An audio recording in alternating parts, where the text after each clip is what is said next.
opening ceremonies. Thank you very much, ladies and gentlemen. Please, at this time, if you remain standing, everyone please remove your hats first for this afternoon's invocation.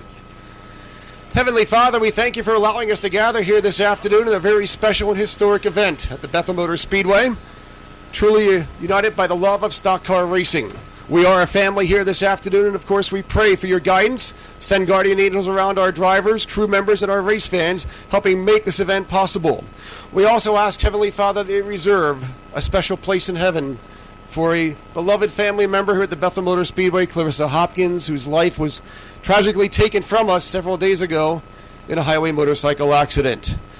Heavenly Father, in your name we do pray. Amen. Please remain standing, ladies and gentlemen, to honor this great country in which we reside, to salute our troops which daily put life and limb on the line in defense of our freedom, and to pay tribute to the greatest nation under God. We proudly deliver to you at this time our nation's national anthem.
Thank you very much, ladies and gentlemen. Sit back, buckle those seatbelts. Let's go racing straight stock style here at the Bethel Motor Speedway. First of two semi-qualifying 15-lap events for the Woodstocker. Their big feature event a little bit later on out here this afternoon.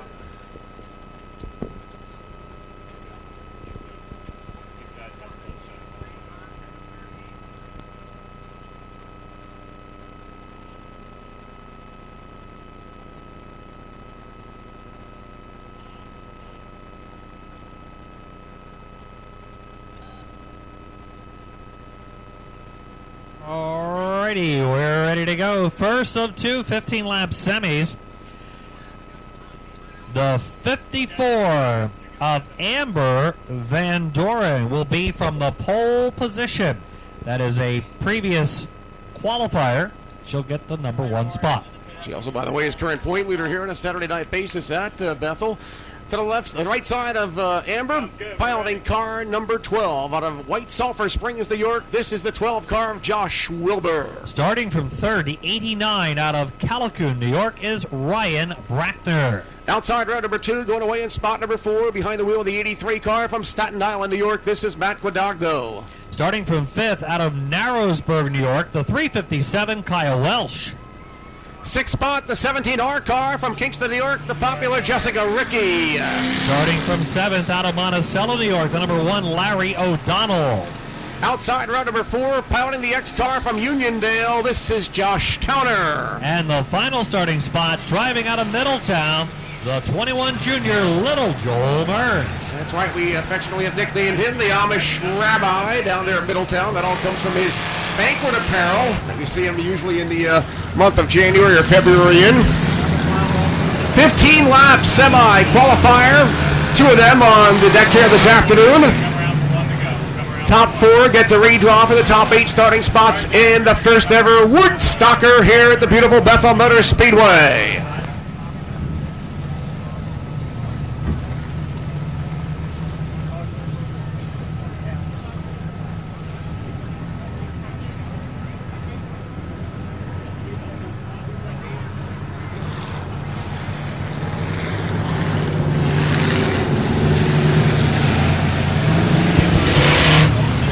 as we mentioned earlier, this is the first time here at the Bethel Motor Speedway the straight stocks are required to be on standard DOT tires. They're not their Saturday night racing blend that they're so accustomed to, so even the regulars here at the Speedway, like point leader the Outlaw, Amber Van Orden up there in the number 1 spot, they've got a whole different feel behind the wheel of these straight stocks out here. Kind of levels out the playing surface. Jeff, here we go.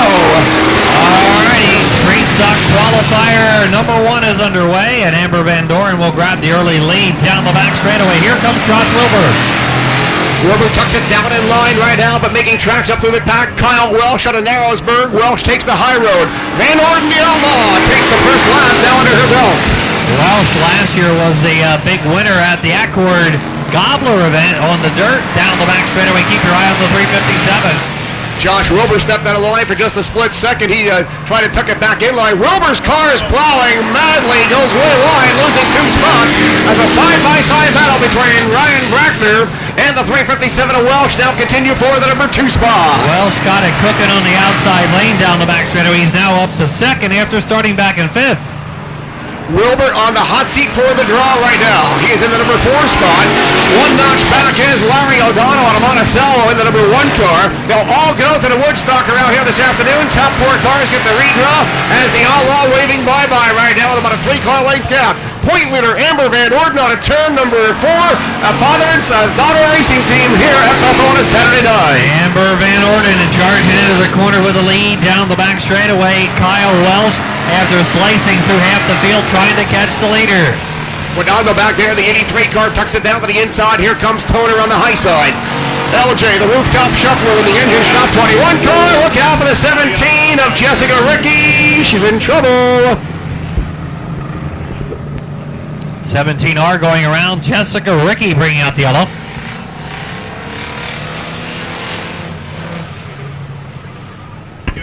Five down, 30% the way home to a checkered flag out here this afternoon. First of 2 semi-final qualifiers. Jessica Ricky gets it all straightened back out. She'll be rejoining the tail side of the pack. Amber Van Orden up there in the number 1 spot. Kyle Welsh on the outside. Sharing row number 2 is Ryan Brackner, the 89 car. And the 12 of Josh Wilbur. Then Larry O'Donnell back there in the 1 car on the inside of row number 3, along with Mac Madano out of Staten Island. High side spotting in spot number 6. Here we come. Green is out again. The 89 of Ryan Brackner in 3rd spot now. We got the leaders side by side out of turn number 2. Battle for the number 1 spot. Pedaling down the back straightaway to the high side. Kyle Welsh will try and make her stick on DOT tires. Side by side does Monte Carlos come out of turn number 4. Welsh got the advantage going into turn 1. Kyle Welsh started back in 5th, now challenging for the number 1 spot down the back straightaway. Wheel-to-wheel combat. Welsh has been running the top side the whole race. Van Orden center lined it down the back straightaway. They painted those stripes light pink out here this afternoon. See what your 3 lanes of traffic are. The Outlaw grabbing it by a fender's width down the straightaway that time. And while Brackner looks to go racing in the 89 car, Brackner out of Kellicoon, New York, hold on to the number 3 spot. Watch out for the number 12 car back in slot number 4, Josh Wilbur. That's the final spot to pick for his starting spot. Halfway this time by, 8 down, 7 to go. We got a 3-car duel up front. And now the 357 of Welsh dropping in behind. The 89 knocking on the back door. Ryan Brackner. Further back, we got a 5-car duel. Top 3 boarding up down there in turns 3 and 4 this time as they work out of turn number 4. Welsh may not have laid all his cards on the table yet. Kyle Welsh out of Narrowsburg may have something for Amber Van Orden before the checkered flag flies. On the top side, down the semifinal qualifier, the Outlaw tucks it in nice and low. She'll exit early out of turn 4 this time. Watch Welsh planning strategy, as my good friend Bugs Bunny would say. Welsh is going to the top side again. Amber Van Orden maintaining the lead under pressure the whole race down the back straightaway, not giving an inch. Welsh now again back to the top lane. This is why she's the point leader here on a Saturday night popular father-daughter racing entry here at the Bethel Motor Speedway. The Outlaw Amber Van Orden tucks it in nice and low. Wheel-to-wheel, side-by-side with Kyle Welsh down the back straightaway. And now the X-Car gaining ground, Josh Towner back there. He wants to at least grab up spot number 4 so he can draw for a top 8 starting spot. And we've got lap traffic coming up here in the closing stages of this one. Lap traffic coming up. Here we go. They'll split them down the back. Contact with the leader. Wow, Jessica Ricky did not see that the leader was down to the inside of her. She's got a flat left front pony tire on the 17R car as well. That's probably causing her frustration while Welsh holds on to the number 1 spot. Van Orden with some wrinkled sheet metal on the right side tries the rebound. And now we've got a new leader after that little exciting moment there. We've got Kyle Welsh now in front. Amber Van Orden is in second spot. Third is Ryan Brackner. We've got 1 lap to go. 4 more left-hand turns, pedaling down the back straightaway. Kyle Welsh on top of the world. Amber Van Orden going to try and pull a hole shot from 4 this time. Brackner back there in spot number 3. Watch them as they pedal out of turn number 4. Ricky, a lap car. The win will go to the 357 of Kyle Welsh. Second spot, Amber Van Orden. Third is Ryan Brackner. And 4th place for the draw. Final car for the draw will be the draw by Josh Wilbur. Josh Towner will be 5th. 6th will be Larry O'Donnell. 7th will be the 83 car, Bob Macwadano, followed by the rooftop shuffler, Little Joe Mearns, in spot number 9. Well, some wild action there in that closing lap as Jessica Ricky had that flat tire, unable to steer the car as nicely as she wanted to, and the leaders had to take some evasive action. 357, Kyle Welsh picking up the victory. 54 of Amber Van Orden, 89 Ryan Brackner, in the 12 of Josh Wilbur all go to the redraw. Heat number 2, or semi-feature number 2, 15 laps ready to go. Full starting spot, shuffling around the lineup a little bit here will be Brian Bauernfeind in the 07 car, popular driver here at the Bethel Motor Speedway from Bethel, New York. Starting from second, driving the number 5 out of Chester, New York, is Mario Contorino. Spot number 3 from down in Lakewood, Pennsylvania. Boy, that's a long drive to the Bethel Motor Speedway, the B17 car. This is Stevie Simpson. Next in line, starting 4th out of Susquehanna, Pennsylvania, down near Pencan, the 9X is Charlie Towner. Spot 5 out of Liberty, New York, the 26CH car is Gary Gamble. And going from 6th spot out of Montgomery, New York, the 171 is Walt Henry. Popular Kevin Skelly, the North Branch, will take the number 7 starting spot aboard car number 67. And going out of 8th out of New Milford, Connecticut, the number 98 is Bill Dink. 9th in the lineup with your father's Oldsmobile from Cornwall, New York, Popular Jeff Hager aboard the 65 entry. All right, that is semi-feature number 2. Again, 4 go to the redraw. Gary Gamble has not answered the call. The 26 car, we saw he did have a little bit of difficulty early on in the hot laps out here. So he wound up in the infield almost initially at the early drop of the green flag. So Gamble may be calling it quits early on. Unless he could get the car bolted back together for the feature event, he would have to take a final starting spot.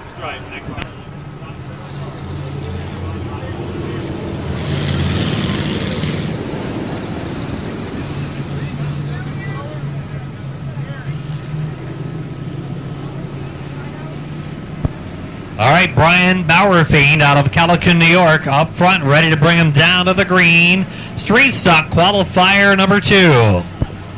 15 laps on top as Bauernfeind comes out of turn number 4 this time. Outside is the 5 car, Mario Contorino.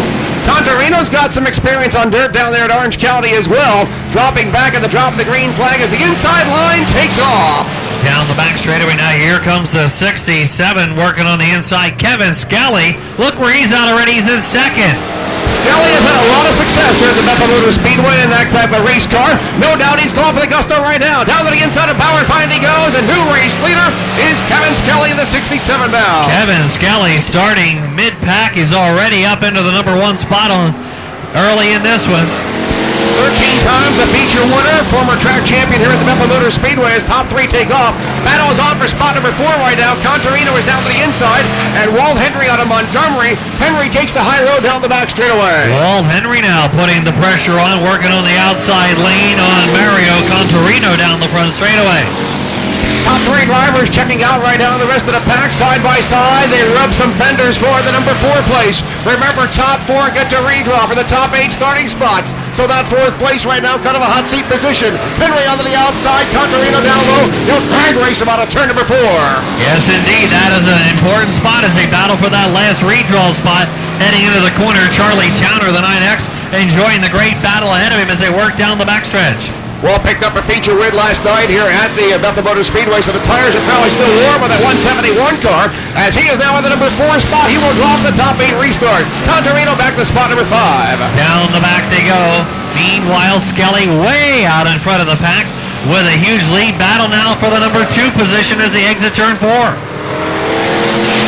Bauer fine, holding on to the number 2 spot with Stevie Simpson right there. Simpson coming from Lakewood, Pennsylvania. Now, that's not too far from the Evergreen Speedway, so no doubt he's got some track time on asphalt down there at Evergreen, because Lakewood Park is only about 10 minutes away from Camp Evergreen. Coming up next time will be halfway. Scully leading the way using the high line out of the corner. Kevin Scully working out of the turn out of North Branch. He'll get the cross flag signal. Battle continues for spot number 2. Bauer fine on the outside on the 17 car as they work down the straightaway. Simpson in the spot number 2 car. Working down the back straightaway, top 2 battle continues, but Skelly is now in lap traffic. He'll put a lap on Jeff Hager, 65 car. Simpson down to the inside. He claims spot number 2. Look at this great battle for second off the corner down the straightaway. Steve Simpson has moved past Bauerfein. He's up to second. Bauerfein now third. And here comes a quick running Walt Henry. He's now got fourth, closing in on the 2 ahead of him. Skelly, popular driver, defending track champion in the race division, but remember, he is also on DOD tires out here this afternoon. He lets her drift up to the high side down the back straightaway. Straightaway lead right now for Kevin Skelly in the 67 car. Simpson still second, Power Find in third.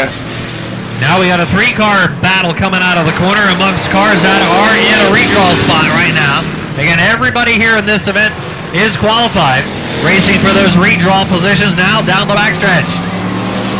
Got the lap car by of Jeff Hager down the back straightaway as he tucked it in nice and low and let the top 4 cars go by him. Time winding down. Simpson still second spot. Bauer Find is third. Walt Henry is fourth. 1 spot from top 5 is the 5 car, the S car, Mario Contarino. Then the 9 car, Charlie Towner back there in spot number 6. 2-lap signal now on your leader, Kevin Skelly. A full straightaway advantage. Still a 3-car duel for second spot now. Steve Simpson's got second spot. Bauerfein is in third. And a quick running Walt Henry's in fourth. White flag. 1 to go. Watch Walt Henry back there in spot number 4, the beautiful 171 car. He may try and pull a hole shot for the checkered flag this time. Final lap, Skelly on cruise control down the back straightaway.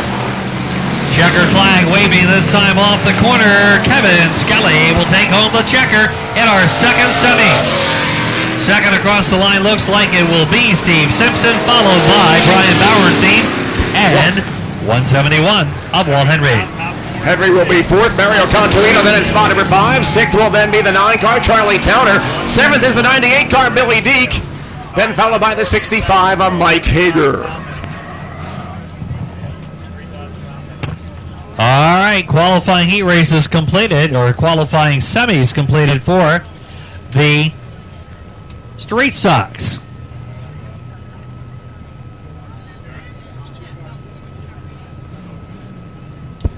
Sportsman ready to come to the track. First of 3 20-lap semis for the Sportsman. Out of Belle Beat, New Jersey, driving the Mike's Towing Recovery 43 car. This is popular Brian Papias. Papias a guaranteed starter for a provisional spot from the Short Track Super Series. Starting second out of Walden, New York in the AJ's Plumbing, number 94, Brad Horton. Third spot from Newark Valley, New York. The 71 car will be Jimmy Zacharias. Going out of fourth position, driving the number 5 is Dan Doolin. Dan out of Washingtonville, New York. Inside row number 3, starting in spot number 5, second generation driving talent from Pine Bush, New York. This is the 3 car, Cole Henschel. Starting from 6th position, he'll be in the AJ's Plumbing, number 426. That's Rob Rowe. Rob Rowe in the 426. 7th starting spot, the 78 H car. This is going to be Harold Humphrey. Harold from Northwich, New York. Going out of 8th position, driving out of Berkshire, New York, a Thunder Mountain regular, the number 10 is Shane Spoonhour. And the Rainbow Warrior himself, Roy Crespo, riding aboard the 11 car. Popular driver right here at the Bethel Motor Speedway. Coming to green, 20 laps the distance. 5 redraw, here they come.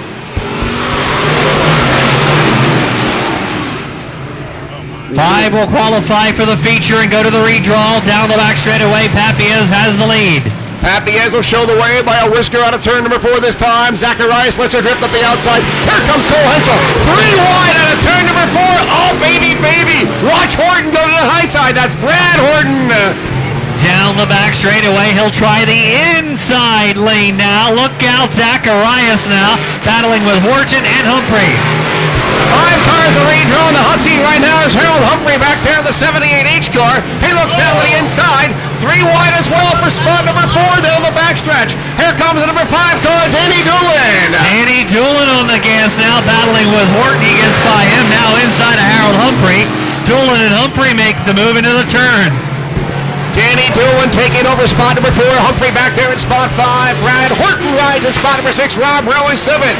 Van Spoonauer in spot number 8. Here comes the Rainbow Warrior on the inside. That's Crispo in the 11th car. Cole Henschel, a regular in the Short Track Super Series, now up to 2nd spot. Zacharias is in 3rd. Look out, Humphrey gets into the back of Doolin. Doolin is in trouble in turn number 4. Caution lights coming out on the speedway. Word from Mission Control. Humphrey will be asked to step to the rear of the bus for having contact with the Doolin automobile on a turn number 4 that time. Caution lights come out on the speedway.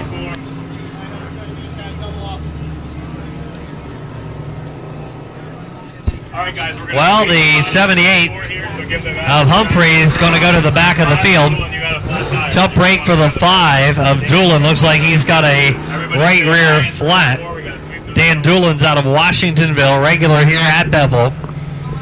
It's not 100% flat, but it's pretty close. Many times a victor here at the Bethel Motor Speedway as well, as he'll head down behind pit wall right now aboard the number 5 car. Tough break for Doolin. Hopefully everybody was watching. Did you see that, Tim? 3 wide? Well, I'll tell you what, we didn't see that earlier in the straight stocks or even 4 cylinders for hot laps out here, but these guys are definitely getting gutsy early on this afternoon. Drivers that have had no track time here at all, not afraid to put those cars 3 wide on a very tight groove here at the Speedway. Well, it looks like the track is, as you said earlier, they can use a lot of it. They're racing hard. Use many grooves out here. Well, there's the jet dryer wannabe down there, going to clean off some of that rubber and some of the stones that got kicked up by Doolin's car spinning into the infield.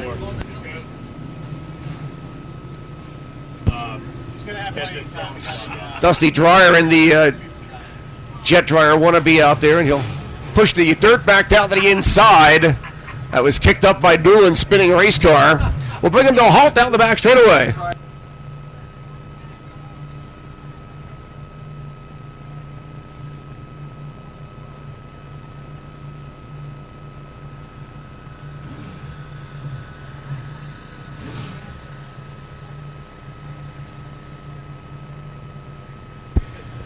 You know, Jeff, popular tow driver to the Bethel Motor Speedway this afternoon for Brian Papiez. We did a double take and we saw who was towing that car. It was none other than Jimmy Horton himself, the Halmar Racing Team driver from the Orange County Fair Speedway. He's currently the point leader on big blocks. Had a good 5th place finish last night down there in the hard clay. So Jimmy Horton hauled that number 43 car for Brian Papiez to the Bethel Speedway here this afternoon. Yeah, and that's his father's car, Jimmy's dad, Jim Sr. And Jim has provided that car to several different drivers over the years. At the end of the year, Wall Stadium, which is an asphalt track in South Jersey, has the Turkey Derby every year after Thanksgiving, and they run once a year the dirt cars on asphalt for a special Thanksgiving weekend race. And Jim Sr. has put that car on the track a couple of times for different drivers. So he has experience of putting a dirt car on asphalt. Not necessarily for Brian Papiez, but for different guys. And so they brought the car here today for Brian. Brian's had a pretty good year at Bridgeport. He was the point leader at Bridgeport. Just lost the point lead last week. It's still a tight race heading into the last month or so of the season. Picking up a win last night. It's been quite a pretty solid year for the young man out of Belmead, New Jersey. Not a whole lot of asphalt experience, but he's getting around pretty good so far today. 5 laps down. It's 20-lap qualifier. 5 down, 25% the way home to a checker flag. First of 3 semi-qualifiers out here for the Summer F69 feature event. 5 cars get the redraw for the top 15 spots, as we mentioned, of course. Papiez is our current pole sitter. Cole Henschel on the outside of him. Then Jimmy Zacharias sharing row number 2 with Brad Horton. Third row will be Rob Rowe in the Jarzembowski family, AJ's Plumbing, number 426 car. To the outside of him would then be the 11, the Rainbow Warrior himself, Roy Crespo from right here at the Speedway. Shane Spoonhour driving the Robbie Sherlock family-owned number 10 car.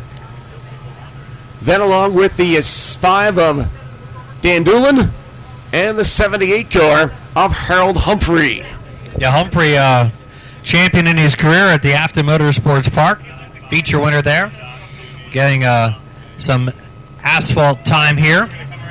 Cole Henschel, regular over there at Accord. He's following the Short Track Super Series Tour this season.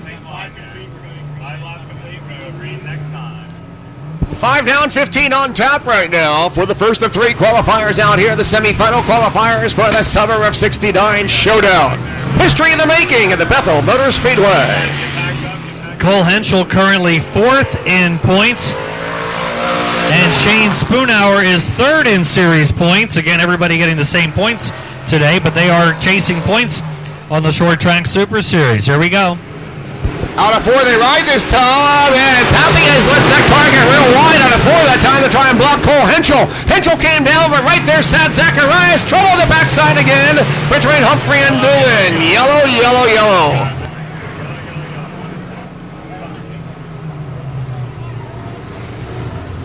Yeah, Papias trying to use the middle lane to block off Cole Henschel, but almost left the bottom open for Jimmy Zacharias in that restart. Well, of course, a lot of these asphalt drivers, like Zacharias, when they're in the pancake modifies, they like to keep those cars on the inside. That's where they get the most bite with an asphalt pancake car. So Zacharias is no newcomer to driving in the inside lane, so that opened it up right there, and probably Henschel didn't realize what was happening either. But Papias, that car got about 25 foot wide real quick coming out of turn number 4. Yeah, almost like a dirt track restart, I guess you could say. Well, the 5 is back out there of Doolin, getting his tire fixed, and we're ready to go back to racing. He was aided by the track cleanup down here in the corner. We're going to stay yellow.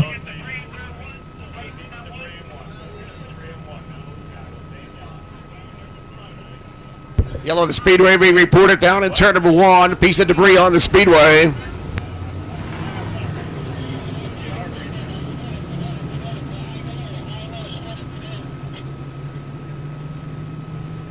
Got to be just outside that inside lane as they're splitting the field going by. Oh, yeah, right there it is.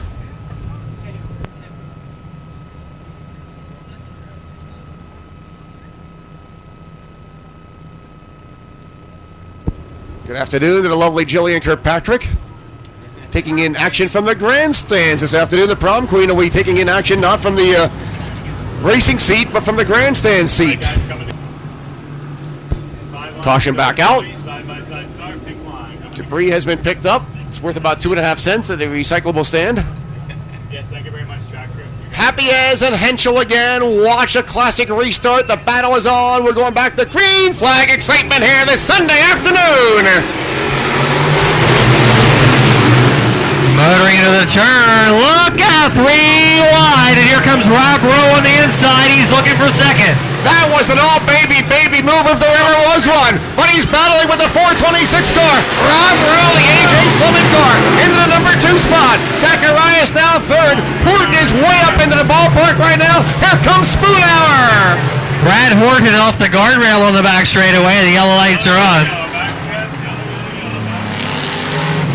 Yellow lights are on. Crespo takes the low road into the pit area as Brad Horton also followed suit in the number 94 car. Yellow came out as Horton rode the boilerplate out of turn number 2 that time.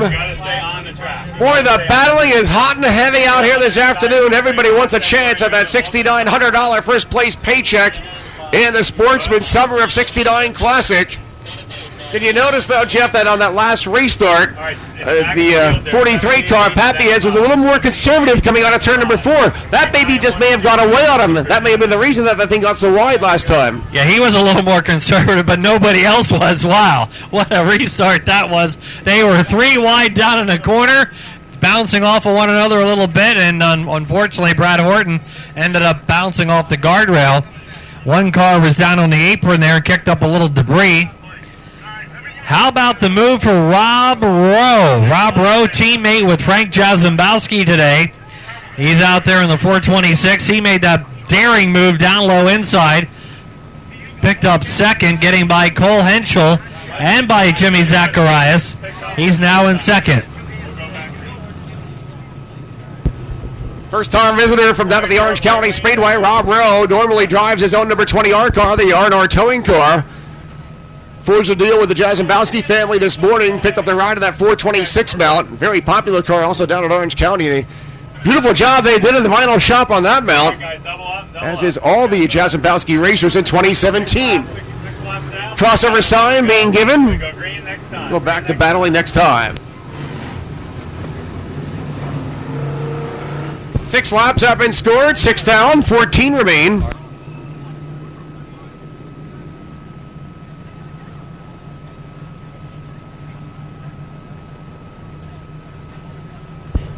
Caution out. Happy as brings the Horton family 43 race rod on a turn number 4. Here's Zacharias, 3-1 on the green flag again. Cole Henschel getting hooked up with Spoonhour at the drop of the green. Well, let the dust settle as they motor down the back straightaway. Up front now, it is still Papias. Zacharias is now second. Rob Rowe is in third. Henschel's in fourth. And now the last spot to the feature held down by Shane Spoonhour. Humphrey back down the 78H car, trying every trick in the book. Fumbling through the glove compartment, looking for the rabbit's foot right now as he works to the inside of the Spoonhour car. Dan Doolin takes it all in from the backside. Down the back straightaway now. Spoonhour getting under Henschel for the race down the back straightaway. Henschel and Spoonhour will trade the fourth spot. Rob Rowe getting into Zacharias. Look out. You know, it almost appeared that Zacharias stopped for a split second down there to set himself up for turn number 4. Either something broke in that car or something, because he all of a sudden just came to a rest down there for a split second, and that was a fast-moving freight train breathing down his heels. Zacharias drives away, carrying that family number with him here this afternoon at the Bethel Motor Speedway, the 71. Synonymous with Zacharias Family Racing.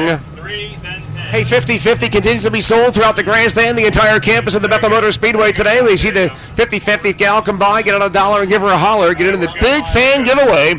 You can walk off with a whole big bundle full of cash and probably a whole lot more fans than you ever thought you had.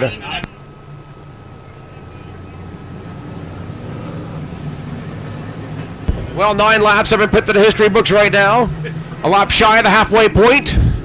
11 laps on deck. Here we go. All right, Zacharias will rejoin at the back. Rowe alongside of Papias. Henschel then Spoonhour. Right now Humphrey in the last transfer spot.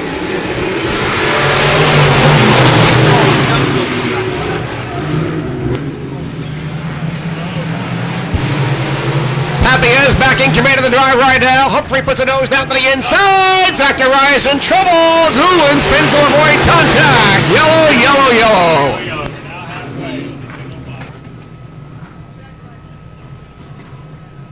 Halfway sign coming out as they did some spinning in ballet formation down there. Doolin really spun to avoid contact with the Zacharias car that was spinning in front of him, and he saw it happening. Zacharias is not having a very comfortable afternoon despite being on an asphalt racing surface that he's normally accustomed to being.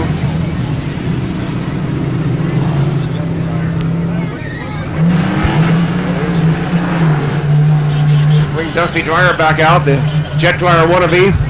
Take care of that fourth turn. No, that's been a trouble spot so far for debris on the speed, for stones on the speedway this afternoon. Kicked up by Zacharias and Doolin's spin. Still, Brian Papias is your leader. Cole Henschel second, Rob Rowe third, then Harold Humphrey, spot number 4. Shane Spoonhour back in spot 5. Danny Doolin in spot number 6, followed by the 71 of Jimmy Zacharias. 10 down, 10 to go in this first semi. So we're halfway. Single file restart will be coming up. Single file, we're keeping the cars back there now till they get the track clear. One car got down there and kicked some debris up all into the racetrack. Some interesting action so far here at Bethel Motor Speedway. Again, you can follow the Short Track Super Series on the web at www.shorttracksuperseries.com or on Facebook at Short Track Super Series or on Twitter at Short Track SS. So you can keep up to date on what's going on even when we're not actually in action. So again, the drivers drew for their position upon arrival. Luck of the draw determining starting positions for the 20-lap semi-events. 5 qualifiers again transferring from each of these 3 20-lap races.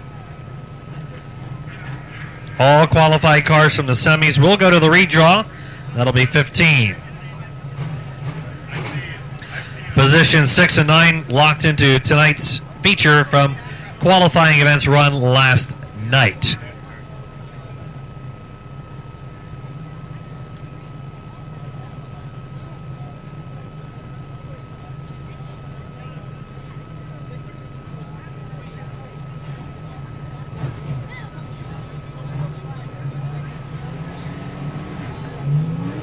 Well, we've got some of our Short Track Super Series Big Block Modified drivers taking in the action today. Brett Tonkin we see in the house today. Also, Anthony Perego and Danny Creedon here today with us. Those are the ones we saw. There might be some more here.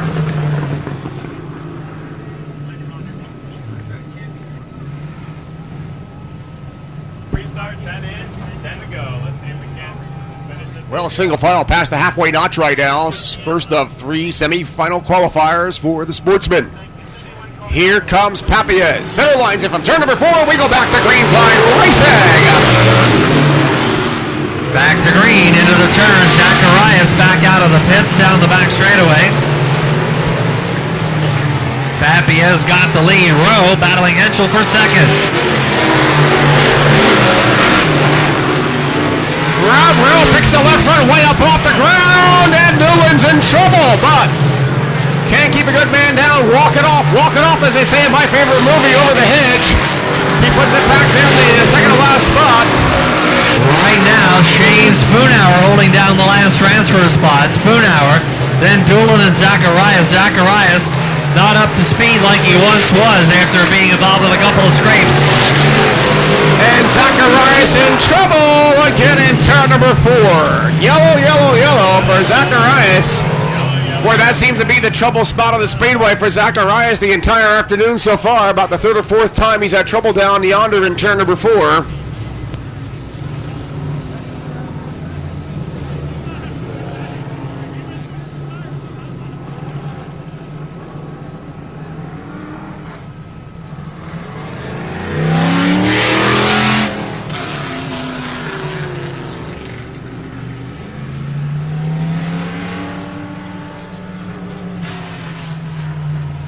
They're 1 to go. Coming to 13 complete, 7 remain. Papiez, Henschel, Rowe, Humphrey, and Spoonhour right now the top 5. Then Doolin and Zacharias. Here comes Brad Horton back out. Brad Horton several laps behind the field. May want to get some laps to see if the car's working properly before the consi. Here we go. Here we come at a 4 this time. Papiez once again at the helm. Henschel second. Watch Rob Rowe. Boy, he's got a great driving style out here this afternoon. Henschel is more refined to the groove out here. He's got his groove on, hitting his marks lap after lap, while Rowe in more of a freewheeling style, more than AJ's Plumbing 426 car. Humphrey back in spot 4. Spoonhour, spot number 5. Down the back straightaway now, Rob Rowe, the 426, putting some pressure on Cole Henschel, looking for the number 2 spot down the front straightaway. Time winding down to the top side. Rowe hanging on for everything he's got. Humphrey is back in the number 4 spot. Papiez has grown accustomed to the asphalt surface here at the Bethlehem Speedway. He is driving a fine groove and building up a full head of steam, about a 7-car length gap between himself and second man Cole Henschel right now. Right now, Doolin in the 5, closing in on Spoonhour. Spoonhour in the hot seat right now, the Rob Sherlock Roofing, number 10, heading into the turn. Spoonhour has the last spot right now for today's 69-lap feature.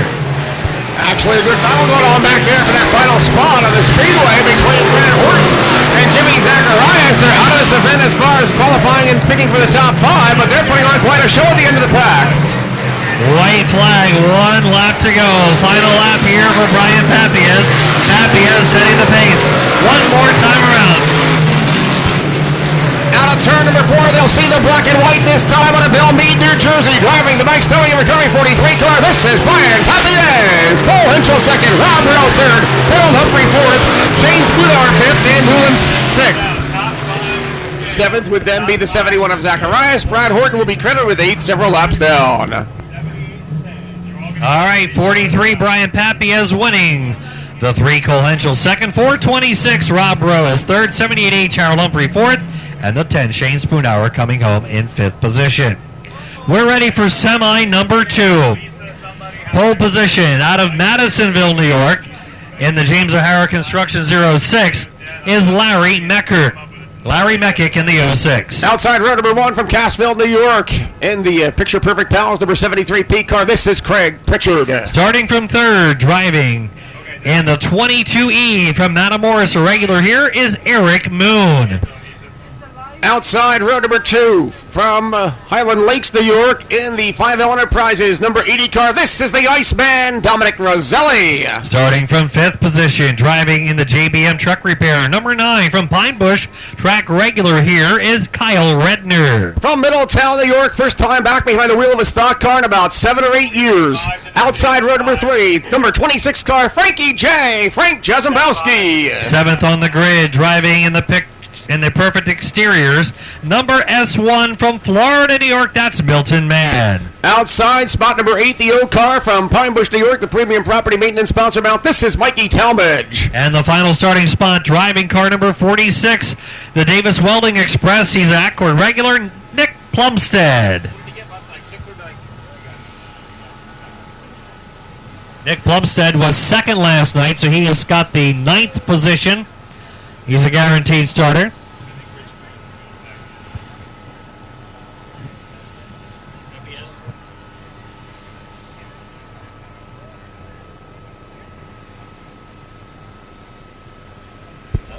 Word from Mission Control, Richie Coons out of Montgomery in the 27 car.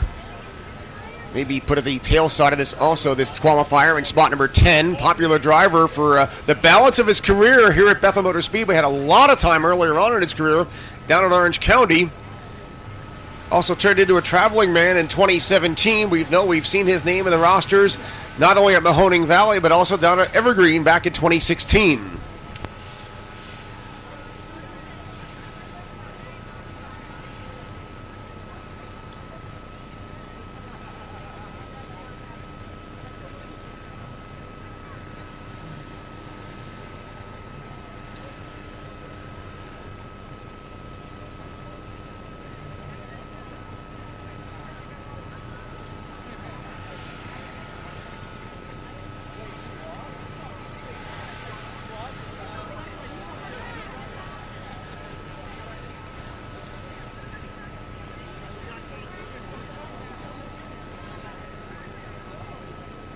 Now keep in mind, 50-50 continues to be sold. You can believe the Summer of 69 t-shirts are still available. We know back in the pit area they are at the tent next to the pit booth. To the left of the pit shack.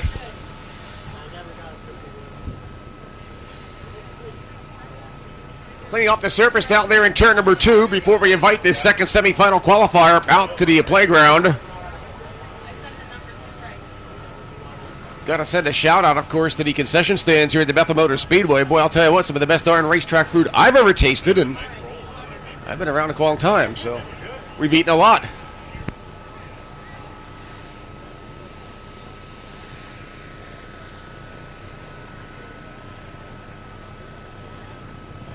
This is some of the stuff that you and I, being dirt track announcers, we're not used to doing this kind of stuff. We usually have to run the marbles in on the top or run a little water in on the bottom of the racetrack. This is a whole different animal for us. Of course, you have a little experience doing some stuff back in the day at Dorney Park and Mahoning, I guess, right? Pretty much Mahoning Valley. We began our announcing career some 38 years ago down at the Evergreen Speedway. How long ago? 38 years ago down at the Evergreen Speedway in St. John's, Pennsylvania. And I'll tell you what, like I said, this is almost a spitting image of Evergreen. So this is like the Evergreen North version, about the same size. Maybe the turns are a little more sweeping at Evergreen than they are up here, but I don't know. I'll tell you, there's a lot to be said about this. Kind of scratches the old itch again because I like it. Then, of course, you've had the opportunity with your restored race car to go out and take a few laps on some of these tracks too, right? Oh, yeah, we've been all over in vintage stock car racing asphalt. We've been to Wall Stadium, been to Evergreen, and, of course, to Mahoning Valley. Dirt, we've been all over the place, down to Bridgeport and Grandview and Accord, and, of course, Orange County and Big Diamond, where we've had our only feature win in our career. And, we've had and I'll tell you what, more than anything, just this, aside from the fact, the thrill of being in a race car and getting some lap time at any kind of speedway and any kind of racing surface, it really does help you when you're sitting up here behind the microphone. And a lot of times, a lot of us armchair promoters sitting out here saying, well, why did he do that? Why did she do that? Why did they go that? Well, I'll tell you what, you set yourself behind the wheel of a stock car, it's a whole different ballgame out there, baby. Your line of vision is cut down by about 40%, and the vibration, the thrill, the noise, and just, it's a whole different world behind the wheel of a stock car that you'd never get to experience just as a race fan. So we encourage everybody to do it at least once.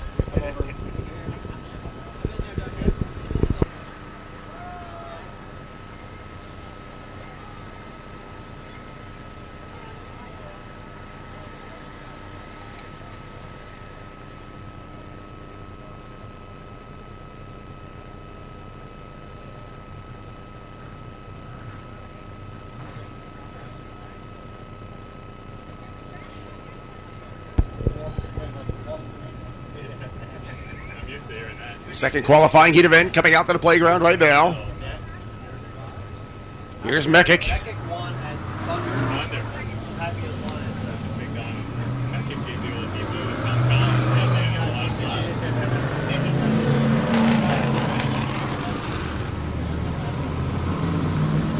Again, the two pole starters in our first two semis, Brian Papias was the winner of a short track Super Series event at Big Diamond, the Anthracite Assault event, and Larry Mekic was the winner of the first short track Super Series Sportsman event at Thunder Mountain, the Lightning in the Mountain, giving them the guaranteed starting spots for the qualifying races.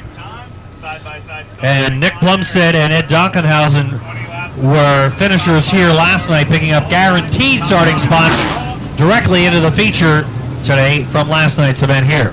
Couple drivers have been to the Bethel Motor Speedway, of course, to this lineup. Eric Moon back there at a Matamoros in the 22 car. Kyle Ryder, a regular here at the Bethel Motor Speedway. Milton Mann's been off and on here at the Bethel Motor Speedway. Richie Coons, a lot of victories here on the asphalt as well. And a couple of first-time visitors like Larry Mekic and Craig Pritchard. Here we come! Charging into the turn, Mekic will lead the way down the back straightaway. Dominic Roselli looking to the inside for second. Roselli tries to put a nose down to the inside. Watch Frankie J side by side, and poor 73 car Pritchard. Roselli's in trouble as well. Roselli getting a little sideways down there and slid right into the side of the other car, and his rear end busted up. He's going to be heading to the pit area. Yellow is on. Yeah, the car's rear end don't look too good either. Yellow lights on the speedway right now, but the guy with the most damage is that 73 car. His damage is almost all cosmetic as he was able to continue on. But Tom Roselli, he's got some problems in the chassis components of the rear end of that car. He's already down behind pit wall, so Pritchard probably didn't know what was going on down there because all of a sudden he almost had a race car in his lap. Yep, cranking Craig Pritchard out there. Roselli's car slid on him at the last minute coming through the corner, and his right rear went up over Pritchard's left rear. Officials are checking that over right now.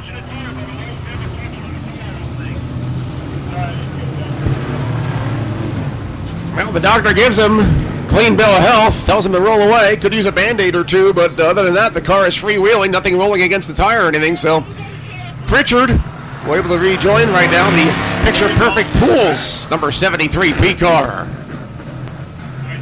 So Mekic is your leader. Pritchard will be in second.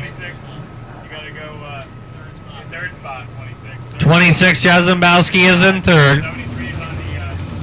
Redner is in fourth. They just checked his car over to make sure nothing was going to fall off of it or nothing was rubbing, and they deemed it okay to go, so he'll go back to his position. All they had to do was close the glove compartment door and rearrange the cup holder inside. He's ready to go. Jazombowski, Frankie J, already in the lineup draw up there in the number 3 spot. First time back behind the wheel of a race rod in a long time. Popular campaigner in the number 3 spot. Here we come out of turn number 4 this time. Captain Pritchard. Into the turn, Pritchard will grab the lead from Mecca. Here comes Frankie J. He'll move second down the back. Nip Plumstead on the inside looking for third. 22 car down to the inside right now. That's Eric Moon in the 22 car into the number 3 spot. 4th place is Richie Coons. Coons up into the lineup right now. Kyle Redder in the hot seat. Final draw spot for the JBM Motorsports car while Pritchard holds on to it. He's got Frankie J to deal with. Motoring into the turn now. Frank Jazombowski on the inside of Pritchard. Wheel to wheel down the back. We got one spinning in turn 1, and we'll go yellow. Yellow is on. Caution of the speedway. Mikey Talmadge lost the handle down there in turns 1 and 2. Brings out the yellow.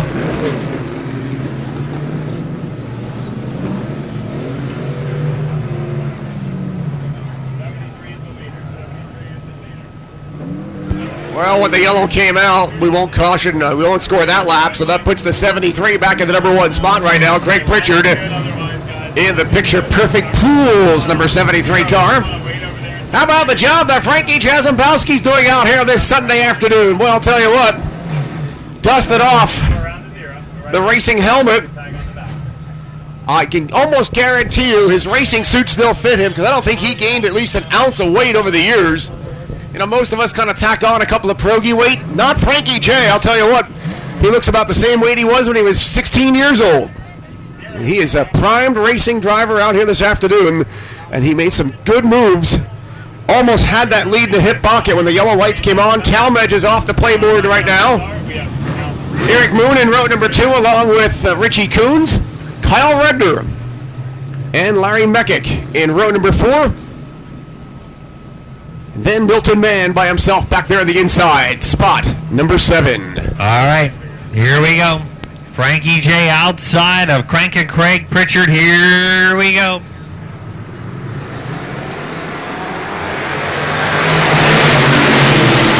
Plumstead stuck his nose down low. He'll try again on the inside, trying to go 3 wide down the back. Oh, baby, baby. Frankie J is back into the number 1 spot. Pritchard second. Here comes Richie Coons. Stepped out of the lineup that time, and he lost himself a spot. Moon down to the inside of Pritchard this time, and Eric Moon is in the number 2 spot. Here comes Captain Kyle in the JBM Motorsports 9 machine. Down the straightaway now, we've got Coons in the 27 on the outside, a man trying to get that last transfer spot. Meanwhile, Moon now up into the number 2 position. Good 4th place battle is on. Kyle Redner has it. Milton Mann wants it. Mann down to the inside in the Center Racing number 1 car. Redner's up on the wild side. Down the back straightaway. 3 cars fight for spot number 3.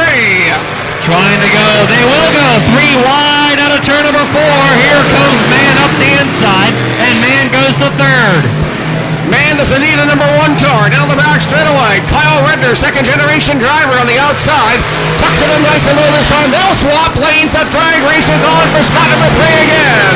Pritchard and Coons battling for the last transfer spot. Coons diving to the inside, takes over 5th. Meanwhile, Moon challenging now. Frankie J for the lead down the front. Top 2 drivers straightaway lead right now as Frankie J holds on to a strong lead down the back straightaway. Eric Moon 2nd, Milton Mann 3rd, Kyle Redner 4th, Richie Coons is 5th, Pritchard 6th, Medic 7th. Jazombowski leading. Eric Moon is in 2nd spot. Now Mann is in 3rd. The 9 car of Kyle Redner is in 4th. And now Rich Coons picking up the last transfer spot. We've got a battle for the lead out of turn number 4. Time winding down. Frankie J. Jay knows that there's a hot shoe right there in his tail. He can hear the motor in his helmet. Pulls about a 2-car length shot down the back straightaway. Nice and easy out of turn number 4 this time. Frankie J. Here's footprints in the hallway. It is Eric Moon back there in the 22 car.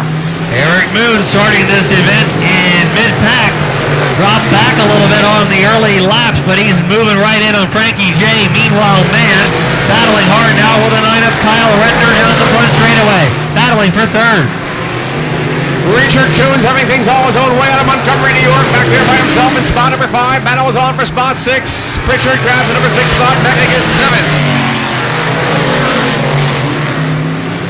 Heading down the back straight over now, Frank Jazembowski getting a little breathing room. Moon knows he's in a qualified spot to the feature. He's holding back right now, maintaining second, and Jazembowski's got the lead. Frankie J's got his groove on this Sunday afternoon here at the Bethel Motor Speedway. Quickly adapting to the asphalt, something he's probably never experienced before in his long racing career. And the Hollywood towing and recovery, Hollywood number 26 car, that's Frankie J. Heading down the back straightaway now, Milton Mann in the S1, starting back in 7th on the original lap. Closing in now on Moon, following in is the 9 of Kyle Redner. We'll get the 2-lap signal. This time coming up on your leader, Frank Jazembowski. Lap traffic could be a dominating factor for Frankie J right now as Hollywood tries to hold on to the number 1 spot, comes up to the Pritchard car, goes high down the back straightaway. Pritchard center lines it, now Meckick is right in front of him. This could give Eric Moon a chance to play catch-up. White flag flies, 1 more lap to go. Right through the middle of the 2-lap cars went your leader, Frank Jazembowski. He'll lead the way down the back for the final time. Second place battle is on right down to the wire, but the win goes to Frankie J. Frank Jazembowski. Second spot is Eric Moon. Third will be Craig Pritchard. 4th, Milton Mann. 5th is Kyle Redner. 6th is then Larry Meckick. Wow, hair-raising moment on the final lap. The 26, Frank Jazembowski taking home the win. 22E, Eric Moon is second. The S1, and Milton Mann is third. The 9, Kyle Redner, 4th. And the 27, after starting last, Rich Coons coming home in 5th position.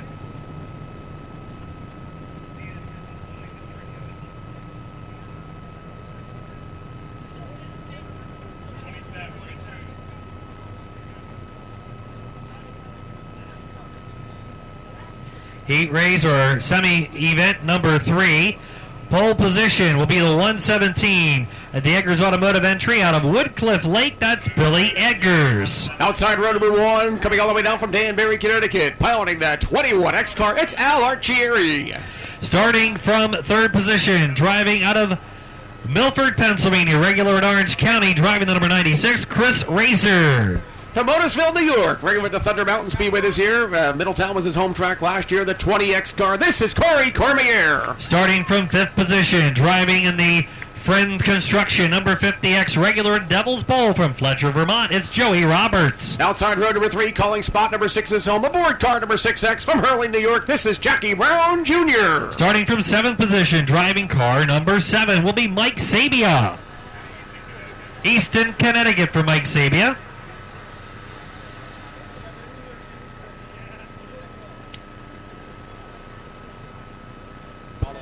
Guaranteed starter in spot number 9, but on the inside, outside of row number 4, spot number 8, the 69C car from Pine Bush. This is Colin Du Bois.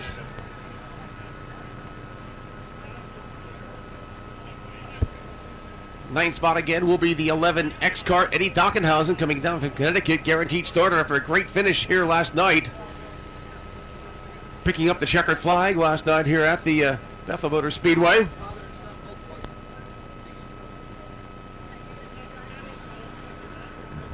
Dockenhausen from Danbury, Connecticut. Added to it outside row number 5 will be Matt Curry on a Neversink aboard the 424 car. If you own a boat, you definitely want to live in Neversink.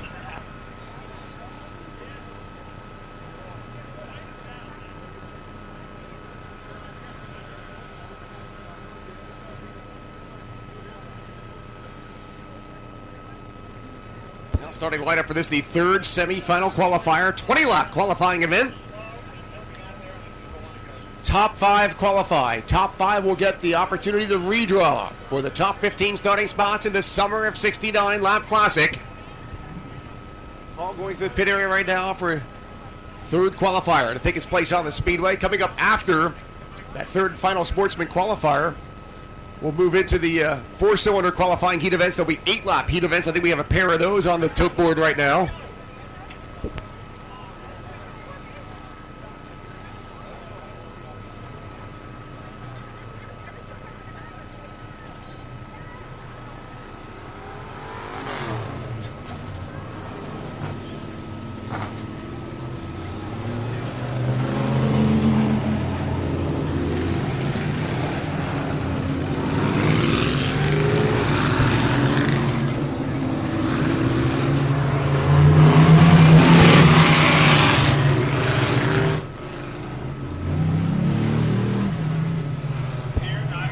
Eggers has had a little bit of experience here at the Bethel Motor Speedway.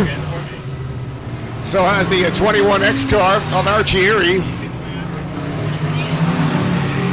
Cormier has also set wheel here at the Speedway on more than one occasion.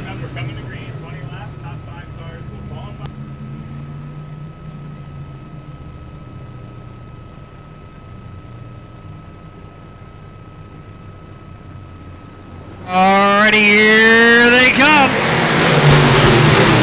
Dropping the green flag, Archie Erie got the egg, and he will wave bye-bye out of turn number 2. Al Archie Erie into the number 1 spot. Billy Eggers second. Razor is third, coming right off the 5/8 mile last night down in Middletown. Michael Sabia, late arrival to the Speedway, a regular Lebanon Valley Speedway, working on the inside with the 7 car. He's passed 3 cars already down the backstretch. Jackie Brown Jr. back there in the hot seat right now. Final transfer spot of the 6X car. Sabia back there in the Westar Mechanical number 7 car. 1 notch from transferring, and Sabia almost losing a handle on things out of turn number 2 that time. Up front, Alcieri leading the way down the straightaway. Eggers is in second. Third spot is Chris Razor in the 30 and the number 96. Well, about the only guy in these top 5 that haven't had experience down in Orange County is the 50 car of Joey Roberts aboard that 50X back there in spot number 4. It is going to be Archie Erie for the lead right now. Eggers is second, Razor third, Roberts fourth. Jackie Brown Jr. in spot number 5, and Sabia fighting with the 69 car of Colin DuBois for spot number 6. Heading off the corner, they're 2 by 2 by 2, 3 battles of 2. Down the straightaway, Egger on the outside now battling side by side with Chris Razor. Egger almost in the fence, loses 3 spots. Eggers went wide that time. It cost him a lot of space on the speedway. Razor takes over the number 2 spot, Brown third, Roberts fourth. Roberts in the 50X car back there in the number 4 spot. Joey Roberts, regular up there at Devil's Bowl Speedway in West Haven, Vermont. That Friends Construction number 50. Closing in on Jackie Brown Jr. Jackie getting some laps in here this year. Also running at Devil's Bowl. Charging into the corner. Jackie Brown tries to shoehorn his way down to the inside that time. Chris Razor yelling out the window, "Whoa, no you don't," as he holds on to the number 2 spot. Razor pedaling down the back straightaway as fast as his little ankles will take him right now. And here comes Jackie Brown for the drag race out of turn number 4. Al Arcieri comfortably out in front. Out of Danbury, Connecticut, track regular here. Down the straightaway, halfway home, 10 down, 10 to go. Good 3-car duel for second. Side by side down across the stump that time. Rides Jackie Brown Jr. down to the inside. Brown will have to settle for spot number 3 right now. Roberts fourth, and now new place man in spot number 5 is the 69 car, Colin DuBois. Eggers is out of the qualifying picture. Colin DuBois now picking up the last transfer spot to the feature in this third semi. Colin DuBois starting way in the back after pulling a bad number. He's worked his way into a redraw position. Leader Archie Erie will actually get a chance to put a lop on Corey Cormier's Interstate Batteries number 20 car. Cormier not set up for the asphalt out here this afternoon unless that car grip. Now Archie Erie has to plan his move carefully to get by. He does so right now and puts Cormier a lap down to the lineup. Here comes Al Arcieri heading out of the corner. He's got a huge lead, about a full straightaway, over the 3-car duel for second spot. Right now held down by Chris Razor. 5 to go coming up this time. Second place battle continues between Chris Razor, the 96 car, and the 6X of Jackie Brown Jr. Cormier gets the mover assigned. He is a lap car. Roberts back there in spot number 5 aboard the other number 4. And spot number 5 is still Colin DuBois in the 69C car. 3-car duel continues right now. Razor is in second, Brown is in third, Roberts is in fourth, heading into the corner. 5th spot remains DuBois in a transfer spot. Here comes the field off the corner. It remains Arcieri. Half-lap lead, time winding down, 2 to go that time. Jackie Brown Jr. Brown almost got into the side of Razor that time, put the third brake light on, and held on to that third spot without getting into the side of Chris Razor. 2-lap signal being displayed to the field now. 2 circuits remaining in our third 20-lap semi. Here comes lap traffic now for the leader, Al Arcieri. 1 lap to go, heading down into turn number 1. Arcieri will see some lap traffic. Maybe it won't have a factor before that checker flag comes out. Right down to the wire will be Razor. Checker flag comes out. Al Archieri. The McCarthy aluminum car picks up the number 1 spot. Chris Razor will be second. Jackie Brown Jr. third. Joey Roberts fourth, and fifth place will be the Colin Du Bois 69 C car. Well, how do you like that one? Little different scenario. Green to checker without a caution. In semi number 3, the 21X of Al Archieri taking the win. The 96 Chris Razor second. 6X Jackie Brown Jr. third. 50X of Joey Roberts is fourth. And the 69C Colin Du Bois crossing the line fifth. So those 15 drivers are now in the summer of 69, and they will also go to the redraw. Next up, 4-cylinder heat races. And remember, the Hippie Bowl being sponsored. Hibernation Heating. Hibernation Heating, located in here in Orange County.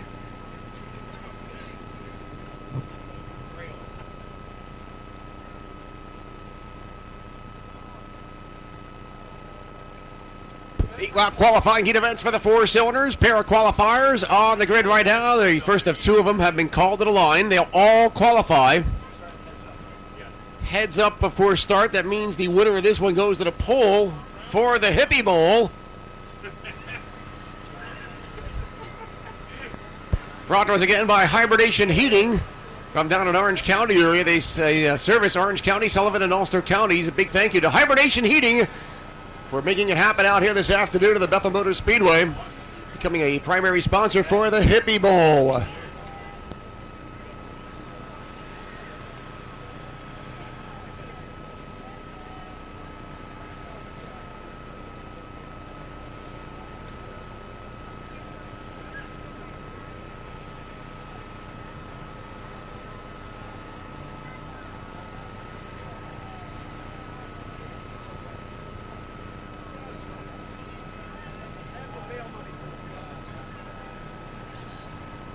Well, here's the first qualifying event up on the pole. From right here at Swan Lake, the 49 car, this is Danny Curry. Starting from second spot out of Bloomingburg, it will be the 00 of Joe Mars Jr. Second row, spot number 3 from Monticello, the 617K car, this is Edwin King. Starting from fourth out of Middletown, in the number 97, Marcos Small. Inside of row number 3, spot 5 out of Never Sink, the 61 car, this is Nicholas Curry. And going from sixth position, also out of Never Sink, New York, the number 11 is Dave Donovan. Fourth row on the inside, spot number 7 from Ferndale, the 4 car, Brandon Golzak. Starting from 8th position, driving car 66, is Ryan Lamentia. Fifth row, spot number 9 aboard the number 9 car, this is Johnny Hoteling. And the final spot, car number 28, is Mike Travis. Mike Travis.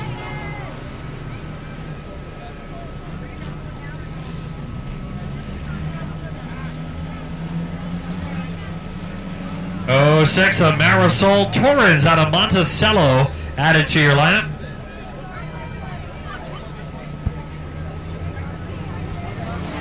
Here we go. 8-lap qualifier, here we come. Joey Morris thought he had things all his own way from the outside, but from the inside there, Curry in trouble already in the drop of the green flag. Edwin King gets it all straightened back out, but is the number 9 car. Josh Hoteling may be in trouble, and he'll bring out the yellow flag. Yellow, yellow, yellow. So it looks like we've got 20 of the 4-cylinder cars in our pit area today. Nice turnout.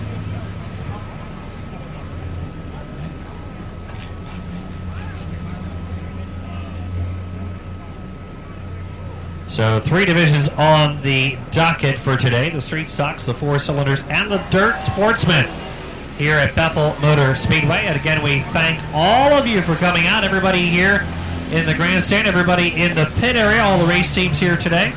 Don't forget, 50-50 ticket sellers coming around right now.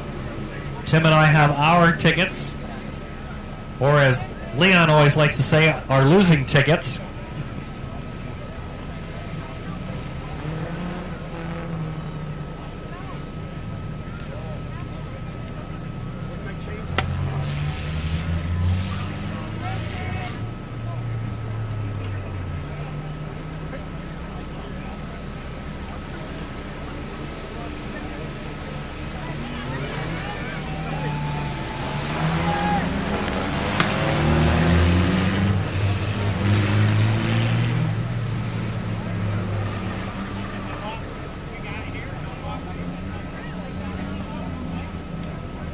61, Nick Curry, 3-time winner already this year.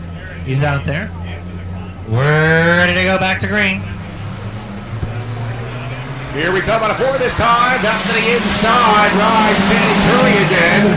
And Curry will show the way. JB on the outside. Morris battling with the 11X car down to the back straightaway this time. They'll work him in. Donovan, watch the 3-wide battle for spot number 2. Look at this out of the corner. Hey, they said if the Sportsman can do it that way, we can too. Charging into the corner again, 3 wide on the inside. The 11 down the back straightaway of Dave Donovan. Well, how about Mikey Travis, 7-time winner in 2017 here at the Bethel Motor Speedway aboard that 28 car. He is on a rail out here this afternoon as he is doing battle for the number 2 spot. How about that? He started back in 10th spot with car number 28, showing you why he's a big winner here this year, battling now for the number 1 position. Halfway side coming out this time. 4 laps down and 4 to go. Curry on the inside, and here comes Travis. Side by side, wheel to wheel from the wild side. Rides Travis into the number 1 position. How about that? From 10th to 1st and 4 laps, 4.5 laps heading out of the corner. Travis down the straightaway with the lead. 49 of Dan Curry running on number 2 spot. Then we've got the 11 of Dave Donovan next in line. Then the 00 of Joe Morris Jr. Well, it's going to set him up for a perfect starting spot in the Hippie Bowl. Of course, the winner going heads up. That means Travis will be on the pole starting spot. And that'll put him for the best seat in the house come the drop of the green flag out here this afternoon. Well, you know what? If that's the case, he set himself up real nice because he drew a terrible number for the E-race starting 10th, but he sliced his way through the field. He's got the lead. 1 lap to go. By himself back here in spot number 5 right down the green, number 66 car. That's Ryan LaMantia. Mantia back here in spot 5. Then spot number 6 is Brandon Golzik. 7th is the 61 car of Nick Curry. Curry, a 3-time winner also in the 2017 season. Checkered flag comes out. Mikey Travis, the winner. 2nd spot is Dan Curry. 3rd will be the 11 of Dave Donovan. 4th is then the 00 JB John Morris. Followed by the 66 car of Ryan LaMantia. 4th right behind him, Brandon Golzik, and the 61 of Nick Curry. All right, first of 2 in the record books for the 4 cylinders. Some good action out there. Here's your lineup for heat number 2. Out of Monticello, New York, starting on the pole, the 03 is Dan Hotale. On the outside from right here in Bethel, the 17 machine, this is Sean Maloney. Starting from 3rd, out of Neversink in the 71 is Tim Curry. Outside row 2 going away, starting spot number 4 from Waymart, PA, a long way from home here in Bethel. The 63 car is Edward Jones. And starting in 5th position, also out of Waymart, Pennsylvania, the 63X is Clifford Levison. Outside row number 3, starting in spot number 6, the 18J car from Wallkill, New York. This is Jeff DeGroot. Going from 7th, car 11 will be Michael Weiner. Outside, spot number 8, the 8 car himself, Cody Hoteling. And starting from 9th position, driving car number 2 is Robert Beach. Starting lineup for this, the 2nd of 2 qualifiers for the Hippie Bowl. Jesse Torrens being added back there in the 00 car as well. Here we come. Marisol Torrens also being added in the 06 car. It's her husband, okay. Marisol's husband in the 00 car. Jesse back there in the tail side. They're later rivals out here this afternoon. Added to the tail set of the qualifiers. First lap being put into the history books of the 8-lap qualifier. To the inside is Hoteling, but to the outside is Maloney. Maloney wildly on a turn number 2 that time, trying to grab the number 1 spot away. Down the back straightaway, we've got a 3-car duel for the number 1 spot. Maloney from the outside lane, inching in front, will grab the number 1 spot. 3 cars battling for spot number 1. Still on the inside, rides the Hoteling ride down the back straightaway, but to the outside, now is Maloney in the number 1 spot. Could throw a blanket over, but then they couldn't see, so we won't do that. All right, you can almost throw a handkerchief over them heading into the corner. Down into the turn, good racing now. Hoteling battling it out into the corner, trying to use the inside lane. Here comes Maloney still, not giving up on the top side. 2 to go this time. Side by side as Timmy Curry wants to go racing right now, trying to pick a lane as they divide the field on a turn number 4. Curry went to the number 3 spot. 4th is the 63 Cliff Leverson. Leverson all by himself in spot number 4. Then the straight number 63 of Ed Jones on a waymark back there in spot number 5. Watch the top 3 battle. How about that 3-car battle for the lead? But we got a 3-car battle behind them, charging into the turn. Watch this action. 4 cylinders, not disappointing. 2 3-car events continue, pedaling down the back straightaway. On the inside rides Hotailing. Hotailing shows the way. He's got the 71 to deal with the Tim Curry. But on the wild side continues to be Sean Maloney. Maloney, the rider in Bethel, works the rim shot down into turn number 2 this time. How about this? Wheel-to-wheel combat down the back straightaway, side by side. 1 on the bottom, 1 on the top, and 1 right behind. White flag, 1 to go. Who's it going to be? This is going to be a standby scores when they come by the next time. Last lap racing action for the number 1 spot. Hotailing shows the way by a fender down the back straightaway. On the outside rides Maloney, and don't count Curry from the mix. Watch him split the field, checkered flag in the air. The win will go to the 05 car of Hotailing. Second spot is then the 71 of Curry, and third will be the 17 of Maloney.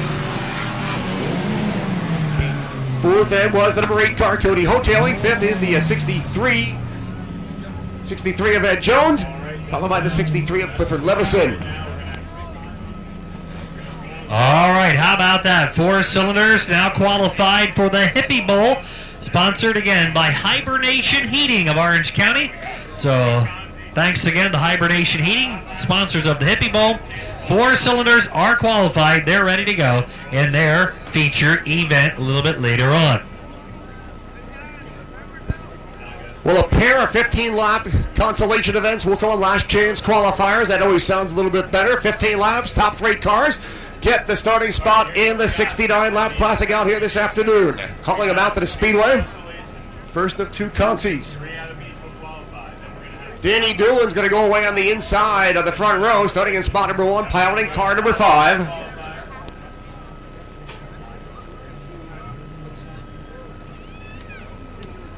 Making the call in the pit area for the first of 2 consolations. 6 spots. The only other spot that will come out of this afternoon's qualifying action will be for the B main. It's going to be a 12-lap last chance qualifier race happening after all the consolations are complete. We got the Sportsman consolations next, followed by the straight stock and the 4-cylinder consolation. Then the Sportsmans will go the B main this afternoon.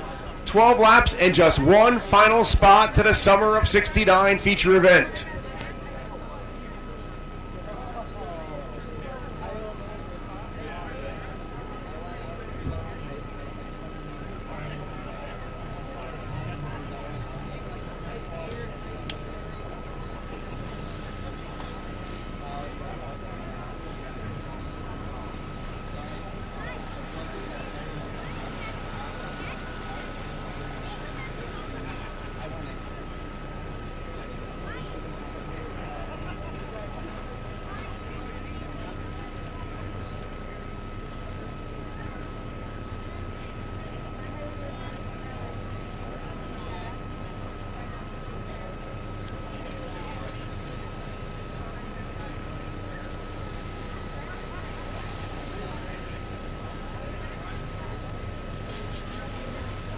Calling the first consolation to the track again, as Tim said, 15 laps, 3 qualify out of each, 2 consolations for the Sportsman. Again, the 15 drivers that qualified out of the 3 semi-features will go to the redraw.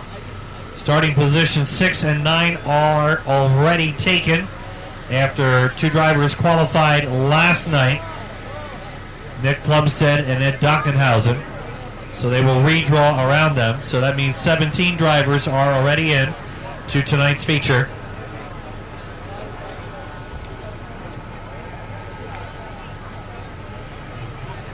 Well, consolations again being called to the line. First one being pre-staged right now. Then we will be having a non-qualifiers race. After the drivers who don't make it through the consolation, they'll have 1 final chance. So that means you get 3 chances to make this event. The winner of the non-qualifiers race will go in. Then we've got some interesting facts about the feature. Again, 69 laps for the Sportsman. Lucky dog rule in place throughout. Anybody that gets lapped during the feature, when the caution comes out, the first driver in line that's lapped will come back around and join in on the lead lap. At lap 25, a planned competition caution will be coming out for 5 minutes. Pit area will be open. Drivers will be deciding whether they want to stay out or go in. Drivers that stay out on the track will be gaining track position. Will be stopped on the front stretch for 5 minutes. Cars that pit will be frozen in the scoring order the way they went off, and will come back out and line up in the way that they were running behind the cars that stayed on the speedway.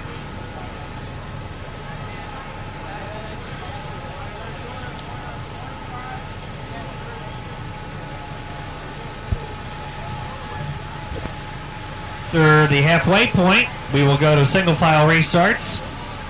Lead lap cars on the inside, lap cars to the outside. Lap 50, we will have another planned competition caution for 5 minutes. Same procedure as at lap 25.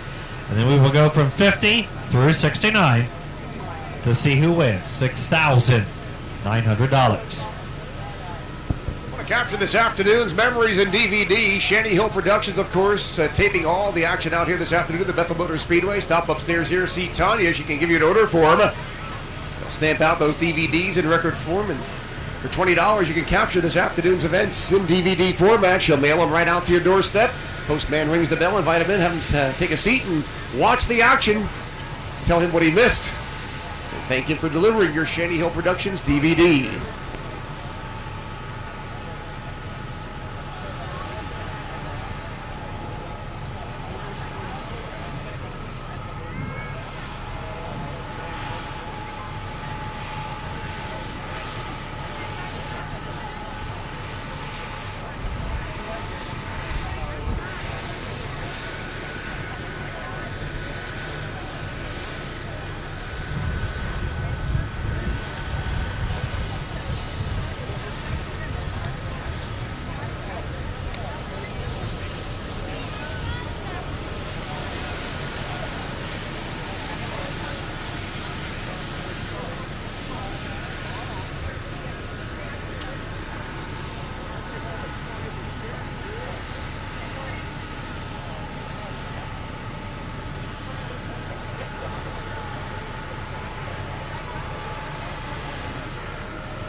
Right?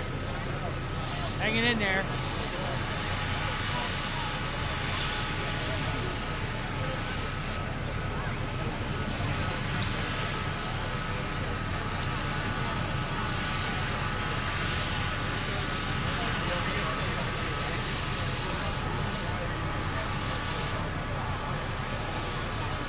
Where you going? No, I know. Stretching my feet. No, I know.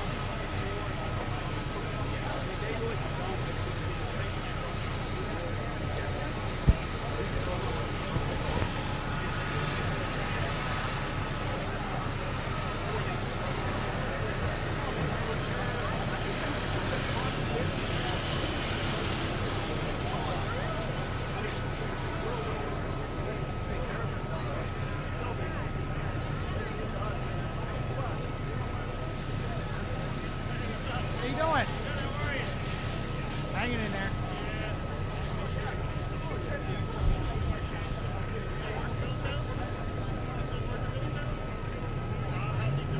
Doing all right.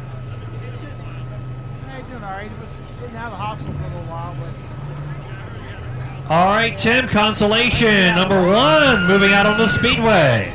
Danny Doolin goes away up there in the number 1 spot aboard the number 5 car. Popular driver right here in Bethel with the par 5 landscaping sponsor mount.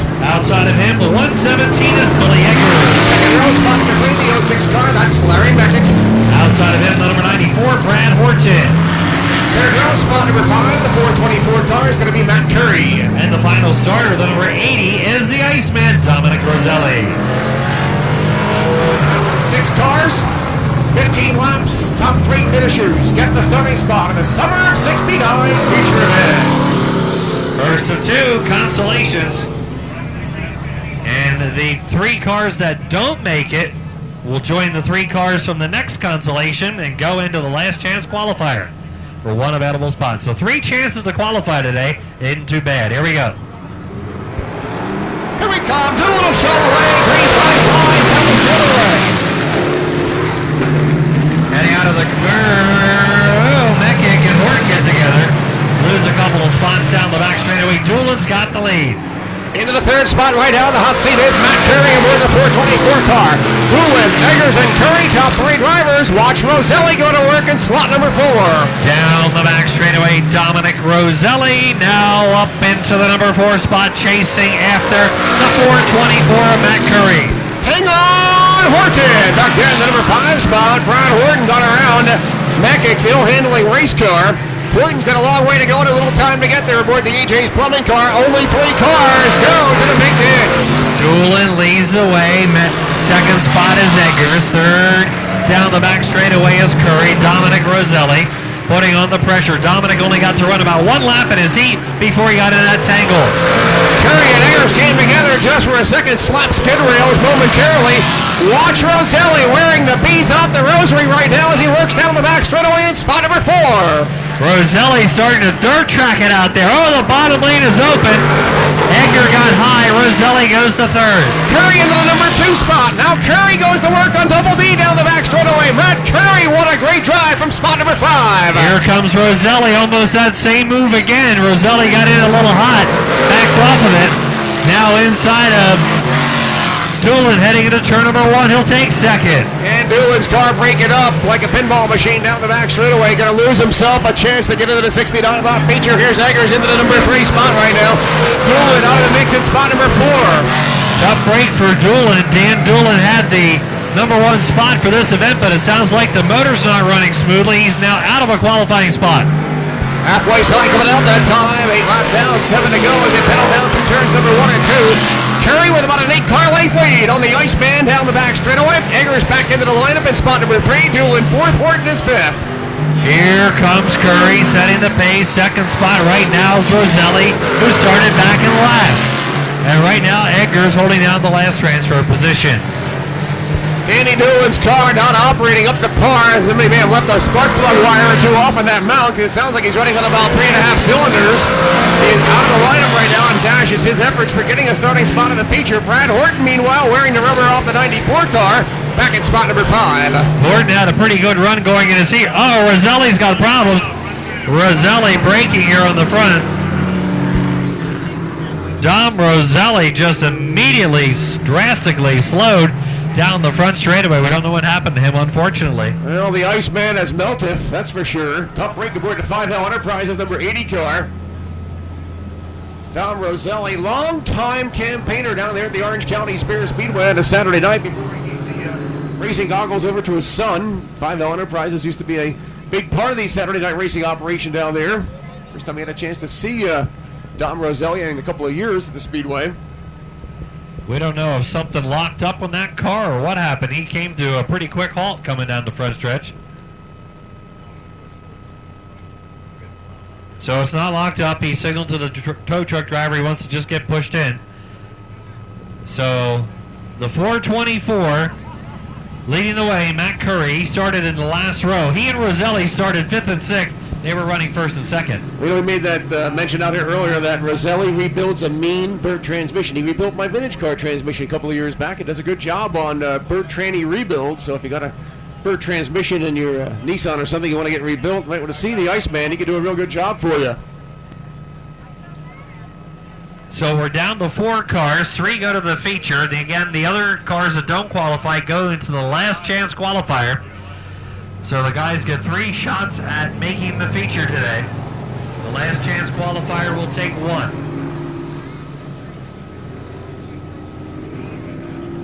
Here we go. Single file restart. We have completed 11 of 15. 4 on deck. Caution lights getting turned out. Going back to green flag racing this time. Curry, Eggers, Doolin, and Horton. Here we come out of turn number 4. Motoring to the turn. Eggers picking that left front pony tire off the track. And Horton now slipping inside of Doolin for 3rd. Watch watch Brad Horton aboard the AJ's Plumbing number 94 car. He'll coming down the straightaway that time. He'll go to work on Eggers. Both those guys got about the same driving style down the back straightaway. Brad Horton, who didn't get much chance to run in his heat race before he ended up against the outside rail. Battling here. It's going to be a dogfight right down to the finish for that last transfer spot to the feature. Hang on, Horton again down the back straightaway. As the white flag comes out this time, Danny Newland may see a starting spot on the big dance after all. Horton's got the tires are going south. Horton and Newland duking it out, but right now Curry leads away. Final lap to the checker.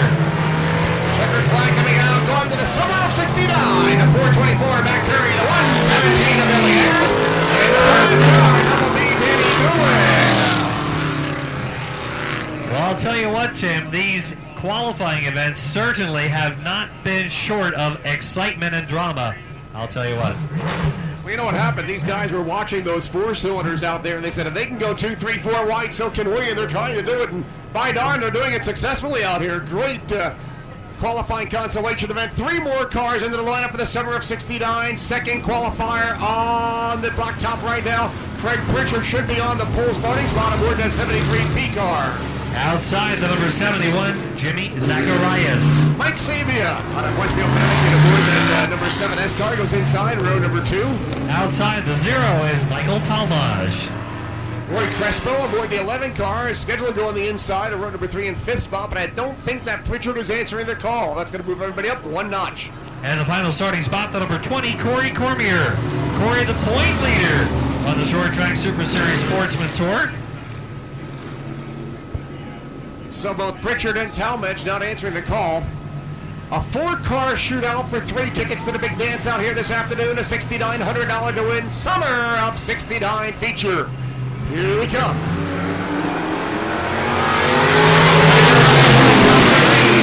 Takes the 7S car to the number 2 spot. That's going to be Xavier back there in spot number 2. Zacharias has the lead heading to the turn. Michael Sabia running in the number 2 spot. Once again, Crespo battling Cormier. Oh, Rainbow Roy Crespo to the outside. Cormier takes the interstate batteries car to the inside. It is all in Zacharias' hands right now. As Crespo's on the outside, battling for 1 ticket to the big show. Cormier back down to the inside. Well, just like the first Consi, we've got a 2-car duel for that precious final spot. Summer of 69. Corey Cormier, Thunder Mountain regular battling into the turn now with Crespo. Crespo, regular here at the Double Letter Speedway, has got the advantage of being on this track every Saturday night. Cormier's car way doesn't have the Double Letter Speedway setup like Crespo has, but he's holding on to that final chance to be a big dance out here today. Here comes Zacharias, fresh off of that victory last night.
21, Jimmy Zacharias. 7, Mike Sabia. And the 20, Corey Cormier. Crossing the line. 1, 2, 3. They'll make it into the summer of 69.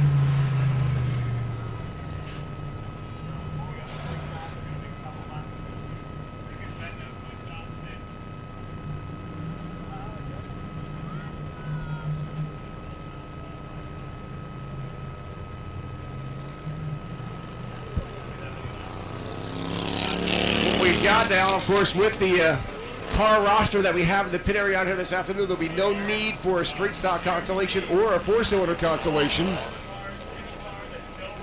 Slingshot or 2 here at the Speedway this afternoon. We'll give them a couple of laps out in the Speedway.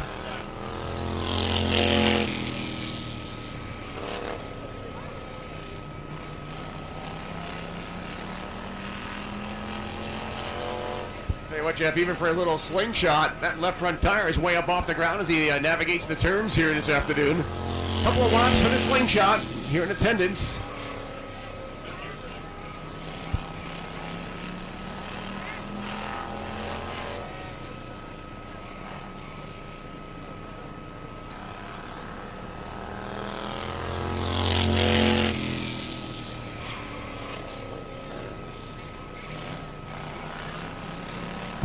Last qualifying piece of action to take place out here this afternoon. Last bit of homework that we'll have will be the Sportsman B main. It'll be a 12-lap last chance qualifier for any of the remaining cars that have not yet cracked the nut and got a starting spot in the summer of 69. One car, the winner only, will go to the final starting spot in this afternoon's 69-lap feature.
Last call for 50-50, of course, as the 50-50 gals go through the grandstand here at the Bethel Motor Speedway. Last chance to get in on the big fan giveaway out here this afternoon.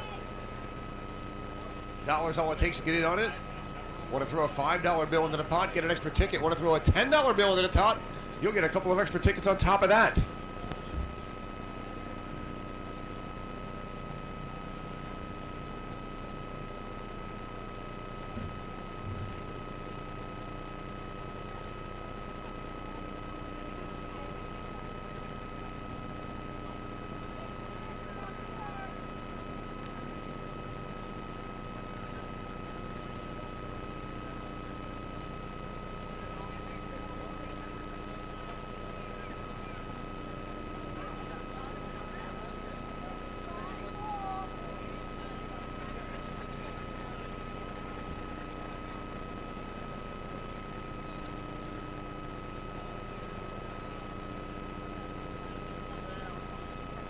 Again, with today's event, we mentioned earlier, all Sportsman competitors getting an equal 60 points, since this is a unique event, not getting points based on finishing positions.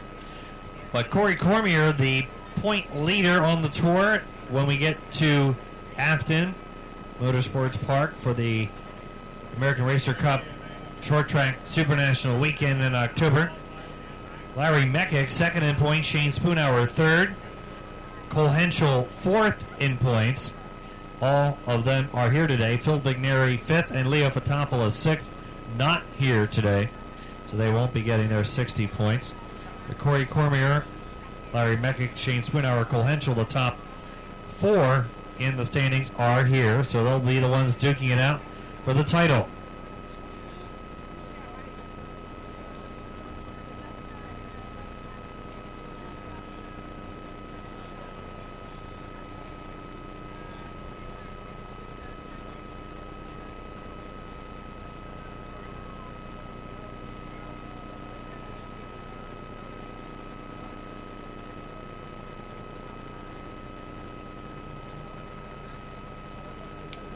Again, we would like to thank our series sponsor, Bob Hilbert Sportswear, sponsor of the Short Track Super Series, both the Sportsman and the Modified Tour. Bob Hilbert Sportswear, the industry leader in custom screen printing, embroidery, and promotional products. You can visit Bob Hilbert Sportswear on the web at www.bobhilbert.com. Thanks again to Bob Hilbert Sportswear, sponsors of the Modified and the Sportsman Tour, again in 2017.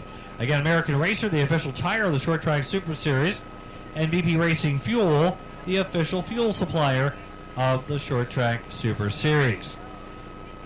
Again, looking at the Short Track Super Series Sportsman schedule so far, May 28th, the Lightning on the Mountain, Larry Meckick was the winner at Thunder Mountain Speedway. July 3rd, we were at the Accord Speedway, and the Battle of the Bull Ring 5, Kyle Roner was the winning driver.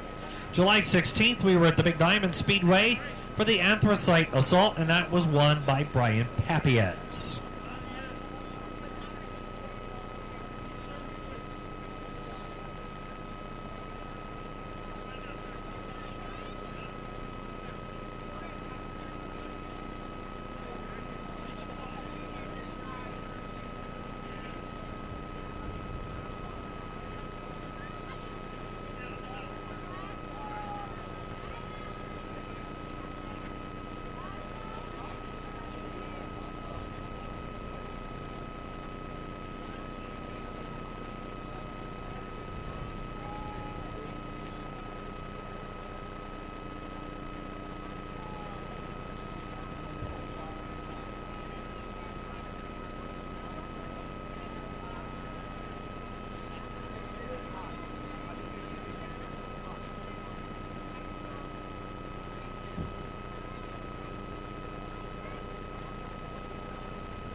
All right, the drivers eligible for the B main last chance qualifier, 12 laps. These are the 6 drivers eligible. Now, remember, a couple of guys did not come out for the consolation, so some of them might be unable to make the call. But these are the 6 drivers eligible for the 12-lap event. We'll have to see who shows up. The 94, Brad Horton. The 11 of Roy Crespo. The 80 of Dominic Roselli, the 73P Craig Pritchard, the 06 Larry Meckick, and the 0 of Michael Talmadge. Those are the 6 drivers eligible for this B main. It's a 12-lap scheduled. Again, we'll see who shows up. Again, some of them scratched out of the consolation, so a couple of them did drop out of the consolations while we were running it, so we may or may not have anyone taking this opportunity. We're just giving him a few moments here to see who answers the call.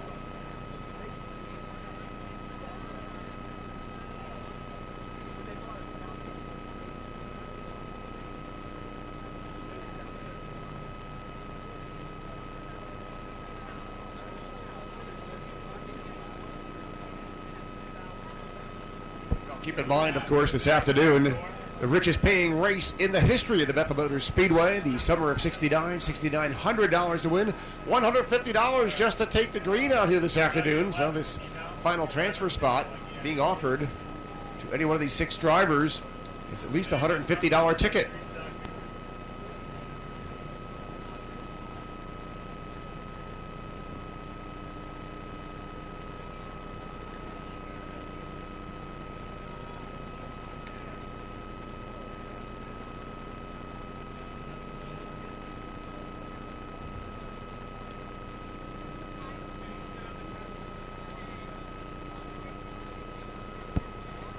So the Woodstocker Street Stock feature would be the first feature out here.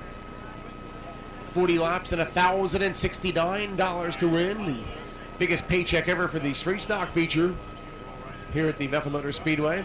$669 for the Hippie Bowl for the 4 cylinders. Another record-breaking payout for that division as well.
Well, you see right now, the call went out throughout the pit area. They gave him about 15 minutes of time. Brad Horton in the AJ's Plumbing number 94 car, regular in the Sportsman ranks on a Saturday night down there at the Orange County Fair Speedway, is the only car out of 6 eligible candidates that has answered the call. So that means automatically he will take that last starting spot, put the $150 in his hip pocket, and he's your final starter for this afternoon's Summer of 69.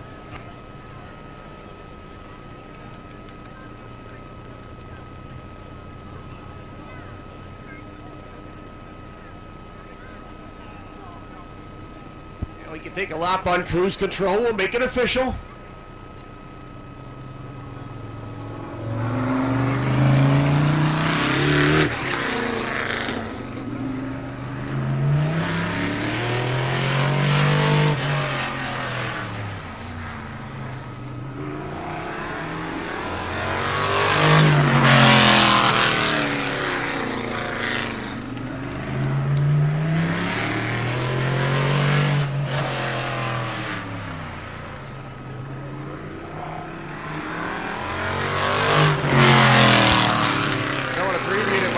Qualifier, B main, you might want to call it. Gave him a lap under green just to make it official. As we say in Pennsylvania Dutch country, official. And he is in the lineup. He'll be your final starting spot in the Summer of 69. Calling for the lineup right now for the Woodstocker for the straight stocks. That's right. 40 laps, 1,069 the win, and here's the way we'll line them up. Pole position, driving out of Narrowsburg in the 357 is Kyle Welsh. Outside, spot number 2, the number 12 car himself, Josh Wilbur. Starting from third, the number 89 is Ryan Brockner. Outside row 2, fourth starting spot will be his home for the green flag, the 67 car, popular Kevin Skelly. Starting from fifth, driving the 171 is Walt Henry. Outside, spot number 6 belongs to the 07 car, Brian Bauerfeind. Starting from 7th position, driving the number 54, Amber Van Orden. To the right side of the outlaw will be the B17 car, spot number 8 belongs to Stavey Simpson. Starting from 9th position, driving car number X will be Josh Towner. 5th row, spot number 10 on the outside, the 5 himself, out of Chester is Mario Contarino. Starting from 11th position, driving out of Monticello, the number 1, Larry O'Donnell. Spot number 12 aboard the number 9 X car, out of Susquehanna, Pennsylvania, Charlie Towner. Starting from 13th spot, driving car number 83 from Staten Island is Matt Guadagno.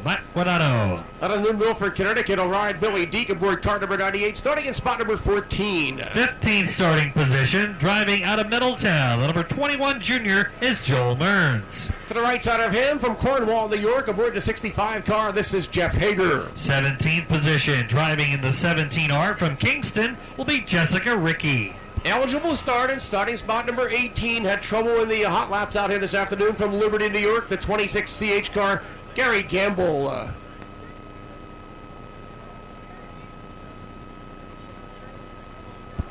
See, of course, that on the 26 car, they had the CH put after the number. It's a new addition to the number, of course, in honor and memory of Clarissa Hopkins. Owned, of course, by Kenny Hopkins. He's the owner of that 26 car. Now, they had trouble in hot laps out here this afternoon for that mount. Not quite sure if they're ready for a feature event or not. They had some ample time to repair that car. He is eligible to start at the tail side, starting spot number 18. Calling Clarissa's honor. Owned by, of course, her husband, Kenny, who's hopefully on a fast road to recovery. Also involved in that mishap a couple of days ago.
might want to bet your dog license on right now. Of course, popular Kevin Skelly, although he's not calling Bethel Motor Speedway his home on a regular basis in 2017, has visited Victory Lane many a times. That's often. And of course, oftentimes a winner this year, current point leader, the outlaw Amber Van Orden on the inside of row number 4, board card number 54.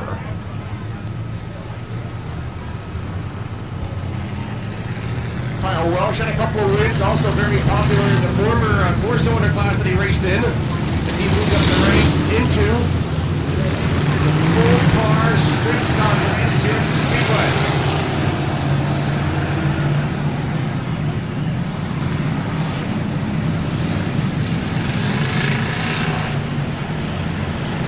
Caution lights out. Green lights. Warren Alston with green flags in hand. Ladies and gentlemen, the most winningest.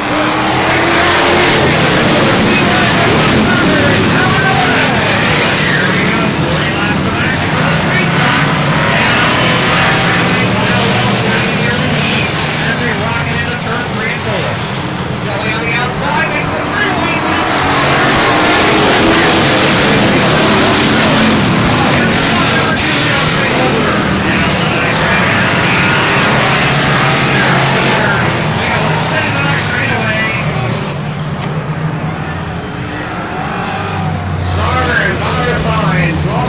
Coming on at turn number 2. A lot of cars on the new place to go. Ballard Vine looks like he's got the bumper cover hanging off as the 17 car going behind the wall right now. That's Stevie Simpson in relation to Bart.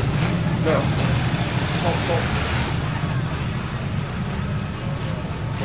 Left rear tire going flat on the Ballard Vine car. Yellow lights on the speedway.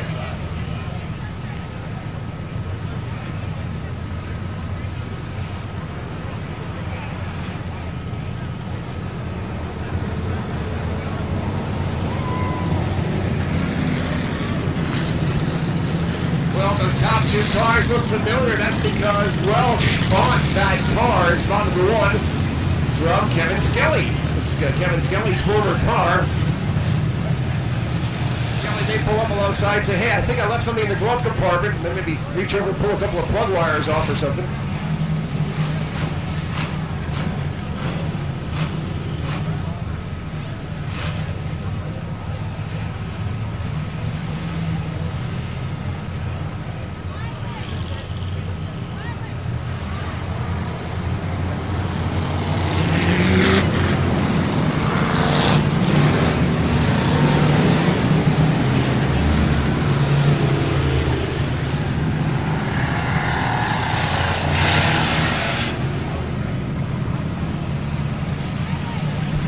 Coming back through the pit area aboard the 07 car. Picked up 3 checkered flags here in the 2017 racing season so far. You'll have to rejoin the tail side of the field, but 40 laps, a long way to go. 1 lap has been put to the history books right now. 1 down, 30 going to go.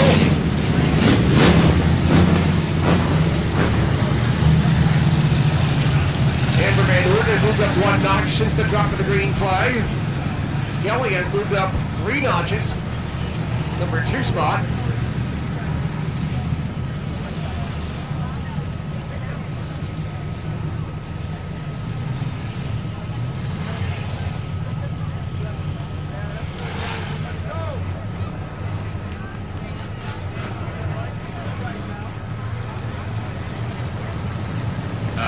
Got a little bit of lineup adjustment going on. We got him set now.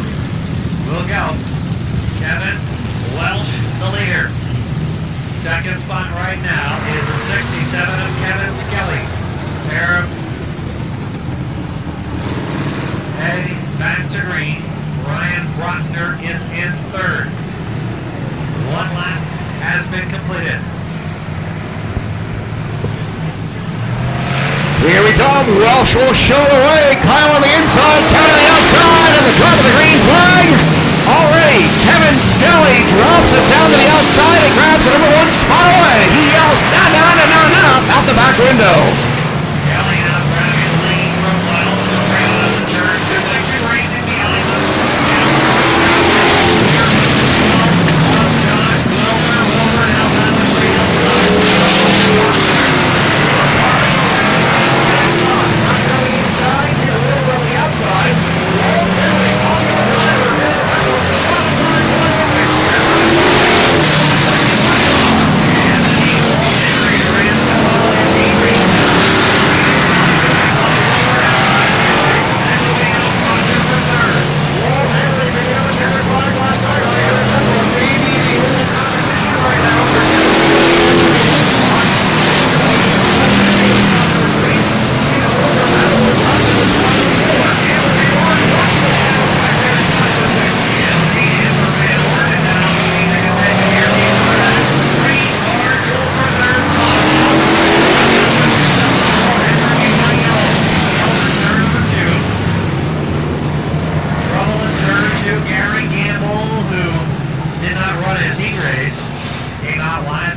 Asher in trouble with the Camaro.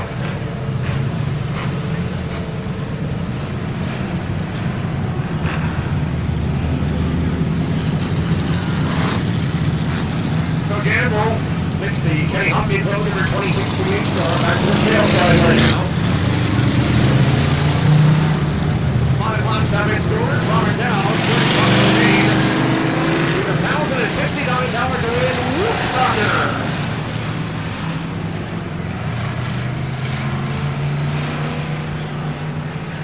Field sees the indication from flagman Warren Alston. Next time around, we'll be back to green flag racing action.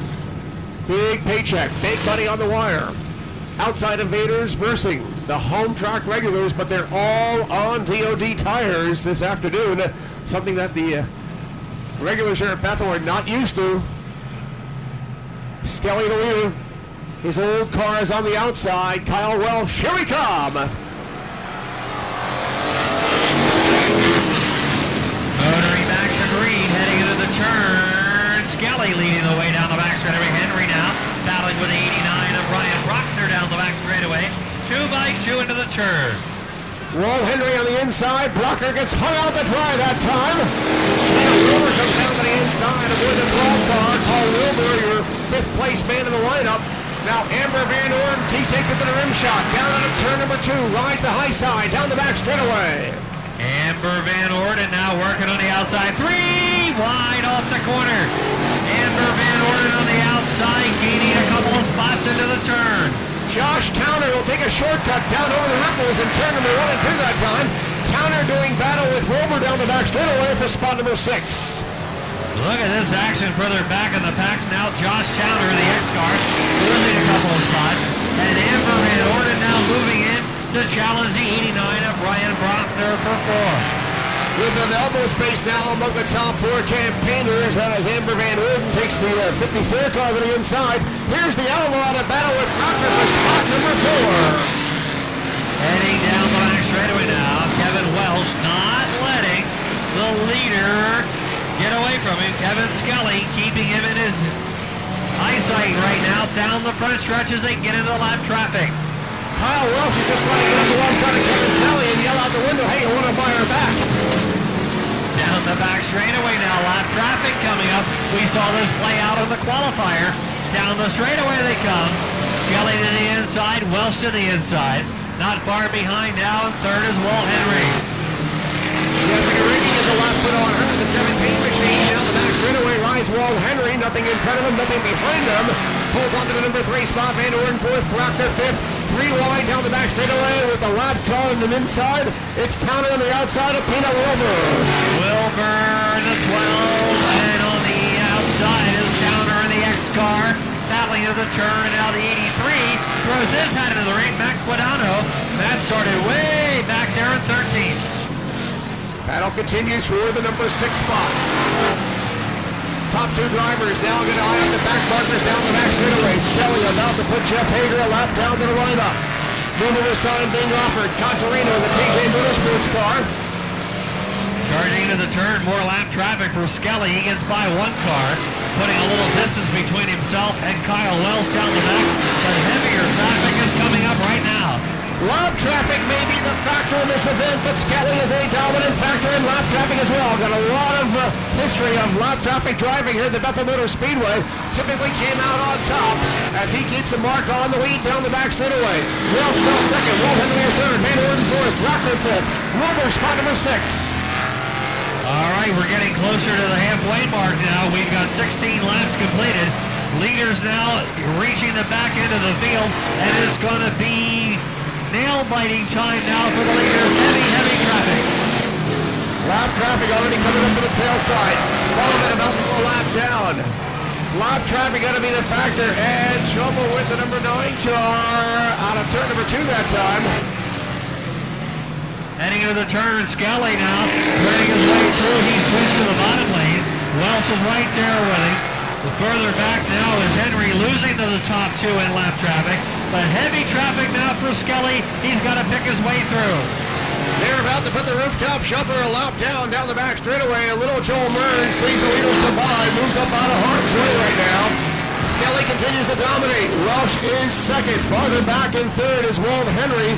Henry runs the number 3 spot. Fourth is Amber Van Orden. Fifth is then Brockner. Sixth is Wilbur. And seventh is the 83 car right now. A Macladano at the halfway point. 20 laps down. 20 laps to go. It's going to get exciting. Yes, indeed. We've got a group of about 6 lap cars ahead of the leader. Skelly and Welsh 1 and 2. Meanwhile, the 171 still third.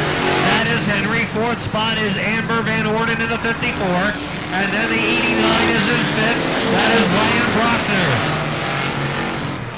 Warren Alston shows him the halfway sign that time around. Skelly navigates on the wild side. Down to the turn number 2 this time. He'll try and put Josh Towner a lap down to the lineup.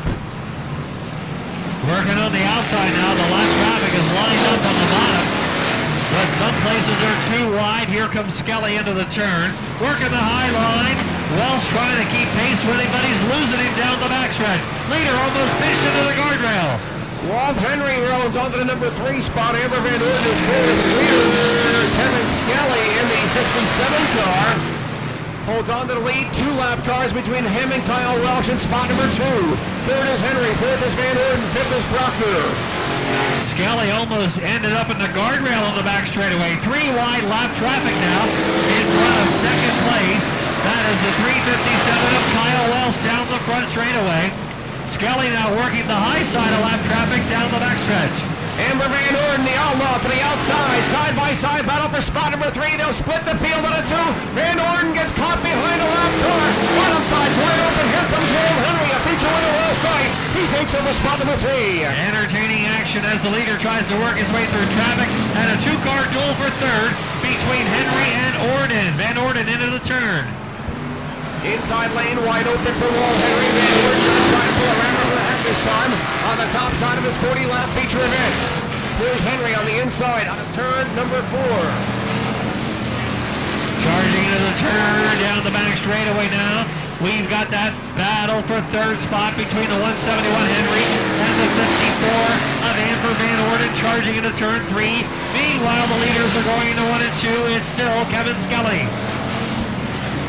Leaders work to the outside, down the back straightaway. About to put Josh Wilbur a lap down in the lineup right now. The number 12 car, Peanut, moves out. 3 wide. Skelly's got to go 3 wide as a leader. This is not pretty at all. The leader was almost down in the infield. Now they're 3 wide on the back straightaway. Skelly trying to make a bold move going into the turn. He pulls it off. Well, they look over their left shoulder and know that Skelly's got to be the lead driver. And they'll give him the racing space he needs right now as he puts Jeff Hager another lap down to the lineup. Kyle Welsh still second. Third is Walt Henry. Amber Van Orden is fourth. Then Kevin Brockner. Sixth is... How about that bold move for the leader? He had to make that bold move because Kevin Welsh was almost right behind him. Stevie Simpson, the last car on the lead lap right now, and about to go a lap down to leader Kevin Skelly. 31 laps this time by. 31 complete on your leader, Kevin Skelly. 4 lap traffic. Second spot is the 357 of Welsh. Third right now is still Henry. Fourth is Amber Van Orden. And fifth is the 89 of Ryan Brockner.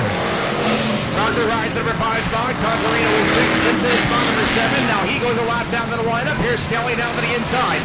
Now a little bit of a free racing space by Kevin Skelly as he moves down the back straightaway to cool that car down a little bit. Now as he moves with clean air for leader Kevin Skelly. Welsh is second. Third spot is still Walt Henry. Van Orden is right there. That's been the closest battle we've had the entire distance so far. Well, Skelly, since getting free on the lap cars, has a little breathing room right now. He's got about a half of 3/4 of a straightaway lead on second place Kyle Welsh, and he's getting back in the lap traffic now.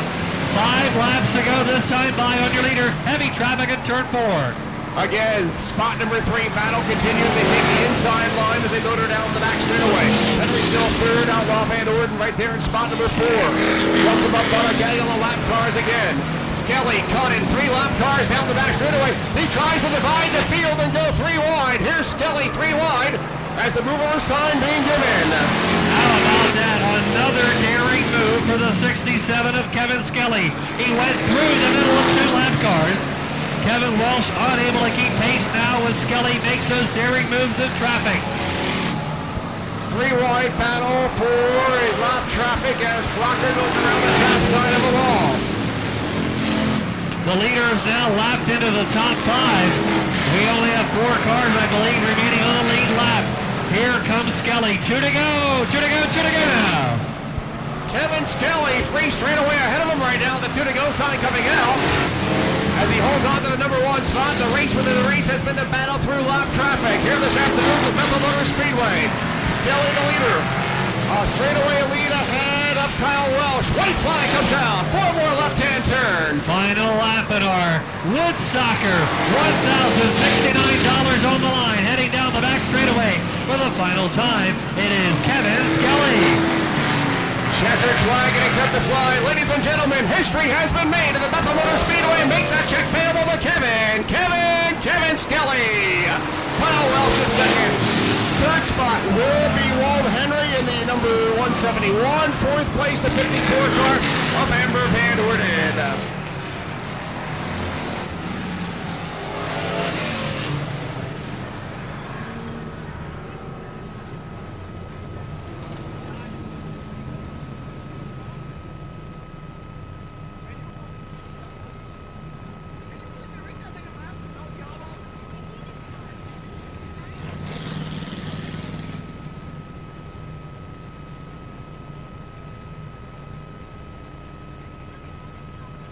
How about that for the Woodstocker for the street stocks?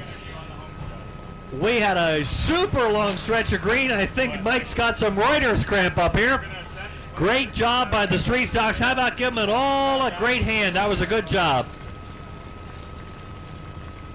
67, Kevin Skelly, the winning driver. 357 of Kyle Welsh is second. 171, Walt Henry third. 54, Amber Van Orden is fourth, and the 89 of Ryan Brockner coming home in fifth position.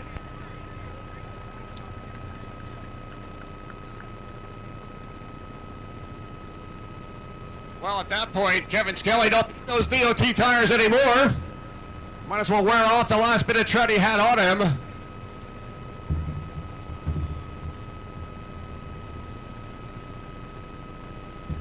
Well, the biggest paycheck ever in a straight stock race here at the Bethel Motor Speedway. Kevin Skelly, a dominant factor when he is a race driver here at the track. Multi-time winner. Not at home every Saturday night here at the Bethel Motor Speedway anymore, but he hasn't forgotten a thing. When he comes back, he'll take a victory lap around the quarter mile asphalt this afternoon. Skelly, the winner over his former ride, a car he sold to Kyle Welsh. Welsh comes home in spot number 2.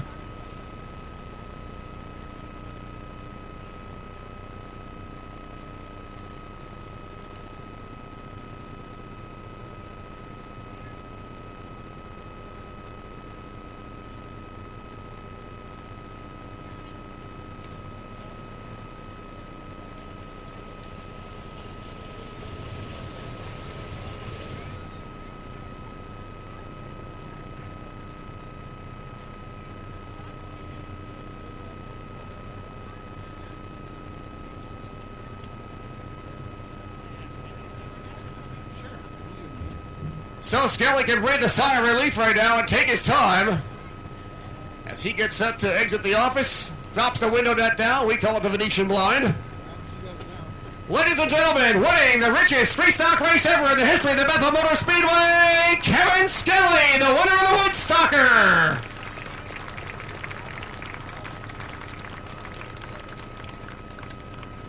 Kevin, I'll tell you what, that's got to feel good out there, but how about the race within the race itself, just getting your way through lap traffic? Yeah, there's quite a few cars out there, and it's a small track, so it got a little tight in a few spots. Start scratching your head and various other body parts, but you got to go a 3-wide battle through lap cars. Yeah, it got a little scary for a little while there. Now, when you are here at the Bethel Motor Speedway, multi-time winner that you may have been, you never ran on DOT tires. What was the difference today when you had both the DOTs on? Oh, it didn't stick like it does with a race tire. I'm glad I came last night to practice with them. So probably worried about taking that road hazard already out on all the rubber you're wearing out down there in turn 2 when you did victory lap. I don't think there's any brown rubber on the track. It's helping. I'll tell you what, got to be one of the richest paychecks tracks ever in your career? Certainly the largest. So you welcome Brett Dale's entry on the 10th to the Bethel Motor Speedway. Absolutely. It's a great event, and it's kind of nice to see these special events like this, especially at White Lake. It hasn't really had many in the last few years. Candace Kelly back on your old stomping grounds here at the Bethel Motor Speedway. Congratulations on a drive well done. Thank you. Candace Kelly, ladies and gentlemen, picks up $1,069 on behalf of VP Racing Fuels and, of course, Bob Hilbert Sportswear. The Brett Dale Motorsports Short Track Super Series Woodstocker is now a part of history. The best is yet to come.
Alrighty, folks, the summer of '69 for the Sportsman, the Bob Hilbert Sportswear Short Track Super Series. We'll give you the lineup starting from the back row to the front. Starting in the 13th row, 26th starting spot, a track provisional added to the starting lineup. He'll be driving in the Dominic Roselli number 80 car tonight.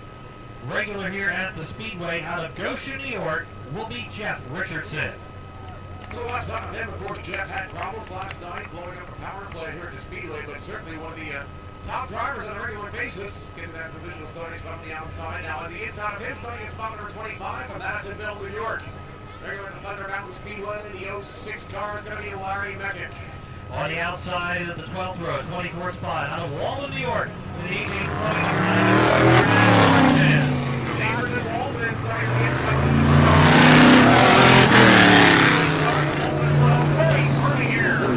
starting from the 22nd starting spot, driving car number 5 out of Washingtonville, New York. Regular here, number 5, Dan Dolan. left side of him is starting at spot number 21, Westfield, Connecticut. The second car,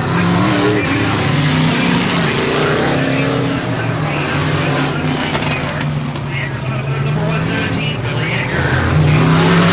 19 starting spot. Belongs to the 71 from Newark Valley, New York. This is Jimmy Zacharias. Starting from 18th position, Never Sing New York. And the 424 is Matt Curry. Outside of that from Pine Bush, awarding the advanced concrete number 3 car. This is young Cole Henschel. Starting from 16th position, driving the AJ's Plumbing, number 426 will be Rob Rowe. On the inside, from Fletcher, Vermont, in the front construction, regular at the Devil's Bowl Speedway, the 50X car, Joey Roberts. 14th starting spot, out of Middletown, New York, in the AJ's Plumbing, number 26, it's Frankie J. Frank Jazembowski.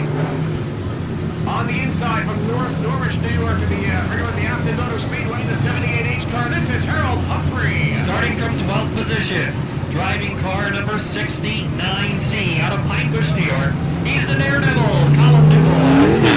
On the inside, going away in spot number 11, piloting the number 9 car from Pine Bush, New York, the JBM Truck River sponsor round. This is Captain Kyle Rector.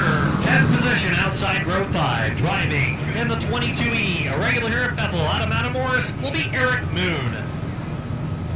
On the inside, riding aboard car number 46. The regular at the Accord Speedway in the Ralph Davis Zone, number 46 car. This is Nicky Plumstead.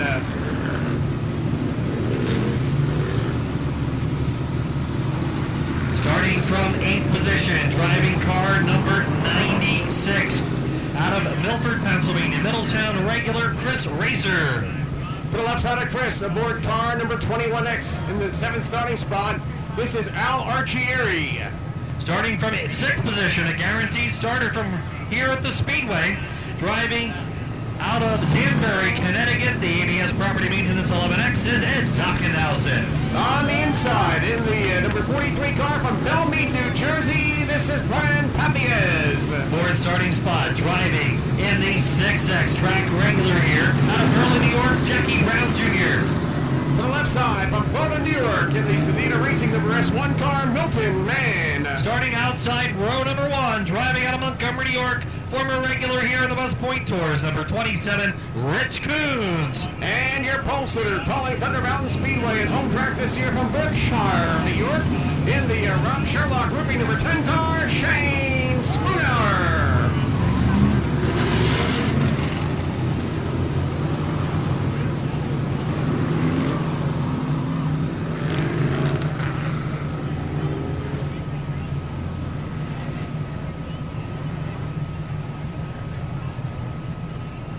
All right, folks, let's give a nice wave when they come by. Something high in the sky. Wave it for your favorite as they go into action this afternoon right here at the Bethel Motor Speedway. The Stars and Cars of the Bob Over Sportswear Short Track Super Series. We're ready to go racing. We hope you are. Fasten those seatbelts. Pull them tight. We're ready to go. Action 69 laps. The summer of 69. History will be made before your very eyes this afternoon. Here we go. Green flag.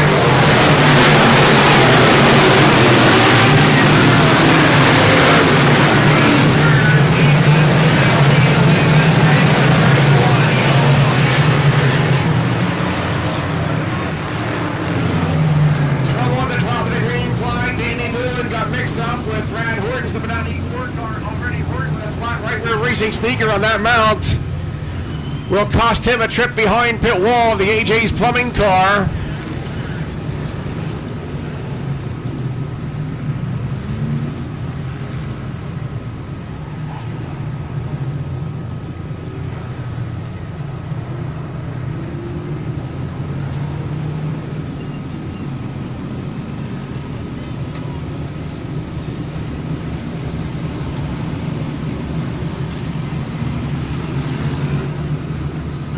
Horton going in with a flat tire. He got up over somebody's front end, blowing out his tire.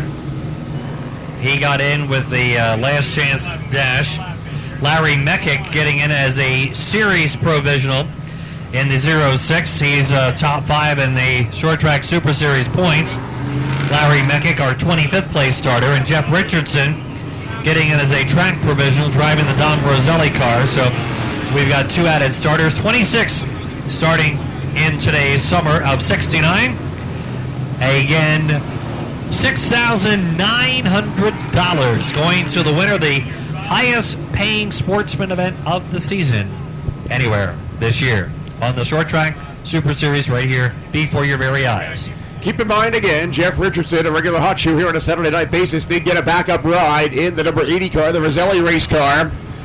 3 of Bethel Motor Speedway's best not in attendance here this afternoon. Jeff Richardson has made the grade by borrowing a race ride, but Paul Martin and Rick Mill both had trouble last night here at the Speedway, and they all could have been likely candidates of visiting Victory Lane out here this afternoon. So tough break for Rick Mill and Paul Martin.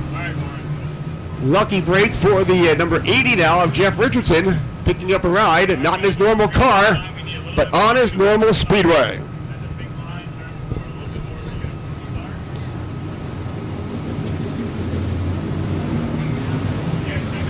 Zero in, complete, restart. We had that trouble at the back of the pack. Horton back out, got a new sneaker on already. Wood Brothers changed that in a hurry. We're ready to go back to racing. Here we go.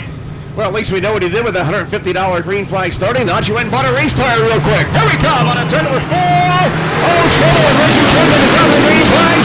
The milk leader regaining consciousness. Back into the number 4 spot he goes. And down the back straight away. It is going to be the 6X of Jackie Brown Jr. to the number 1 spot. Lap number 1, Jackie Brown grabbing the lead from Spoonhour down the straightaway. We've got one car in the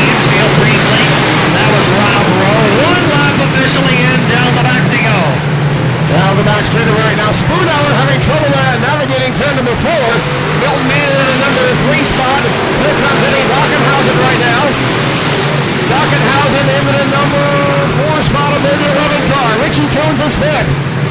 Good action mid-pack there. Battling hard for position. Nick Plumstead in the 46 now, trying to move up a couple of spots. Heading down the straightaway. The 96 is in trouble. Moving slowly in turn number 1. Trouble at the end of the home straightaway. The 96 car, Chris Razor, coming together with the 424 Matt Curry. Captain Kyle Redner spins to avoid contact, but he did some right rear damage on that mount in doing that spin. Razor's got a flat left rear tire. They'll both be going down behind pit wall. Curry's not moving. Can't tell whether he's just stalled or whether he's got problems aboard the 424 car as well. 3 laps completed. 3 laps are in.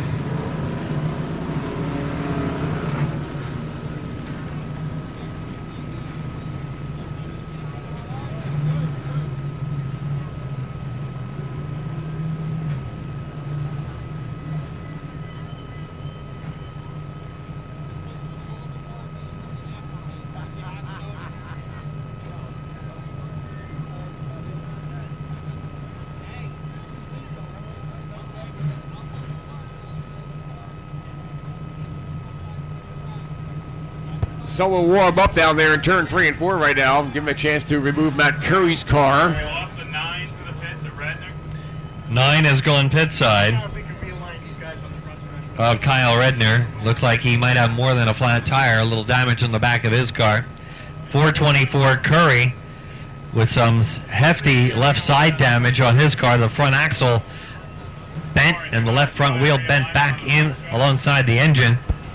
So it looks like his day will be done, unfortunately. 424 Matt Curry. It's going to be one awful long phone call to East Coast Speed tomorrow morning. Start to order all the parts you need to put that baby back together.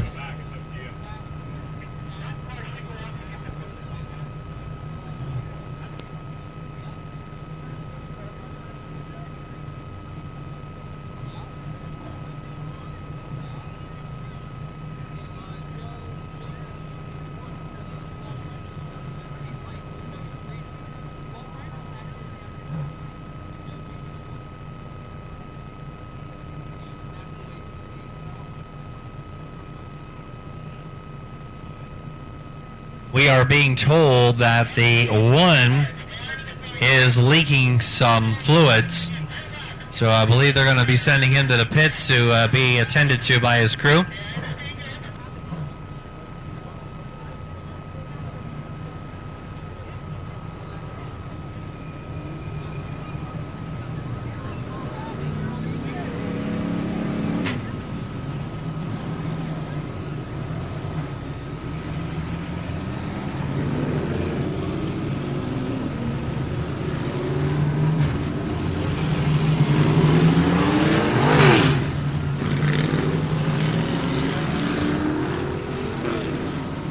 '96 ready to come back out on the raceway of Chris Razor. Razor being held at the pit gate right now.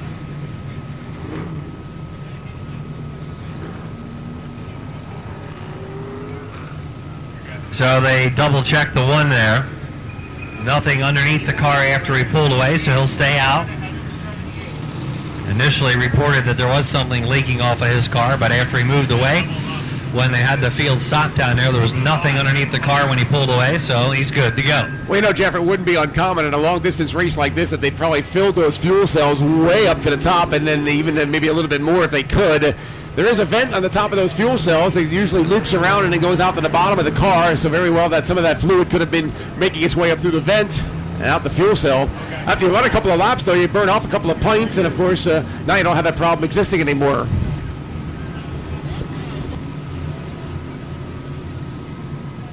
So Milton Mann, good to go. He's in 3rd. So Jackie Brown has changed his racing schedule in recent times. He's been doing all sorts of racing all over the place, asphalt and dirt racing. Running here, running at Devil's Bowl. Taking in some new venues from where he previously raced. And doing well here. Shane Spoonhour. How about Shane, the youngster out of Berkshire? chasing the Short Track Super Series this year, teaming up with the Sherlock Racing Team. Regular at Thunder Mountain, his home speedway. And doing quite well here on the asphalt this afternoon. Milton Mann in the number 3 spot. Third spot is Ed Dockenhausen, track regular. Also turned some laps at Accord. Rich Coons, he's been doing a little traveling this year, but he's got plenty of laps here. In the 27, now 5th. Brian Papiez, who does most of his racing on the dirt. Big winner last year at Grandview Speedway. Switched his venue to Bridgeport this year on the big 5/8 mile. Doing some winning there. Point leader most of the year, now 2nd. And picked up a win last night. Nick Plumstead, another regular here. Accord driver as well. He's next in line. And then Frankie J. Here we go. We've scored 3. Well, you know, Jeff, Rick tells us that Jackie Brown Jr. had an opening night win here in 2016 with that race car. He is back out to the number 1 spot right now as the green flag flies again. Dockenhausen in line right now for the number 3 spot. Milton Mann is 4th. Papiez binds things up back there in spot 5. Here's Richie Coons for 6th. And the outside is open for Frankie Jazembowski. Charging through the corner. We're back to green. Here comes Humphrey. Mid-pack trying to make a move now on Moon. Meanwhile, down the back straightaway, Spoonhour still battling it out with the 11X of Dockenhausen. Dockenhausen take a sneak peek down to the inside that time as Spoonhour went wide out of 4. Milton Mann into the number 4 spot.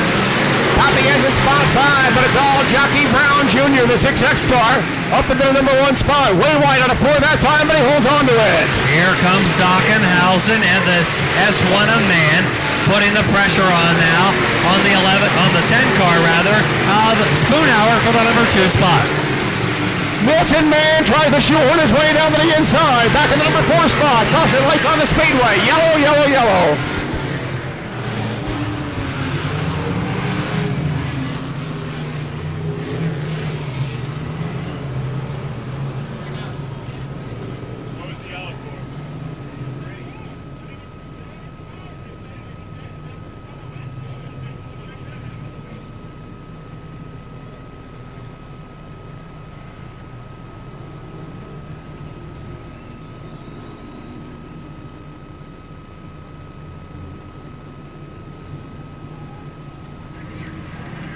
Debris on the racetrack down there. They'll retrieve that. Looks like the sweeper's going to come out as well. We have 9 laps completed. Brown leading. He had a somewhat of a comfortable lead, Tim, but what a battle there for 2nd spot. And I'll tell you what, Dockenhausen's got the home track advantage. Keep in mind, of course, he picked up that guaranteed starting spot last night with an impressive finish here at the Speedway. One note you want to kind of point out here, these guys, of course, are punishing these dirt racing tires, and the majority of these guys are all using the typical beadlock racing wheels, except for Jackie Brown Jr. He's got the old style non-beadlock wheel. Obviously feels confident that putting that car through the paces of the turns will not break the bead on that racing tire. So Brown is leading, but that big battle for 2nd between Spoonhour, Dockenhausen, and the S1 of Man. 3-car battle. Then Papiez quietly biding his time. He is in 4th. And Frankie Jazembowski now in 5th. Tim, what did you say, about 6 or 7 years since he's been in a race car, but looks like he just drove last night. Boy, it's been a long time. I'll tell you what, we see him now almost every Saturday night in the pit area down there in Middletown, but the entire Jazembowski family being well represented with some very fast-looking racing machinery. Frankie J wants to get back in the car. Don't know what possessed him or what gave him the opportunity here this afternoon, but I'll tell you what, I could say good things are in store for Frankie J. We can't wait to see him back on the dirt track down there in Middletown. Yep, and Richie Coons behind him. Then the 22 of Eric Moon behind him. Nick Plumstead and Harold Humphrey in the number 78. Safety is another driver. Our 2nd place car heading in. Spoonhour. He's in trouble.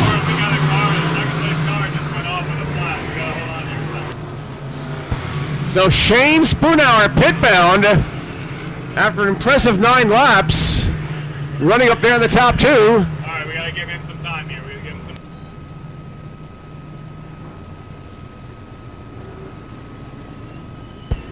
Flat sneaker on the Spoonhour car.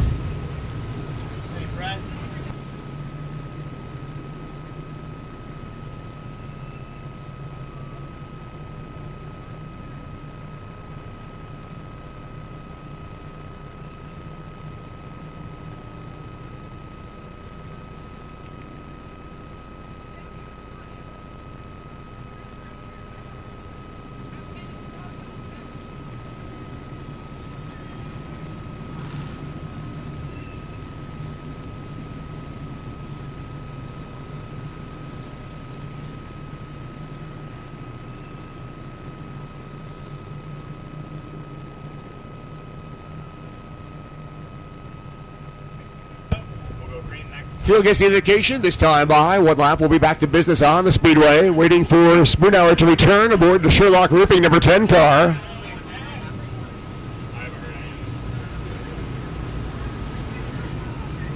So here's Spoonhour back out onto the playground in the Robbie Sherlock Roofing and Siding number 10 machine. 7 laps have been completed. 7 laps have been completed. Here we go.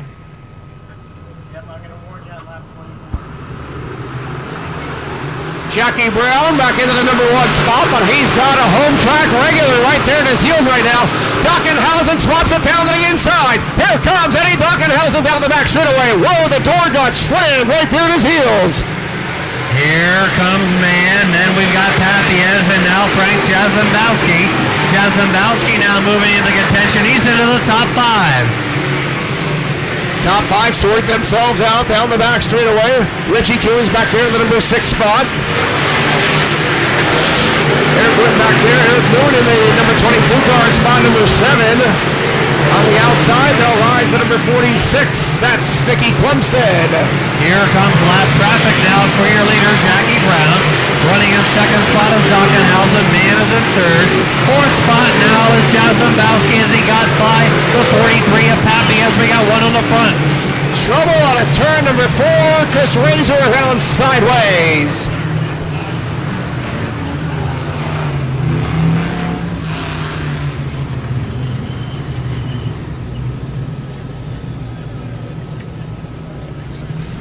Yellow lights coming on the speedway right now. Chris Razor aboard the number 96 car lost a handle on things as he got her around sideways. Yellow lights back on the speedway.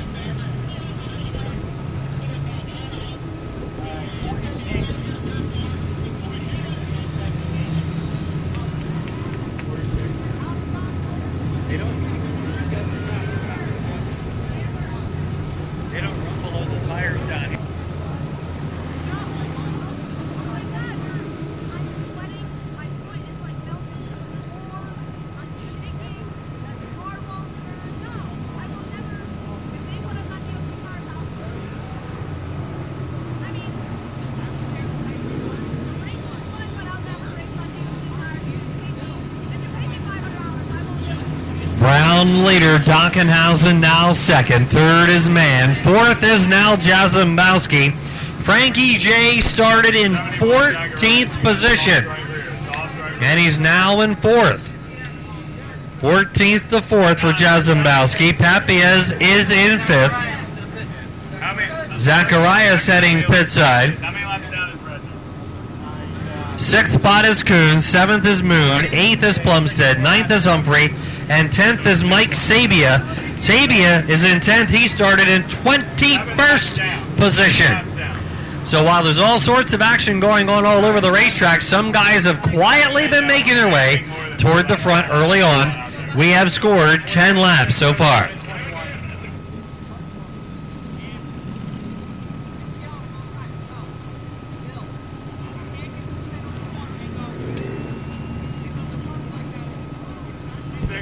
We're getting this lineup reorchestrated right now. The 426 belonged in front of Archie Erie. So Rob Rowe getting a proper restarting spot.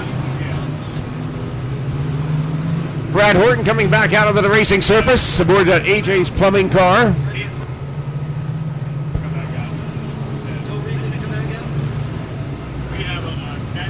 Kyle Redner getting turned around, going back to his pit stall after being deemed 7 laps down in the lineup.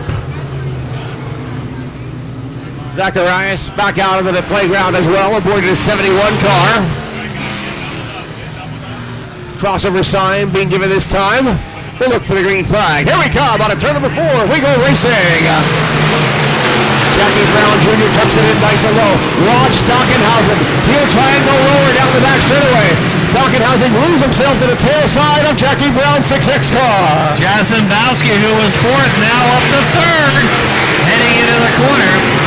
Charging behind him now, Rich Kuhn slipping by Papiez. We got a little sideways action in turn 1 and 2. We stay green.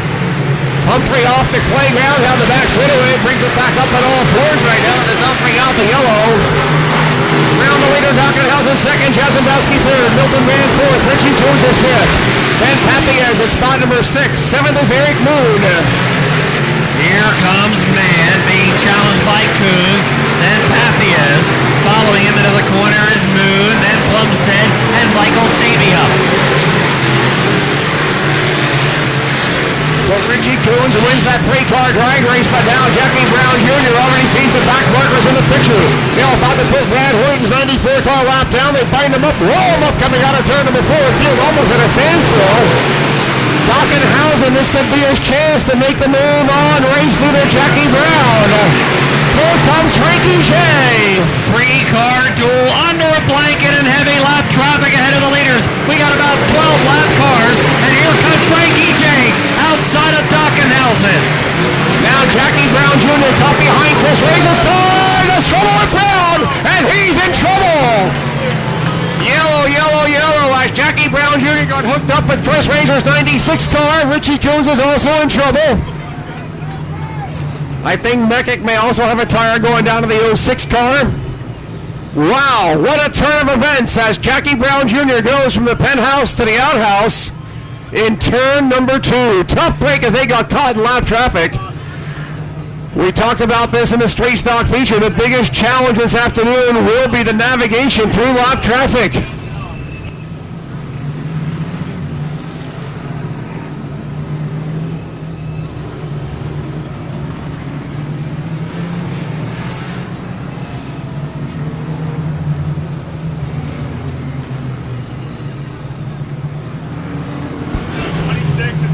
When the yellow flag came out, Frankie Jasenbowski was right where he needed to be, with Jackie Brown Jr. going down out of the lead step. Frankie J was in spot number 2, so he will be your new race leader, Frank Jasenbowski, the Hollywood Express number 26 car. And how about that battle? 3 cars dueling under a blanket. Brown had the lead, Dockenhausen behind him, Jasenbowski on the outside. And they caught up to the lap cars. There was about a dozen lap cars ahead of them, all nose to tail, side to side, bumper to bumper. And Brown got hooked together with Razor, and they spun together. Everybody else got through. Jasenbowski was 2nd here at the line when they went by, so he is now the leader with Brown going to the back along with Razor. Rich Coons was doing donuts in the infield, but he never stopped, kept going, so he goes back to where he was running. And we've got 16 laps completed. Lucky dog recipient in this caution was the 20 of Corey Cormier. He was the lap car that was in front of most of the other lap cars, so he was the leader most lap car, and he will get the lucky dog, put him back on the lead lap right now. Working on the lineup right now. Wow. Boy, they got back to lap traffic. Larry Meckick in and back out. When they got to lap traffic, it was some hair-raising moments. And we're a long way from over. Well, I'll tell you what, kind of interesting that we never thought that that would be the big factor out here this afternoon, was actually leading this race in lap traffic. We saw that happen in the straight stocks. Now it's going to happen many more times before that paycheck is made out for these Sportsman campaigners. And how about that? Jackie Brown started 4th. Ed Dockenhausen started 6th, but Frank Jasenbowski started 14th. Rich Coons out there. Coons.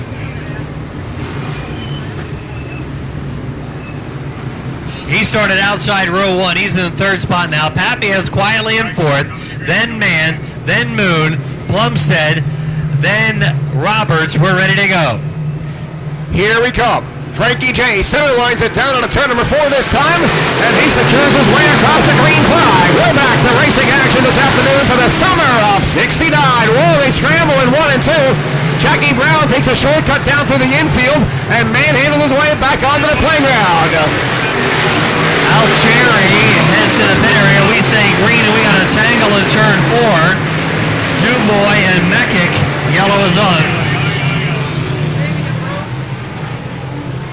Well, a couple of problems actually. The 7 of Michael Sabia breaks down as he'll go down behind pit wall. Of course, the 69 C car is sitting on the inside of the infield down here. That is, of course, is Colin Dubois.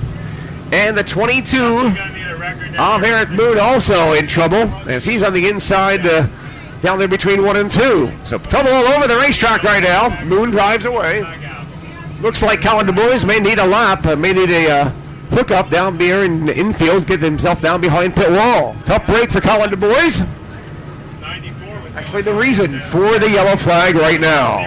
Al Archeri pitted right as we went back to green. The 21X headed in. 426 of heading in. 426 is heading in. That is Rob Rowe. 22E of Eric Moon spinning it out in 1 and 2. He'll rejoin. And Colin Dubois, the 69, got tangled up with Larry Mekik. Mekik was able to keep on going, and Dubois looks like he's getting the hook. Now, Rick pointed out, too, of course, that Jeff Richardson on a borrowed race car, who started dead last in the lineup, is up in the number 8 spot right now. So by virtue of stuff happening in front of him and a couple of cars going in the infield and the lap traffic as well, putting Jeff Richardson up now to the number 8 spot on a Render Racer ride, picking up the keys from Dom Roselli a couple of laps ago.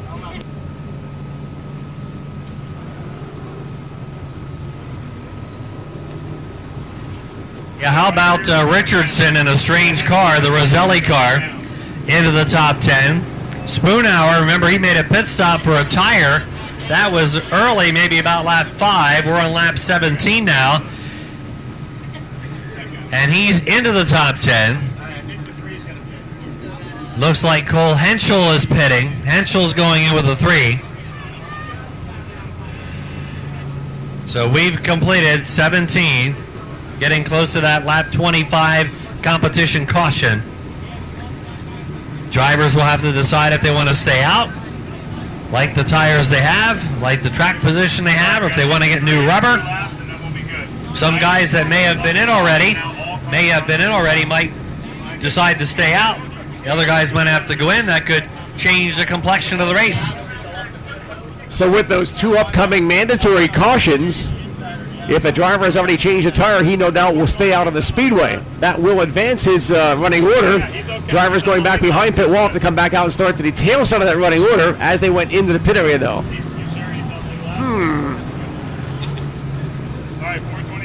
That is like the old dirt track double file restart. Do we pick the inside or do we pick the outside? All right. Well, the excitement builds.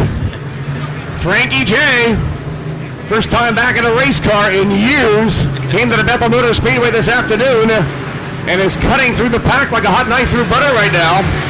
Eddie Dockenhausen, home track advantage. He will offer Frankie J. a high amount of competition. Warren Alston, green flag in hand, lets him know next time around we're back to business at the Bethel Motor Speedway for the summer of '69. All right, we're ready. Warren with us on the Short Track Super Series. He's flagged a lot of races in his career, dirt and asphalt, NASCAR Tour as well. Ready to go. Jarzembowski will bring him back along with Dockenhausen. Here they come. Frankie J. opens up the inside, lets it go wide, down on a turn number 4 that time. That was intentional, but he's doing a good job. Jay back on the inside right now on a turn number 2. Oh, Richardson hopped the wheel down the back straightaway, but here comes Dockenhausen. He's on the outside, pulling Frankie J. a run for the money. Dockenhausen really giving a run to Jarzembowski, but Jarzembowski uses up the whole racetrack and keeps him behind. We've got the 71 of Zacharias in trouble now. And he's got hooked together with Billy Edgars, and we've got a yellow.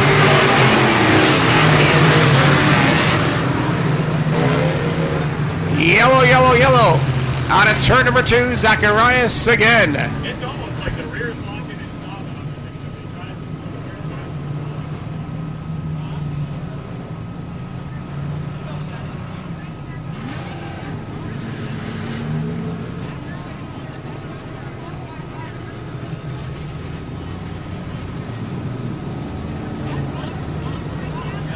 Zacharias going in with the 71. He and Billy Eggers got tangled up. It almost looks at times like the car stops going into the corner. I don't know if he's having a problem or what. Then the guy behind him runs up on him real quick, so he's getting checked over right now. Well, Jarzembowski got a serious challenge there from Dockenhausen on that last restart. They went around a lap and a half side by side. Well, interesting to note that Frankie J knows that Dockenhausen is a track regular. He knows the quick way around, so he lets that car get a little wide on the restarts. The problem is he opens up his bottom side, and that almost caused him problems that time around too, because the bottom side was wide open, and he almost lost the lead that way. Well, the West Fair Fish and Chips, number 7, Michael Sabia, he had been up in the top spots, had made a pit stop, and he's back out. Michael had started deep in the pack in 21st and made his way to the top 10, but elected to make a pit stop. So we've got Jarzembowski 1, Dockenhausen 2, Coons is 3. Plumstead has now worked his way up to 4th. 5th spot. Plumstead now heading in. We just mentioned his name. He heads to the pits. So Pappy is now 4th. And the 50X of Joey Roberts is now 5th. Harold Humphrey is now in 6th. Mann is 7th. 8th is Spoonhour. 9th is Doolin. 10th is Richardson.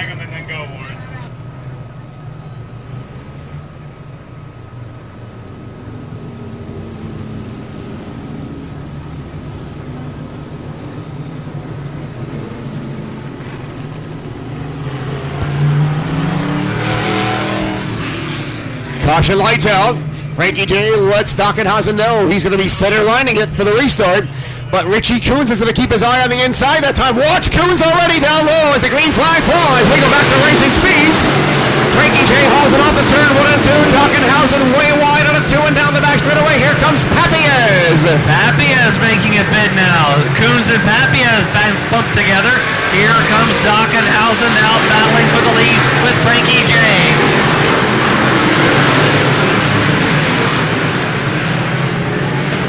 Jackie Brown continuing to pick up spots with the 6 car. He's back into the top 10. He's inside of Spoonhour, gaining another spot in turn 4. Spot 10 right now is Jeff Richardson aboard the number 80 car. Almost got taken off the racetrack that time. Then hit over down the back straightaway as Richardson got tapped from Dane Doolin right there in the tail side. Down the back straightaway now. Rich Coons losing another spot. Joey Roberts in the 50 now, making the move by Coons. Humphrey behind him, heading down the front straightaway. Watch him down the backstretch. Frankie J can see the back of the pack right now. That's where the race will develop again. Dockenhausen, an expert in drop traffic here at the Bethel Motor Speedway, now begins to plan his strategy. We're getting close to the lap 25 pit stop here. Here comes Jarzembowski and Dockenhausen down the front straightaway into the corner. Dockenhausen looking to the inside of Jarzembowski. He's got him out of turn 2. Eddie Dockenhausen, now your new race leader of the 11 car in lap traffic. He put the 11 car to the inside. Yellow lights are on. Here's your first mandatory caution.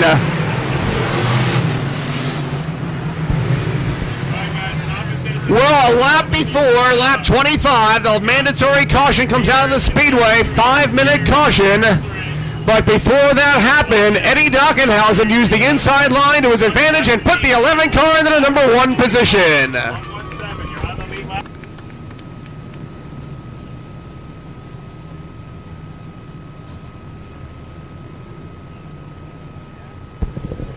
.25 laps being put to the history books right now.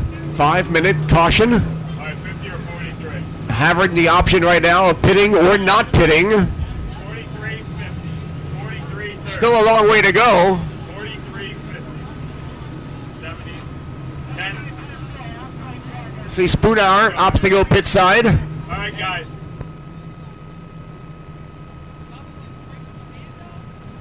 The pits are now open. No doubt Joey Roberts may be setting himself up for a visit to the pit area as well. We see him moving way on the outside. All right, bring him around and stop him here, all right? We'll see who opts to go pit side. Spoonhour just made the way in behind pit wall. So anybody that would like to come in, go in now. Stop you in turn 1. We're going to stop you in turn 1 and give the duration. All right. This is our first competition caution. They're going to stop the field down in turn 1. The drivers have been instructed on the in-car. Anybody that wants to pit can do so. Spoonhour is going in. Sabia has gone in. 11X, you can stop in here in 1. Well, you know, Jeff, it might be part of the strategy to take that first pit stop instead of the second, because after the second pit stop, you've only got 19 more laps left. So that might not be a good chance to work your way back up through the tail side of the field. Only 2 cars, though, opted to go pit side. Got the one. Pits are open. Pits are open right now. The 10 went in. That is very strange. Only 2 cars chose to go in. And the 06. Well, Eggers and right Meckens now, also went in. Dockenhausen was, what a battle between he and Jarzembowski. He slipped by in lap traffic to take over the lead. Now, they were talking with Milton Mann.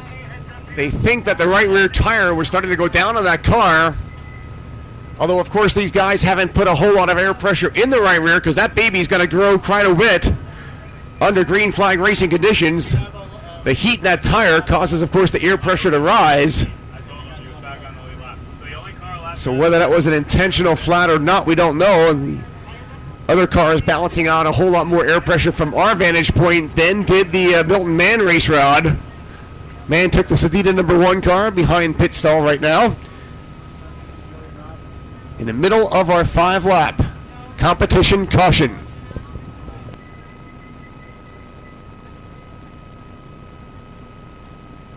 Very unusual, Tim. I thought a lot more guys would go in, at least on this first one.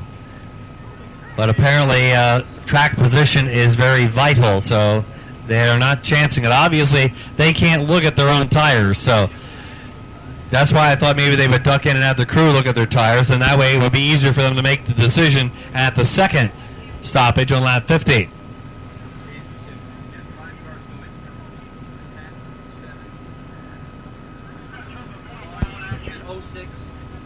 It'll be interesting, though, to note that the 5 cars that did go in, we'll watch how they get to advance back up through the lineup now once they come back out with fresh rubber. They can change either right or left side, doesn't matter. They can change all 4 if they really want to. It's a 5-minute caution, so they have the opportunity to change as much or make as many changes on that race car as they want to.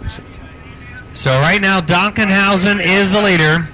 Jarzembowski is second. Pappy is now third. Fourth is Roberts in the 50X. He started in 15th.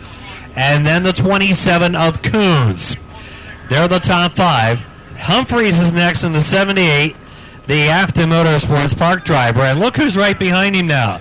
Jackie Brown Jr. He's been slowly, no, I shouldn't say slowly, he's been quite quickly picking up spots coming back up through the field.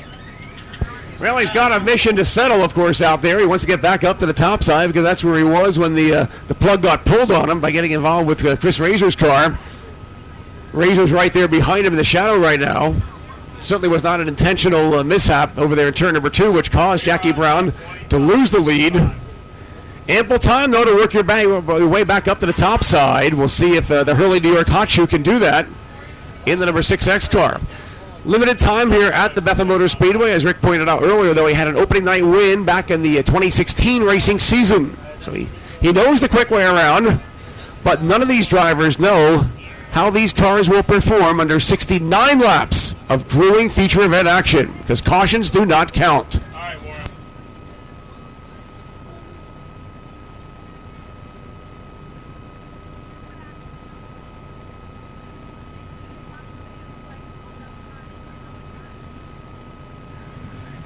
Again, the cars that did pit will have to start at the back of the cars that stayed out, but they will restart in the order that they were running when they went in.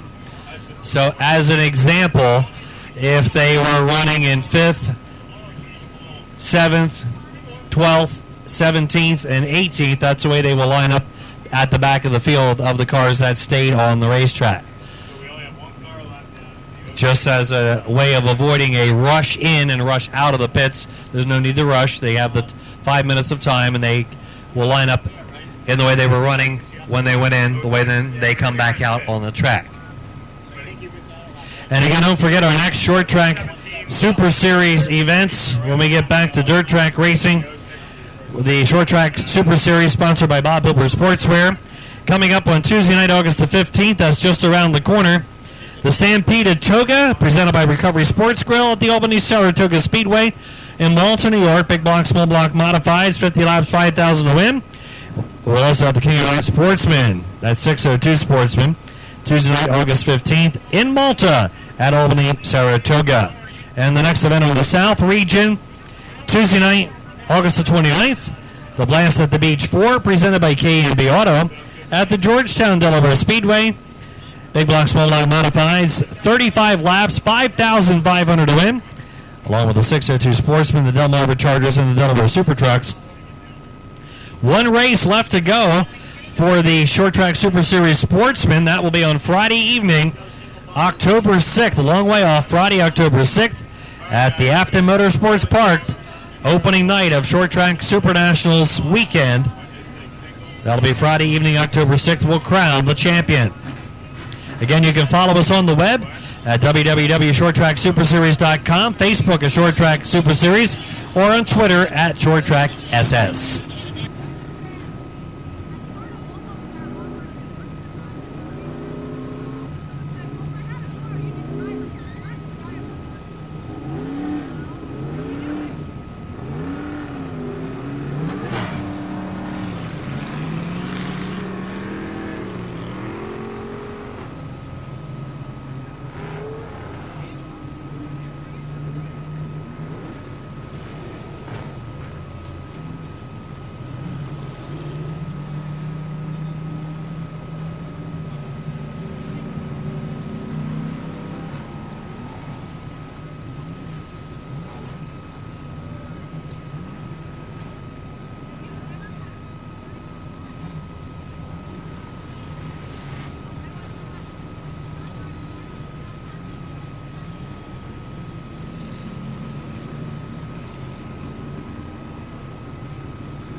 Colin Du Bois being informed via the in-car contact with Mission Control that he is actually 9 laps down.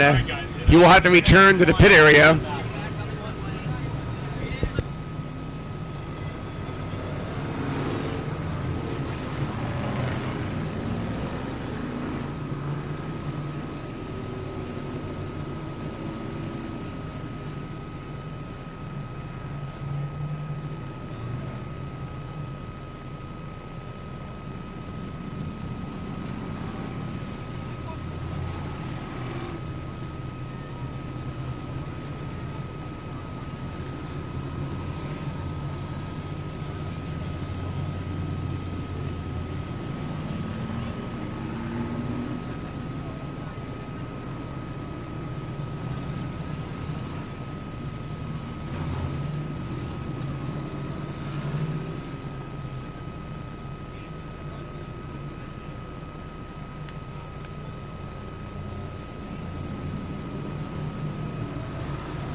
All right, the 20 of Corey Cormier had pitted.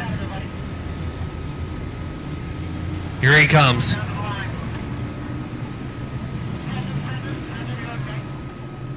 Cormier coming back out. We're ready to go. Dockenhausen, the leader. Then Jarzembowski. We're ready to go back to racing. 25 completed. 21 cars still remain on the racetrack right now. Here they come on to turn number 4. Green flag flies. Ryan Papiez tried to pull a hole shot that time, put it down to the inside. Joey Roberts on the high side, down the back straightaway. And Roberts grabs the number 3 spot away, putting Papiez in spot number 4. Watch the battle for spot number 5. Heading into the corner now, Dockenhausen maintaining the lead down the back straightaway. Jarzembowski, Roberts now third after slipping by Papiez on the restart. And Jackie Brown getting by Coos, followed by Humphrey. Michael Sabia in trouble down the back straightaway. The West Fair Fish and Chips car has dropped off the pace. Caution lights on the speedway to give Sabia a chance to take that car off the racetrack. He does so now. Yellow on the speedway. Sabia safely off the racetrack under his own power. 06 Larry Meckick getting the lucky dog. He's now back on the lead lap. Well, a couple positions swapping again. Roberts in the 50, slipping by Papiez. Now third, Jackie Brown gaining another spot. He is now moved up to 5th. And Harold Humphrey continuing to impress with the 78 car. He's just outside the top 5. It'll be interesting to watch the restart with Dockenhausen now on the inside. He's a regular here at the Bethel Motor Speedway. Let's see what lane he opts to open up that track with on a turn number 4. Will they keep her down nice and low or let that car get a little wide coming out of 4? We'll see. Frankie J. Right there. He had that impressive run. Sabia making a quick stop after drawing the caution. He's back out. Here we come. Dockenhausen, conservative on the entrance on a turn number 4 that time. To the home straight away. He's back in the number 1 spot, and he quickly waves bye-bye to Frankie J. Roberts third. Here's Jackie Brown. Brown up into the number 4 spot, putting Papiez back in spot 5. Richie Coons on the outside of Harold Humphrey for the number 6 spot. With Humphrey spot number 6, Coons is 7th. Richardson is back in spot number 8. Cole Henschel was 9th, and Plumstead rounds out the top 10. Humphrey gaining a spot on Coons after that last restart. And now Richardson in the 80, the Don Roselli car, working his way through the field. Richardson now moving in on Coons down the backstretch. Joey Roberts on the outside. Here comes Jackie Brown Jr. down low. Give him the number 3 spot. Brown is back up to spot number 3. Lap traffic will soon be coming up for the leaders now. Dockenhausen, no one pressuring him right now. Frankie J is in second. Jackie Brown slipping by Roberts. He's now in the 3rd position. Jackie Brown Jr. neck up to the top 3. Dockenhausen in lap traffic went by Larry Meckick that time. Meckick gave him the inside lane to go by. Frankie J second, Jackie Brown third, Roberts is 4th, then Papiez is 5th, Humphrey 6th, Richardson 7th, Henschel is 8th, Plumstead is 9th. Rich Coons is heading in. 10. And Rich Coons is in trouble. Coons is off the speedway into the pit area. Richie Coons makes a pit stop. Halfway on your leader down the front straightaway. Ed Dockenhausen now getting the halfway signal, heading out of the corner, and Frank Jarzembowski is closing back in with Jackie Brown and Joey Roberts right behind. Eddie Dockenhausen letting know Michael Sabia that there's a lead car behind him, not a lap car, as he glued himself to the back bumper of Sabia's 7th car that time by. Dockenhausen wants the inside. Here comes Jackie Brown Jr. and Frankie J. Top 3 cars in lap traffic. This is an old baby race right now. Yeah, back to the scene of the crime, as they say. The top 3 under a blanket in lap traffic. And Dockenhausen makes a 3-wide move through the middle to pick up a couple of spots. And we've got Spoonhour in trouble for a caution. Flat tire on the Spoonhour car. Brings out the yellow flag. But Jackie Brown Jr. has made his way to the number 2 spot before the caution flag came out of the speedway. Frankie J is now back in 3rd. Joey Roberts is 4th. 5th would then be Brian Papiez. 6th already is Jeff Richardson. 7th, Cole Henschel. 8th is Nicky Plumstead.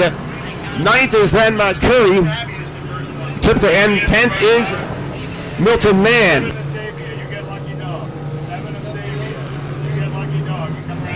Well, Spoonhour slowed, looked like he might have a tire issue. He's heading in. And the 78 of Humphrey, who had been running so well up into the top spots, He has gone pit side. 06 of Mekic looks like he might want to go in. Well, as we said under green, back to the scene of the crime. Jackie Brown, Dockenhausen, and Jarzembowski battling for the lead in heavy traffic when Brown got tangled with a lap car and spun. Jackie Brown in lap traffic, gaining second back from Frankie J. But Dockenhausen making a daring move through the middle of 2 lap cars to maintain the lead, and Brown picked up second. Yeah, he studied that lap traffic for a couple of laps there. He knew that he couldn't get by going on to the outside part of the speedway. He had to make a bold move because PDQ, he heard Jackie Brown, and no doubt Frankie J was right there in the lineup as well. They were both breathing down his heels under lap traffic conditions, so that's a chance where you just got to kind of close your eyes and go.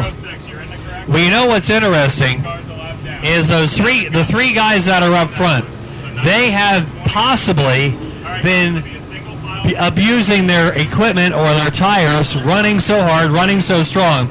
The 2 guys there in 4th and 5th have been biding their time, quietly racing, biding their time. They may be saving their car for later in the race. Not that they have anything more than the 3 guys in front of them. They might be saving their tires a little more for the end. Yeah, and if you can get a couple of laps out of a tire, that could mean the difference between finishing or winning. Milton Mann also with a flat right rear tire in the Sedita 1 car. Yellow lights will remain on the speedway as they tell Milton Mann from Mission Control that he's got a flat right rear tire on that car. He goes down behind pit wall this time. Beyond the halfway notch right now, we'll see who may be getting their plan on for that second caution at lap number 50. 38 laps in the lineup, 12 laps shy of that next mandatory caution. And just a 2 or 3 lap behind, all right, 2 or 3 laps past the halfway point.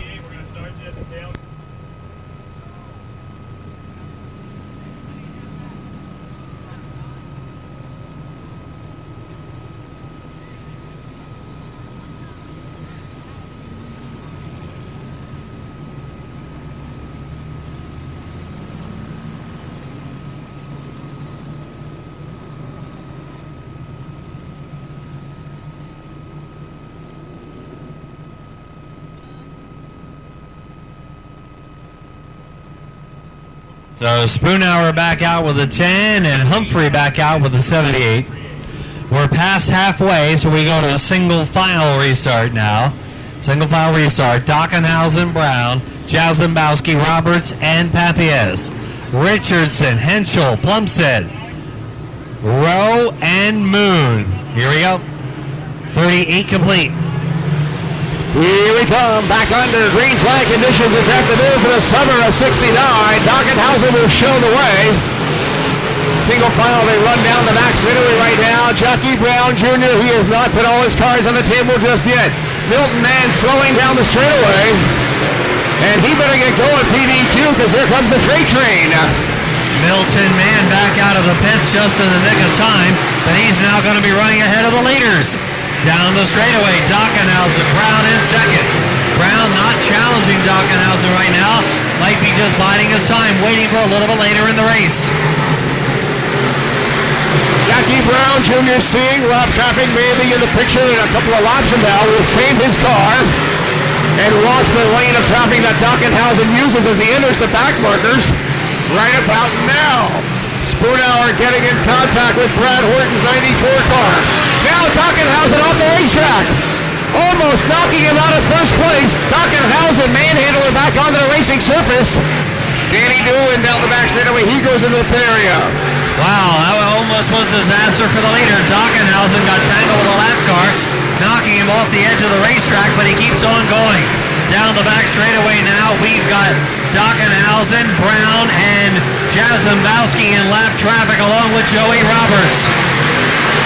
Top 4 cars in lap traffic right now. They all try and stick down to the inside part of the speedway. Dockenhausen coming up on the Corey Cormier car. Jackie Brown takes the high road. Brown on the outside. Dockenhausen down low. What a move by Dockenhausen. He went to the inside, getting 3 wide, going by Spoonhour and by Cormier. We got trouble. Turn 4, Larry Meckick.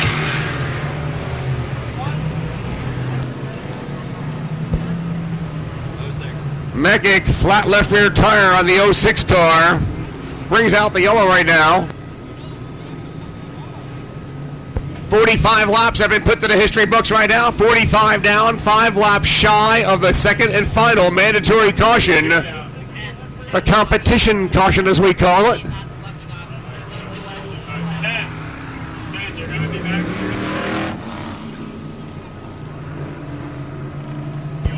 So Mission Control informing Shane Spoonhour that he would be eligible to pick up the Lucky Dog Award and get himself back on the lead lap, but in the same breath, they told him, oh, by the way, you also got a flat tire. So, rolling the dice on the Spoonhour car. He has replaced a lot of tires on that car so far this afternoon. You have to wonder they might be grabbing the spare tire off the trailer next. The 94 and the 20 are 2 laps down, so Spoonhour was the one getting the Lucky Dog. But he's been in a couple of times for tire changes. He's leaning on that right rear awfully hard, using it up. But first time he's ever been on an asphalt track. Probably he's driving it a little hard like he would on a dirt track. You gotta hand it to a guy like Eddie Dockenhausen. Boy, does he got the groove down pat here at the Bethel Motor Speedway.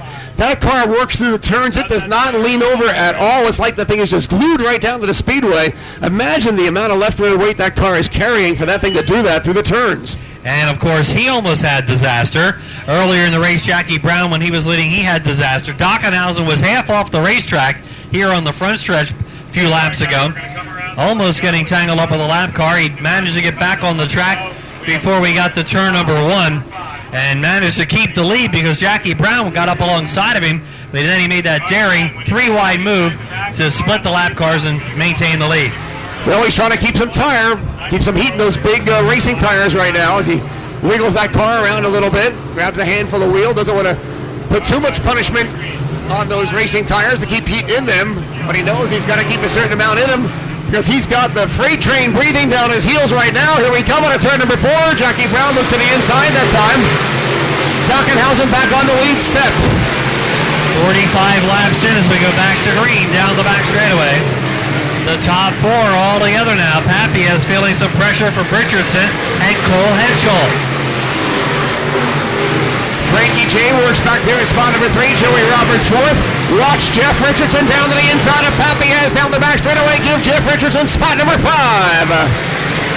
Battle for 5th now. Richardson slipping by Papias, Henschel, Plumstead, then Rob Rowe, and Billy Eggers next in line.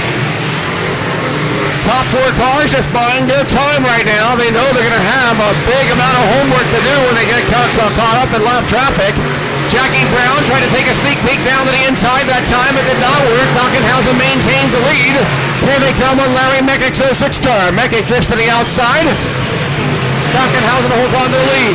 Jasenbowski is 3rd. Heading down the back straightaway now. And 4. Turn 4. That is Brian Papias in trouble aboard the Horton-owned number 43 car. Flat tire on that mount. Looks like the right front has gone squishy. No, maybe not. Well, the right front was hanging down, but he brought out the caution after stopping down there in turn number 4.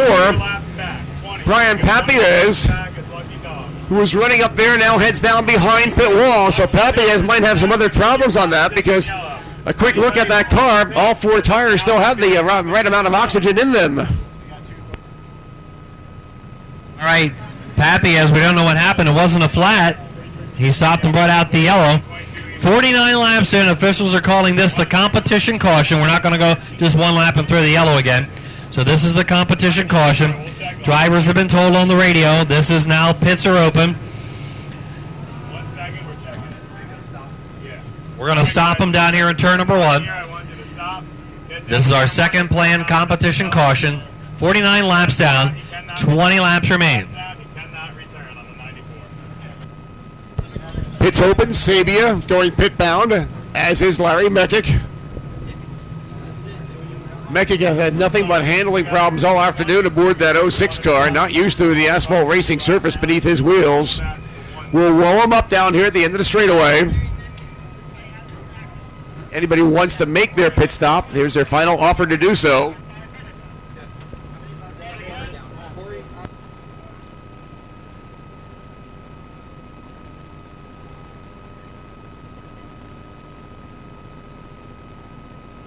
Corey Cormier was lapped twice, but he's the lucky dog this time, so he gets one of his laps back, so he's still one lap out. So this is our second planned competition caution.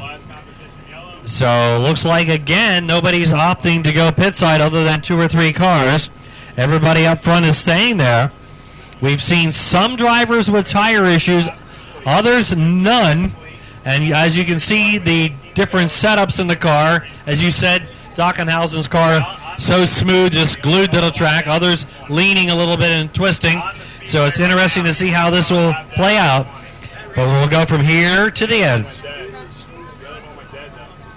Interesting to note, of course, that the top 5 cars have not even considered pitting in either one of the 2 cautions, and they've put those cars through a lot of punishment so far. But when you've got the right setup, like you said, Dockenhausen does, that makes a whole lot more easier on the tire wear. So he might be actually the best of all cars up there right now as far as tire wear is concerned, because he has not had to work his way from the back up to the front like Jackie Brown Jr. has done. He's got that car dialed in for competition out here this afternoon as far as the setup and the stability is concerned. A guy that really surprises me, though, is Jeff Richardson aboard the borrowed race car from the Roselli Racing family. He's made his way up to the number 5 spot right now. And, of course, there again, you see the fact that Richardson is a regular race contender out here every Saturday night. Roselli is not. He's been able to bring that car up through the pack, slow but sure, steady and easy, and has not had the trouble that Roselli had with the very same car out here qualifying that piece earlier this afternoon. Yes, indeed. So interesting to see who's been running up front and who's worked their way back to the front. Some of the guys that had been running well dropping by the wayside here.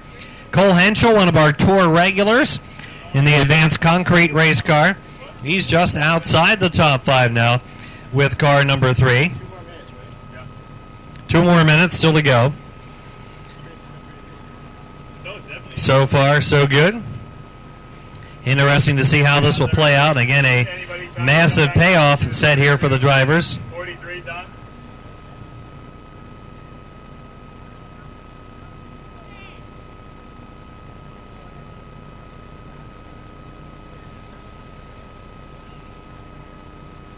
Of course, gives the track crew a chance to tidy up things out here on the asphalt this afternoon. Very dedicated track crew that they have here at the Bethel Motor Speedway. Under caution, they do make a lap around the track and make sure there's no problem areas developing. No loose stuff, no stones kicked up from cars cutting it short through the turns. Give them as safe as a racing surface as possible. Time winds down here this afternoon at the Bethel Motor Speedway. Hitting that 49 lap mark. 20 laps remain to this afternoon's classic in a hunt for a $6,900 paycheck, the biggest ever in the history of this speed plant.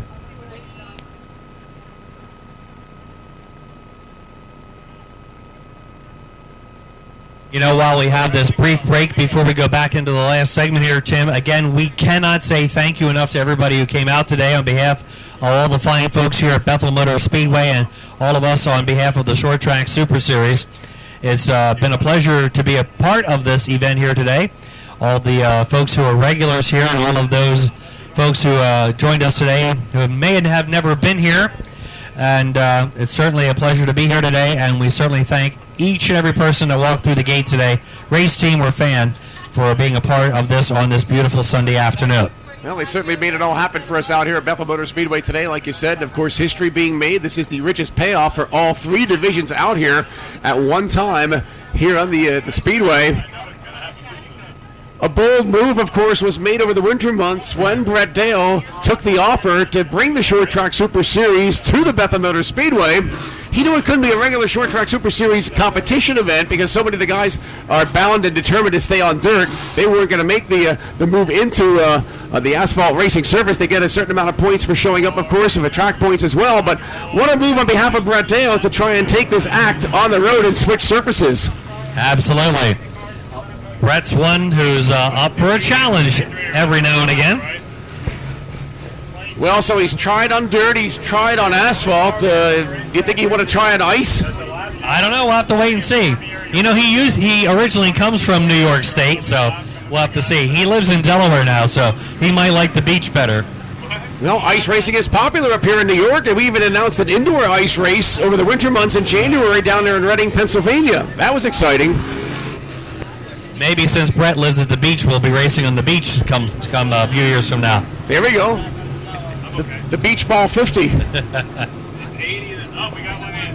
50's going. Oh, tough break for Joey Roberts. Roberts running up there in the number 4 spot. He has opted to go pit side after the competition caution has expired.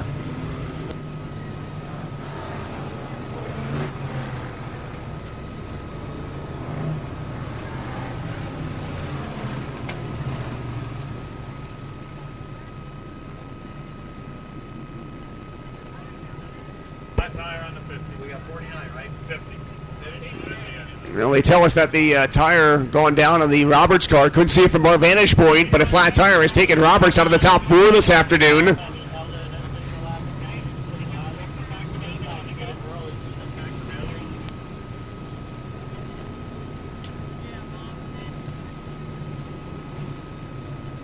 Dockenhausen getting a handful of wheel, they call that. As is Jackie Brown Jr. keeping heat in those big dirt track racing tires.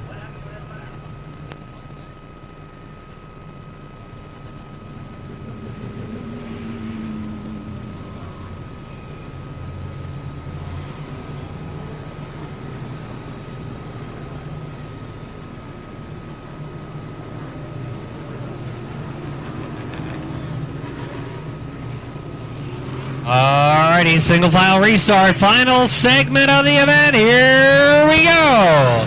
Out of turn number 4, green flag flies. Jackie Brown tried to press Dockenhausen on the inside that time, but Dockenhausen was ready and waiting for him. Down the back straightaway. Eddie Dockenhausen back into the lead step. Cole Henschel is now back there in spot number 5. Plumstead down to the inside. Nick Plumstead takes the Davis Welding 46 car for a battle in spot number 5. Looks like the 96 has the left front flat. He's going to pull to the infield apron. Yellow is on. Yellow coming out to the speedway. Razor drifts back out of the racing surface and stops the number 96 car. All right, 20 of Cormier. Lucky Dog back on the lead lap now. You are on the lead lap. You got that? 20. Corey Cormier, the lucky dog again, so he gets his lap back. So he's now got his second lap back. Got to remind you all that at the conclusion of this event, before the Hippie Bowl comes out, we will draw the 50-50. At the end of this event, it is worth $584 tonight. So before the Hippie Bowl starts, we'll tell you what the 50-50 number is. Let's check the lineup. They was nose to tail bumper tag down here in the 4th corner, and unfortunately, the 96 of Chris Razor ended up with a left front flat and may have a little other damage. Joey Roberts pitted there right before we went back to green. He had a tire go soft while he was sitting here under the caution, so he came back out. He is on the lead lap, though. He's okay on the lead lap, and he should go right behind you. 50. Thank you. Yeah, he came in after the 5-minute period was over, so he goes in the back. That makes sense. Yeah, it's got to be more than just a flat pony tire on the 96 of Chris Razor, because normally that you would just drive that car down behind pit wall. He come to a rest altogether. 50, you go right behind that 7 there. Go up ahead of the 20, behind the 7. On the business side right now, the Skelly's Towing hook-em-up truck. One more spot ahead of the 20, behind the 7. Roberts back out to the racing surface. Corey Cormier is 1 lap down, so he can actually make that move in front of Cormier's car at the start of the event. That is correct. It's after the break. So Dockenhausen 1, Brown 2, Jasenbowski 3, Richardson 4, Henschel now 5, Plumstead, Rowe, Eggers, Humphrey, and Mann. Your top 10. Roberts rejoining at the back. Guys in the pits, if you get any questions on that 50 car, We're ready. after the break was over. I mean, those Roberts pitting after the 5-minute break, so that's why he joined in at the back.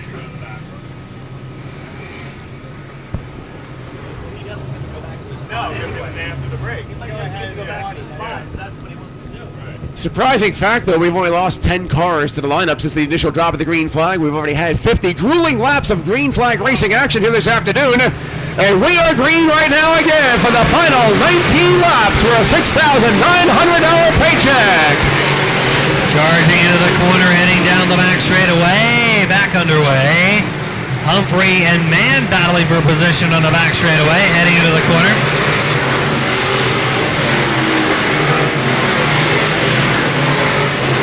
Well, right about now, Jackie Brown Jr. is starting to take a look at the groove that Dockenhausen is occupying lap after lap. And he's starting to plan exactly where he can make his move. I'd say if there's a chance to make a move, it's going to be coming out of 4. That's where Dockenhausen goes a little bit wide to the lineup. Dockenhausen gets into the corner well, but sometimes has trouble coming off the corner. Now opening up a little daylight over Jackie Brown. Brown has Jarzembowski knocking on the back door. Then Richardson is in 4th. Cormier's in trouble. Well, a lot of smoke coming out of the Interstate Batteries 20 car. Corey Cormier brings out the yellow, was the only car a lap down to the lineup, and he's had his share of trouble this afternoon. Here for the Summer 69 event. Cormier back. The reason for the caution.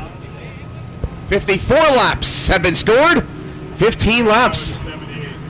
Just 15 laps left in this afternoon's history-making event here at the Bethel Motor Speedway. Of course, coming up after this and after our victory lane interview will be the 4-cylinder Hippie Bowl to round out things this day here on Sunday afternoon. No better way to spend it than coming out to a history-making event here at the Bethel Motor Speedway. And again, we want to thank you all for doing so. But those 4-cylinders who put on a lot of great racing earlier in qualifying, the best is yet to come for them. And you might see some really close action that we haven't seen so far in the slightly larger race cars. You know, we've seen great racing in all 3 divisions here today, Tim. Yeah, the 4-cylinders, if you remember, during their heat races, they were doing 3 wide easily. And all 3 divisions have run well here today. We've seen some great excitement here in the Sportsman. The main attraction today, of course, the street stocks had that yellow on lap 5, and then we went 35 laps the rest of the way without a caution. So a great thumbs up to the street stock drivers. Some good action in their feature. Well, you know what? The drama is building a little more here. As you said, 54 complete and only 15 remain. So now it's time to get down to serious business here. $6,900 on the line. Well, you know, Dockenhausen's got the skill and he's got the setup, but it looks like Jackie Brown Jr.'s got a little bit more underneath the hood of that car. When he gets the opportunity, he can close that gap very, very quickly. So possibly Jackie Brown Jr. has not put all his cards on the table this afternoon just yet. So you're saying we could see some fireworks before this is over? Oh, we'll see more than just fireworks. I'll tell you what, it's going to be a great reason to see why you exactly came out here this afternoon for this history-making event, because when there's $6,900 on the line, anything can happen to get that big paycheck.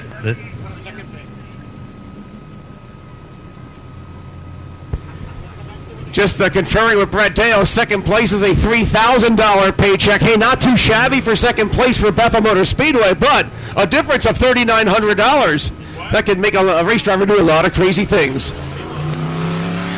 Yes, indeed. That's just like our Short Track Super Series race last Sunday when we were at the Susquehanna Speedway. That was a $10,000 to win event for the Short Track Super Series Modifieds. That was their biggest payday of the year. And a great battle between Eric Rudolph and Stuart Friesen went down to the wire. So a lot of reasons why these guys race hard. And 6,900 reasons why these guys are racing hard this afternoon. Here we go. Lights are out.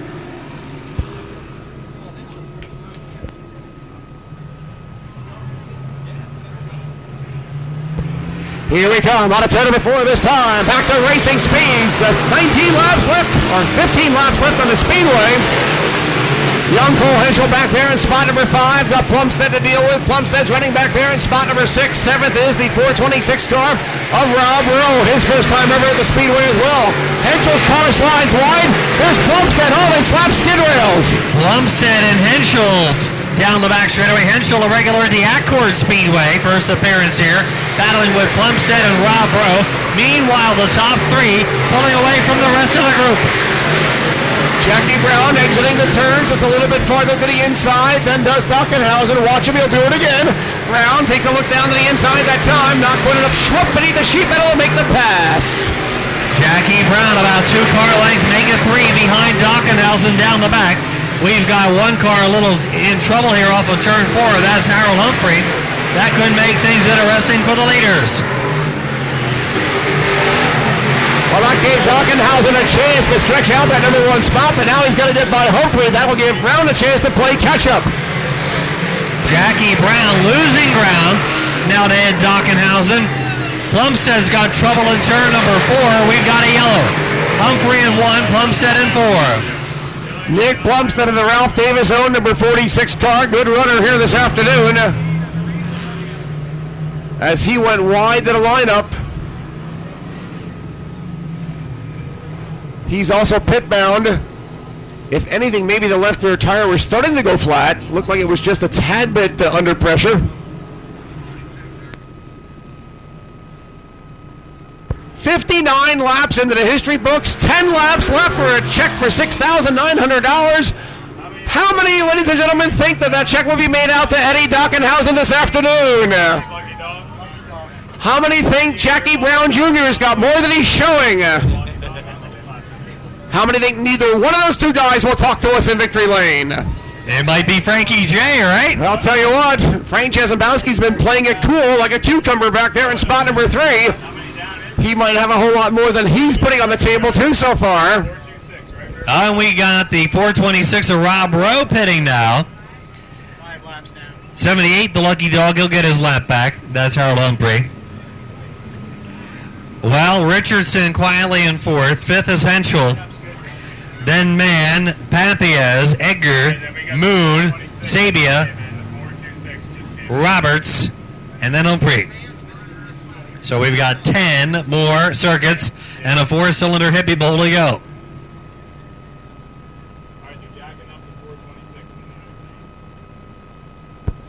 Field remains under caution. Changing tires on the Rob Rowe race car. As Rowe picked up a ride of the Jazembowski family race rod out here this afternoon.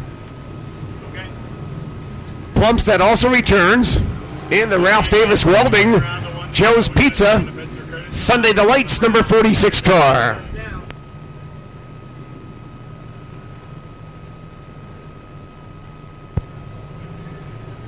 Look for the green flag next time around. All right, 426 is rolling. 426 is rolling. Good, Robbie Bell sending him right out behind the pack. 426 is rolling.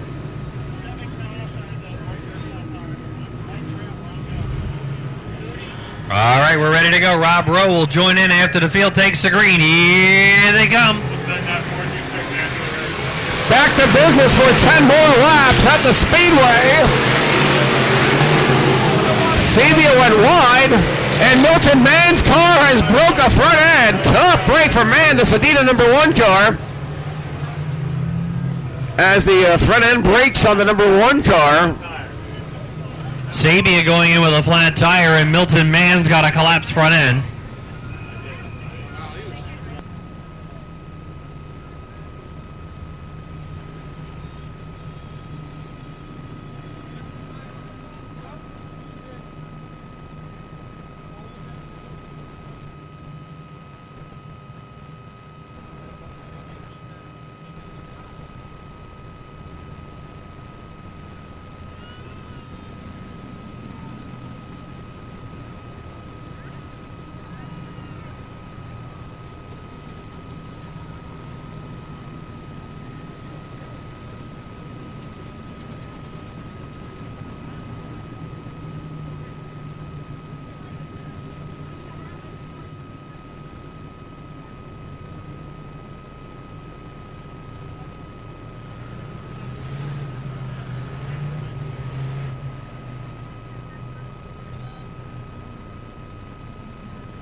So a tough ending for the one of Milton Man. He'll be heading off on the hook.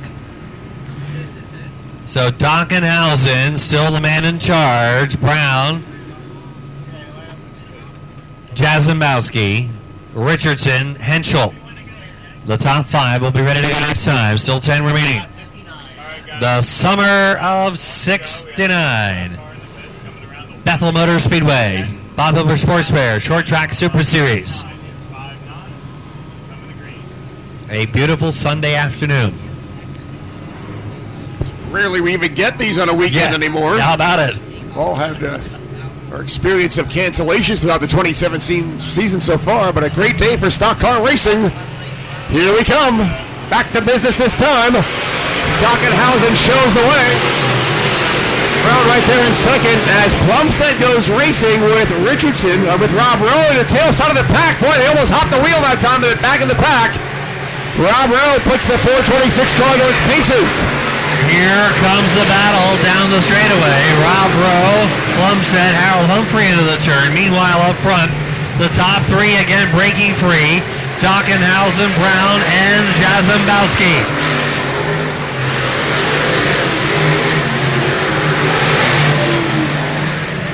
Plumstead trying to rebound to the tail side, getting in front of Harold Humphrey's 78 car. But Dockenhausen building up a 400 steam. We've got about a 3-car length gap now between himself and Jackie Brown Jr. Papiez down to the inside of Eggers, and Brian Papiez is now back up to the number 6 spot. Eggers is 7th. Dockenhausen, a guaranteed starter for the race, starting out of 6th position. Now opening up some daylight over Jackie Brown down the backstretch. Jarzembowski putting the pressure on Brown, giving him a tap in the back bumper. 5 laps to go, 5 to go, and Jackie Brown Jr. appears to be slowing up. Dockenhausen is actually getting quicker. It may have been Dockenhausen that did not put all his cards on the table this afternoon. Absolutely. Dockenhausen beginning to pull away. Brown having to deal with Jarzembowski.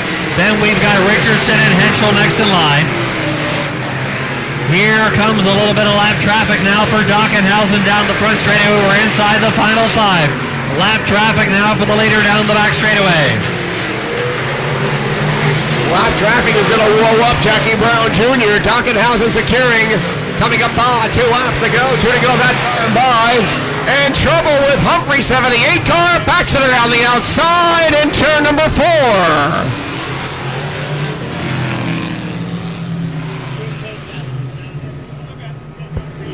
Harold Humphrey in the 78 car brings out the yellow.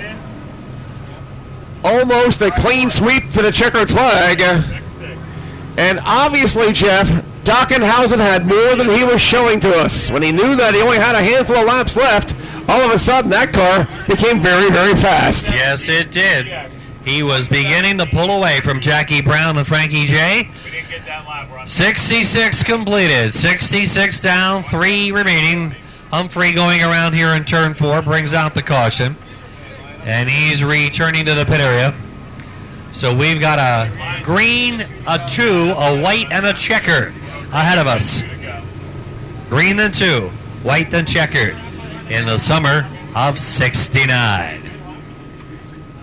Some of you are not old enough to remember the summer of 69. Others of you are, like we are, can remember a little bit back to 69, right? Well, Tim? of course, you recall we asked who was the president, Yeah. and of course the famous peace sign. That's It was right. Tricky Nick. Tricky Nick, that's right. We're going to send 6 back. 6 to Richard Dixon. All He right, probably we're ready made to the go. peace sign popular. You know? That's right. Yes, he did. and then, Here we go.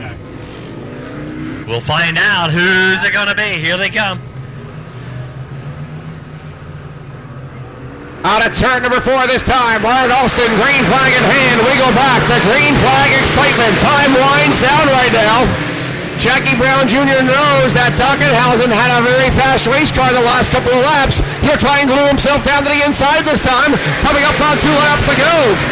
2 laps remaining into the corner. Jackie Brown trying to put the pressure on Dockenhausen down the back straightaway. Brown now coming to life. 2 laps now. 1 lap remaining in the summer of 69. Steady in turn number 1. Dockenhausen can see his name in that check by now as he works down the back straightaway. Ladies and gentlemen, for $6,900, make it payable to Eddie Dockenhausen. Jackie Brown Jr. second, Frankie Jazembowski third, Jeff Richardson is fourth, Cole Henschel fifth, Brian Papiez is sixth, seventh will be the 50 of Joey Roberts. Well, there you have it. History has now been made, and one of Bethel Motor Speedway's very own will collect the biggest paycheck in the history of this classic race here. Jackie Brown Motors By gives him a congratulatory thumbs up.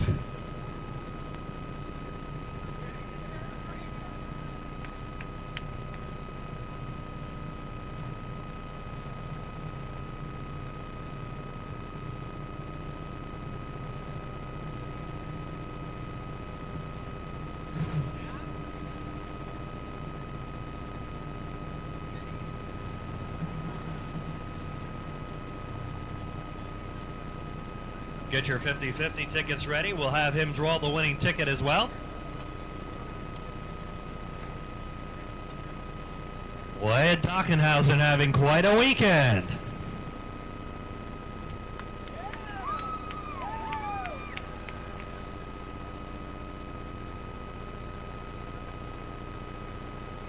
The Brookfield Glass ABS Property Maintenance 11X in Victory Lane, getting himself a short track Super Series victory. One of the hometown boys climbing out of the car. Here he is, Ed Dockenhausen.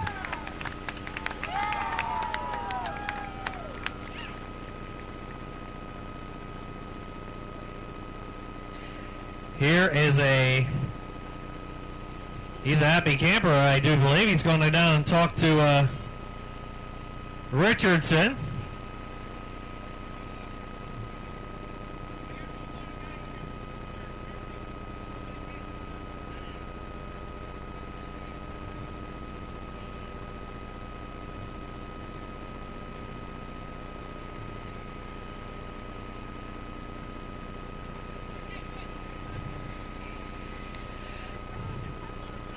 Big trophy.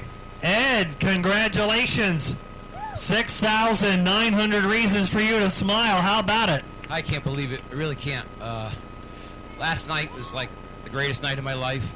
My son won his first race in a modified year, and we followed it up with winning a race, Sportsman race, and locking in sixth, and didn't have to go through all that qualifying today, and was able to save some tires. And I just can't thank Scott and my cousin Pete, and Billy, and everybody that puts this together for me. We've been planning this since December, man. I'll tell you what, we had those planned pit stop strategies, so forth. Hardly anybody chose to do that, and you stayed out. Your tires look pretty good yet. Yeah, I knew I can go all the way. You just can't slide them. Tell us about the race. The beginning of the race was furious out there. Jackie was leading. Frankie J was there. You were there. Three of you all together in a little clump. Heavy lap traffic. He got tangled up. You got the lead. But then later in the race, you had to deal with the lap cars. Yeah, I feel bad for Jackie. He got the worst end of that stick. Lap cars were lap cars. They're on the outside. They're trying to get in, get by them, but they're racing too. So it's a tough game. I'm just glad I came out the winner. I guess you probably didn't want to see a lot of those yellows at the end, although the track, it does keep the track clear for you. Yes, it does. Every time the caution comes out, they come out and clear the rocks. I don't get no flats. How about it? Enjoy this one. Great job today. We'll enjoy it. Thank you very much. Thank you. There you go, Ed Dockenhausen. He's your winner. We're going to get him to draw the 50-50. If you'd do that for us, please.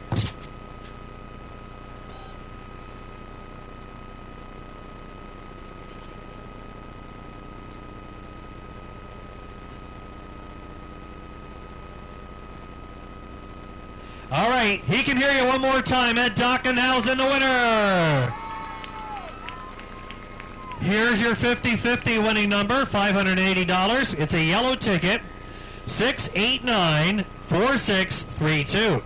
689-4632. 689-4632.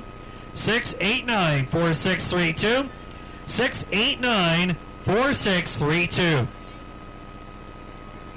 You can meet him right here at the flag stand to collect your prize if you got today's winning ticket number. Ed Dockenhausen taking home the win in the summer of '69. We thank again all the competitors for coming out today, all the divisions, the Sportsman competitors who went through that crazy round of qualifying today, and the competitors who were the 26 lucky ones to make the 69 lap feature, and one of the track regulars coming out on top to take home the Short Track Super Series $6,900 victory. Ed Dockenhausen, the winner. We'll send it back up to Tim. Well, thank you very much, Jeff. Of course, the four-cylinder classic still to come, the Hippie Bowl, to round out the action here this afternoon for the summer of '69 showdown, the Bethel Motor Speedway. Four cylinders will put on an outstanding event. This is their type of racetrack. They can really drive 3 and even 4 wide without having any problems at all. Perfect size race car for a short track like this. 4 cylinders for the Hippie Bowl. $669 will be their paycheck, their biggest paycheck ever again in that division right here at the Speedway.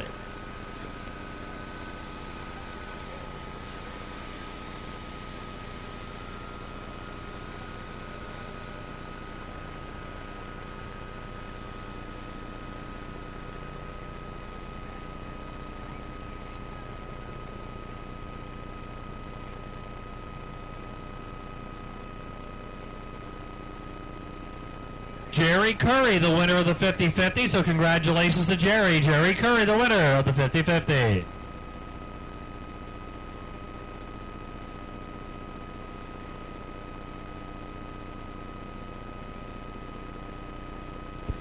So again, of course, just recapping your top 10 finish. Dockenhausen was the winner. Second spot was, of course, Jackie Brown. Frankie J was third. Richardson was fourth. Cole Henschel, young driver, spot number 5. Great job for him. Ryan Papiez was 6th. Joey Roberts was 7th. 8th was Billy Eggers. 9th was Nick Plumstead. And then 10th was the 22 car of Eric Moon. 1 notch out of 10. Spot number 11 was Rob Rowan, the 426. 12th was the 78 Harold Humphrey. And 13th to finish this event, the S1 car of Milton Mann.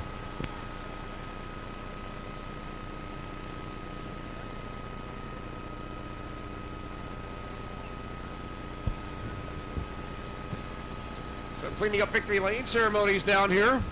Still one more race to go for this history-making event here this afternoon. The Hippie Bowl for the 4 cylinders. Final chance maybe to stand up, stretch the old legs, walk downstairs, grab a couple of last bites. If you've got a tinkle, now is the time, because this Hippie Bowl is going to be very exciting for the 4 cylinders this afternoon.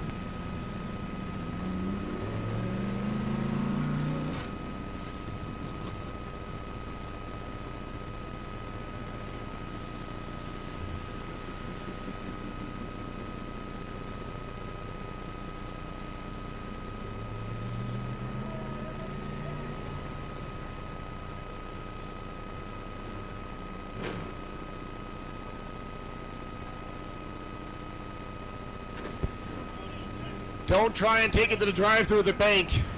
You can't put that in that little container in the drive-through. He's coming back for it. Hey, I dropped something.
So the Hippie Bowl about to come out and line up on the home straightaway. Final event out here this afternoon on behalf of Brett Dale Motorsports, the Short Track Super Series fueled by VP and brought to us by Bob Hilbert Sportswear out of Boyertown. A big thank you, of course, to Hibernation Heating, serving the Orange, Sullivan, and Ulster County region for being a last-minute addition to the sponsorship trail for the Hippie Bowl. Jeff, ready with the lineup. All right, here we go. The number 28 will be Mike Travis going from the pole position. On the outside, starting at spot number 2, the 03 car. This is going to be Danny Hotailing. Starting from third position, driving car number 49 from Swan Lake, Dan Curry. Keeping into the Curry family, starting in spot number 4, the 71. That'll be Tim Curry, Tim from Neversink. Starting from fifth position, driving in the 11X, will be Dave Donovan. Dave Donovan, the 11X. Outside row number 3, going aboard the number 17 machine from Bethel, New York. This is Sean Maloney. Seventh on the grid, driving in the 00, will be Joe Morris Jr. Joe is out of Lumingburg. Outside row number 4, starting in spot number 8, the number 8 car himself is Cody Hotailing. Ninth on the grid, the number 66 will be Ryan Lamantia. Ryan Lamantia, the 66. On the outside, starting in spot number 10, the 63 car from Waymart, PA, Clifford Levison. Starting from 11th, car number 4 from Ferndale, New York, is Brandon Golzak. Brandon Golzak. High side, row number 6, starting in spot 12, the 63X car. That is Edward Jones. Starting from 13th position, driving car number 61, hailing out of Neversink, is Nick Curry. 14th spot in the 18J car. That's Jeff DeGroat. DeGroat comes at us from Wallkill. 15th on the grid, driving car number 97 from Middletown, is Marco Small. Then going away on the outside of row number 8, spot 16, the 02 car is Robert Beach. 17th on the grid, driving the 06, is Marisol Torrance. Alongside them here in the 18th starting spot, the 11 car, Michael Wiener. 19th starting spot, the 617. 617 out of Monticello is Edwin King. Outside row number 10, spot number 20 belongs to the 00T car. This is Jesse Torrance. And the final starting spot, driving the number 9, is John Hotailing. Starting lineup for this, the 39-lap Hippie Bowl, 4-cylinder racing action. Here they come on to turn number 4. Warren Alston, green flag in hand. We go racing. Travis was clearly the quickest car on the speedway for this division earlier in qualifying today. But heads up starting Gertrude, picking the best seat in the house, of course, to go racing. But right now, already at lap number 1, 3 wide for spot number 4. To the inside rides the 11X car, Davey Donovan. Donovan down to the inside will try and grab spot number 4 away. Heading down the back straightaway now, Travis with a bit of an edge over the rest of the field. But look at this action behind him now. Hot and heavy, 2x2 almost the whole way through. Holding on to the number 2 spot is Dan Curry. Curry in the number 2 spot aboard that number 49 entry. Then the 11 car on the inside, Davey Donovan. Donovan rides in spot 3 down the back straightaway. Dan Hotailing down to the inside, holding on to the number 4 spot. This is a 39-lap event, the Hippie Bowl. Down the straightaway, we got one spinning at the pit gate. Yellow lights are on. The 06 of Marisol Torrance facing the wrong direction. Yellow lights on the speedway already. Marisol Torrance lost the grip going down the back straightaway. Almost put it right there into the pit area. 11 got him.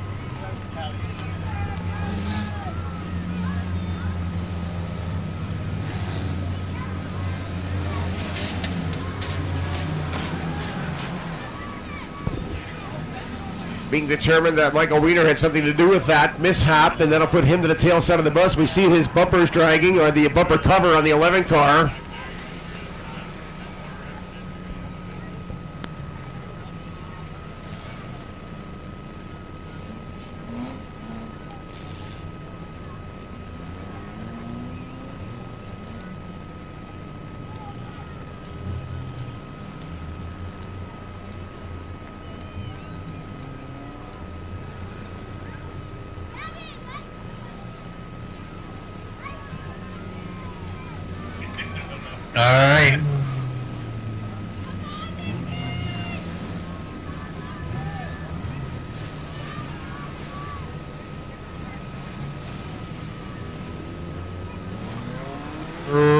laps completed out of 39 in our Hippie Bowl. Woodstocker for the Street Stocks, the summer of 69 for the Sportsman in the Hippie Bowl. Tim's got his 1969 wig on up here. That's just my outdated haircut. That's all that is.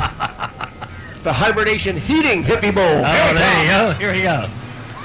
Green flag back out of the speedway. Travis back in command of the drive down the home straightaway. We expected him to be way out front.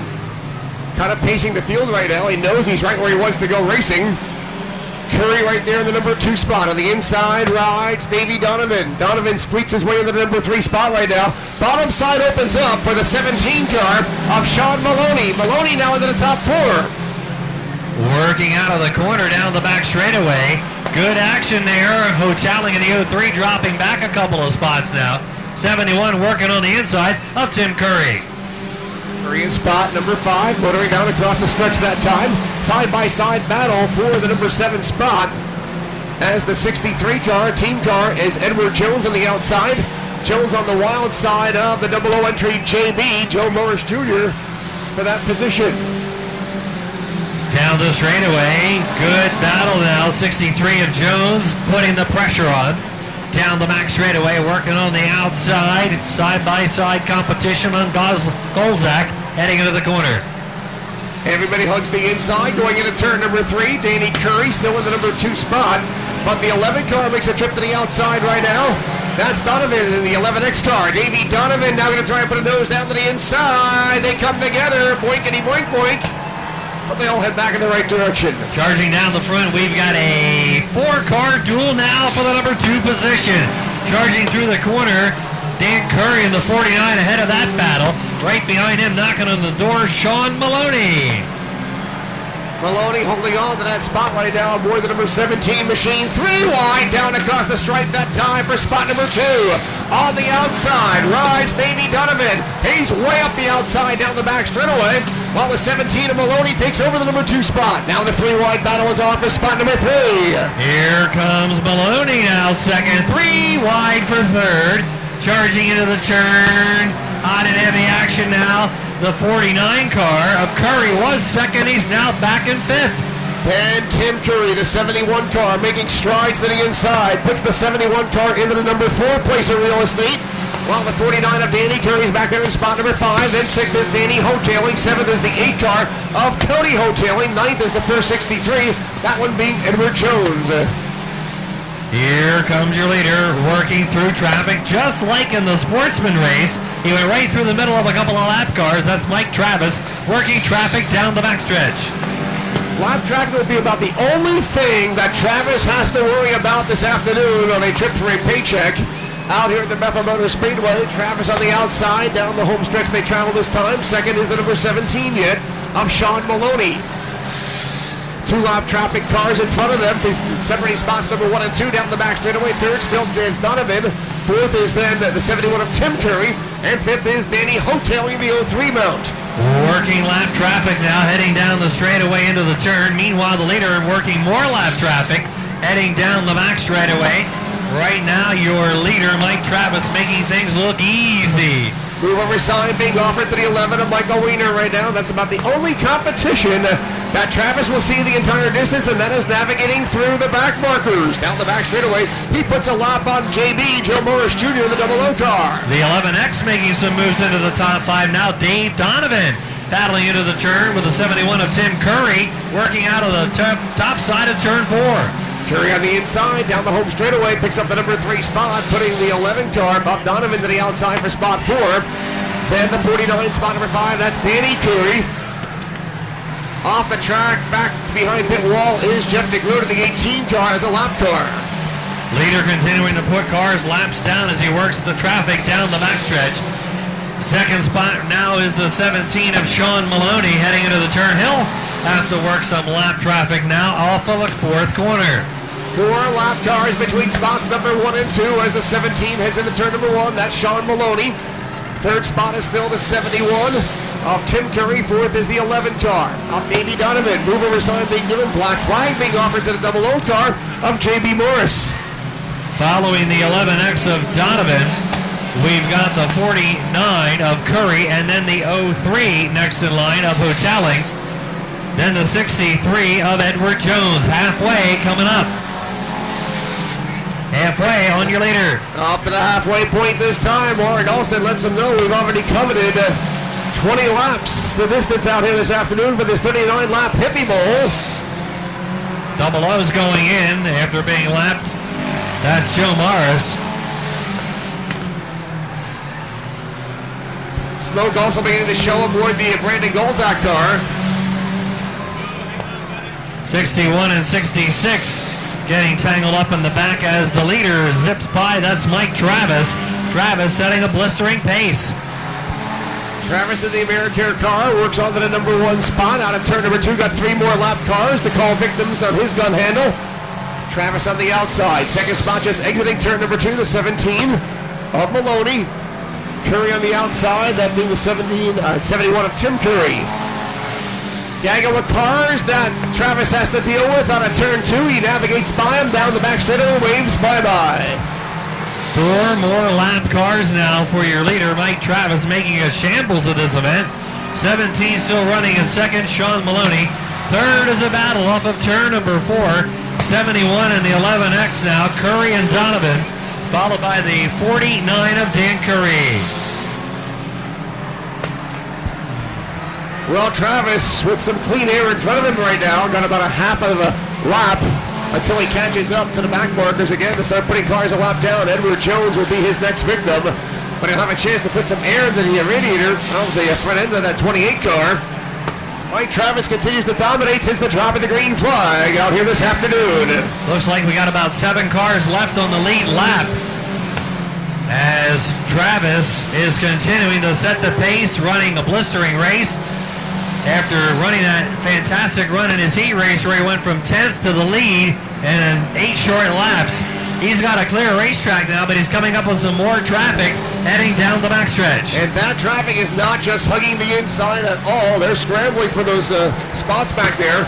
River sign was not offered that time. The 63 car motoring by of Edward Jones.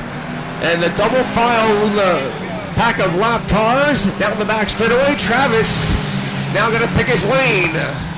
This time by will be lap number 29. 10 laps remaining, 10 to go on your leader. Mike Travis down the front stretch. 4 lap cars ahead of him. Well, Travis tucked it in right now behind the number 63 of Edward Jones down the back straightaway. Jones now moves down to the inside lane to right leader Travis go by. Travis is on the wild side. Time winding down. Heading into the turn now, he's lapping Jones. Jones was on the lead lap. Edward Jones was on the lead lap, now going down a lap to the leader. Charging into the turn right now, the 17 remains second. That's Sean Maloney. Not far behind, however, the 7 is the 71 of Tim Curry. Fourth continues to be Davey Donovan in the 11X car. Then fifth is the number 49 car, that being Dan Curry. Sixth would then be the 03 of Dan Hotailing. Mover sign being offered, time winding down. Travis out for a Sunday evening cruise here at the Bethel Motor Speedway. Yes, he is. Just putting some more guys of more than 1 lap down now as they head into the corner. Getting down to nitty-gritty time. Still that 2-car duel for second between the 17 of Maloney and the 71 of Curry. Welling Motors down the back straightaway. The AmeriCare number 28 car, Mikey Travis. You'll see the 5 to go sign come out by the orchestrators up there in the flaggers push. The happy lap, when they wave to the guys, they're actually telling them it's 5 more laps to go. Indeed. Mike Travis grabbed that pole spot when he earned it in the heads-up start from the heat race finish. He's been motoring along. Good action all throughout the pack. 2 wide racing. We saw 3 wide earlier on. We're inside the final 5 now for Mike Travis. Time winding down. Travis caught behind the double row of lap traffic, pedaling down the home straightaway. Travis has to plan his final laps. Should he get into contact with any of those 4 cars, could be the end of his afternoon.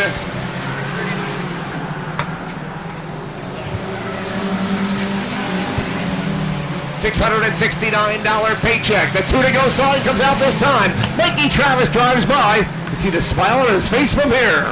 2 laps remaining in the Hippie Bowl for 2017 here at the Bethel Motor Speedway. Final event of the racing program. Here comes the white flag off the turn. 1 lap to go for Mike Travis. Travis, 1/2 lap ahead of second place man right now, the 17 car, Sean Maloney. Maloney just entering turn number 4 while Travis is already pedaling down the back straightaway. Checkered flag getting set to fly. $669 richer. Winning it from green to checkered. Mikey Travis, the 28 car. Second spot on the outside of turn number 4 right now will be the 17 of Sean Maloney. Third will then be the 71 car, Tim Curry. Fourth, I do believe, will be the 11X, if I'm not mistaken, of Dave Donovan. Then the 49, rounding out the top 5 of Dan Curry.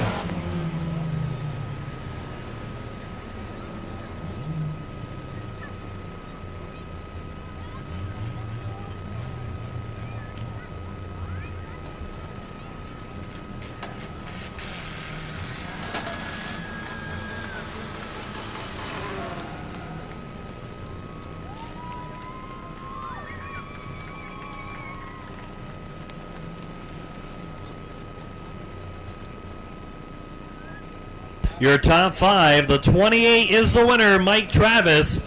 Second spot going to the 17 of Sean Maloney. Third, the 71 Tim Curry. Fourth, the 11X of Dave Donovan. And fifth position going to the 49. 49 of Dan Curry getting the 5th position.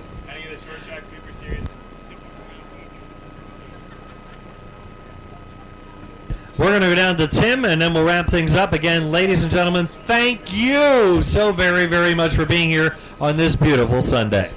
So Mikey Travis down here in Victory Lane right now. Drops the window net down, puts on his hat, pulled out of the glove compartment, by the way. You can hear it now as he climbs out of the car. Mikey Travis for the biggest win of his 4-cylinder career.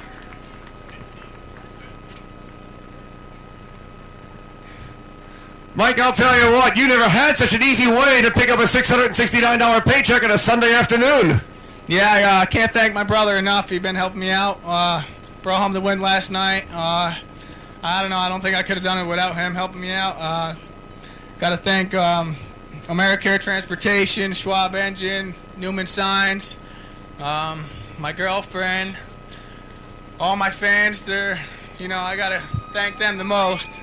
I'll tell you what, typically in a 4-cylinder class like this, once you guys find your niche in 4-cylinder racing, you don't even ever consider moving up to any other divisions of racing.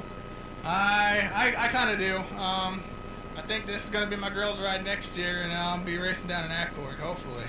Well, $669, that just about is what you have invested to build one of these cars. Yeah, pretty close. So I'll tell you what, not a bad shake at all here this afternoon. Came out $669 richer, and you can tell everybody back home now, you won the Hippie Bowl. Yeah, that's it.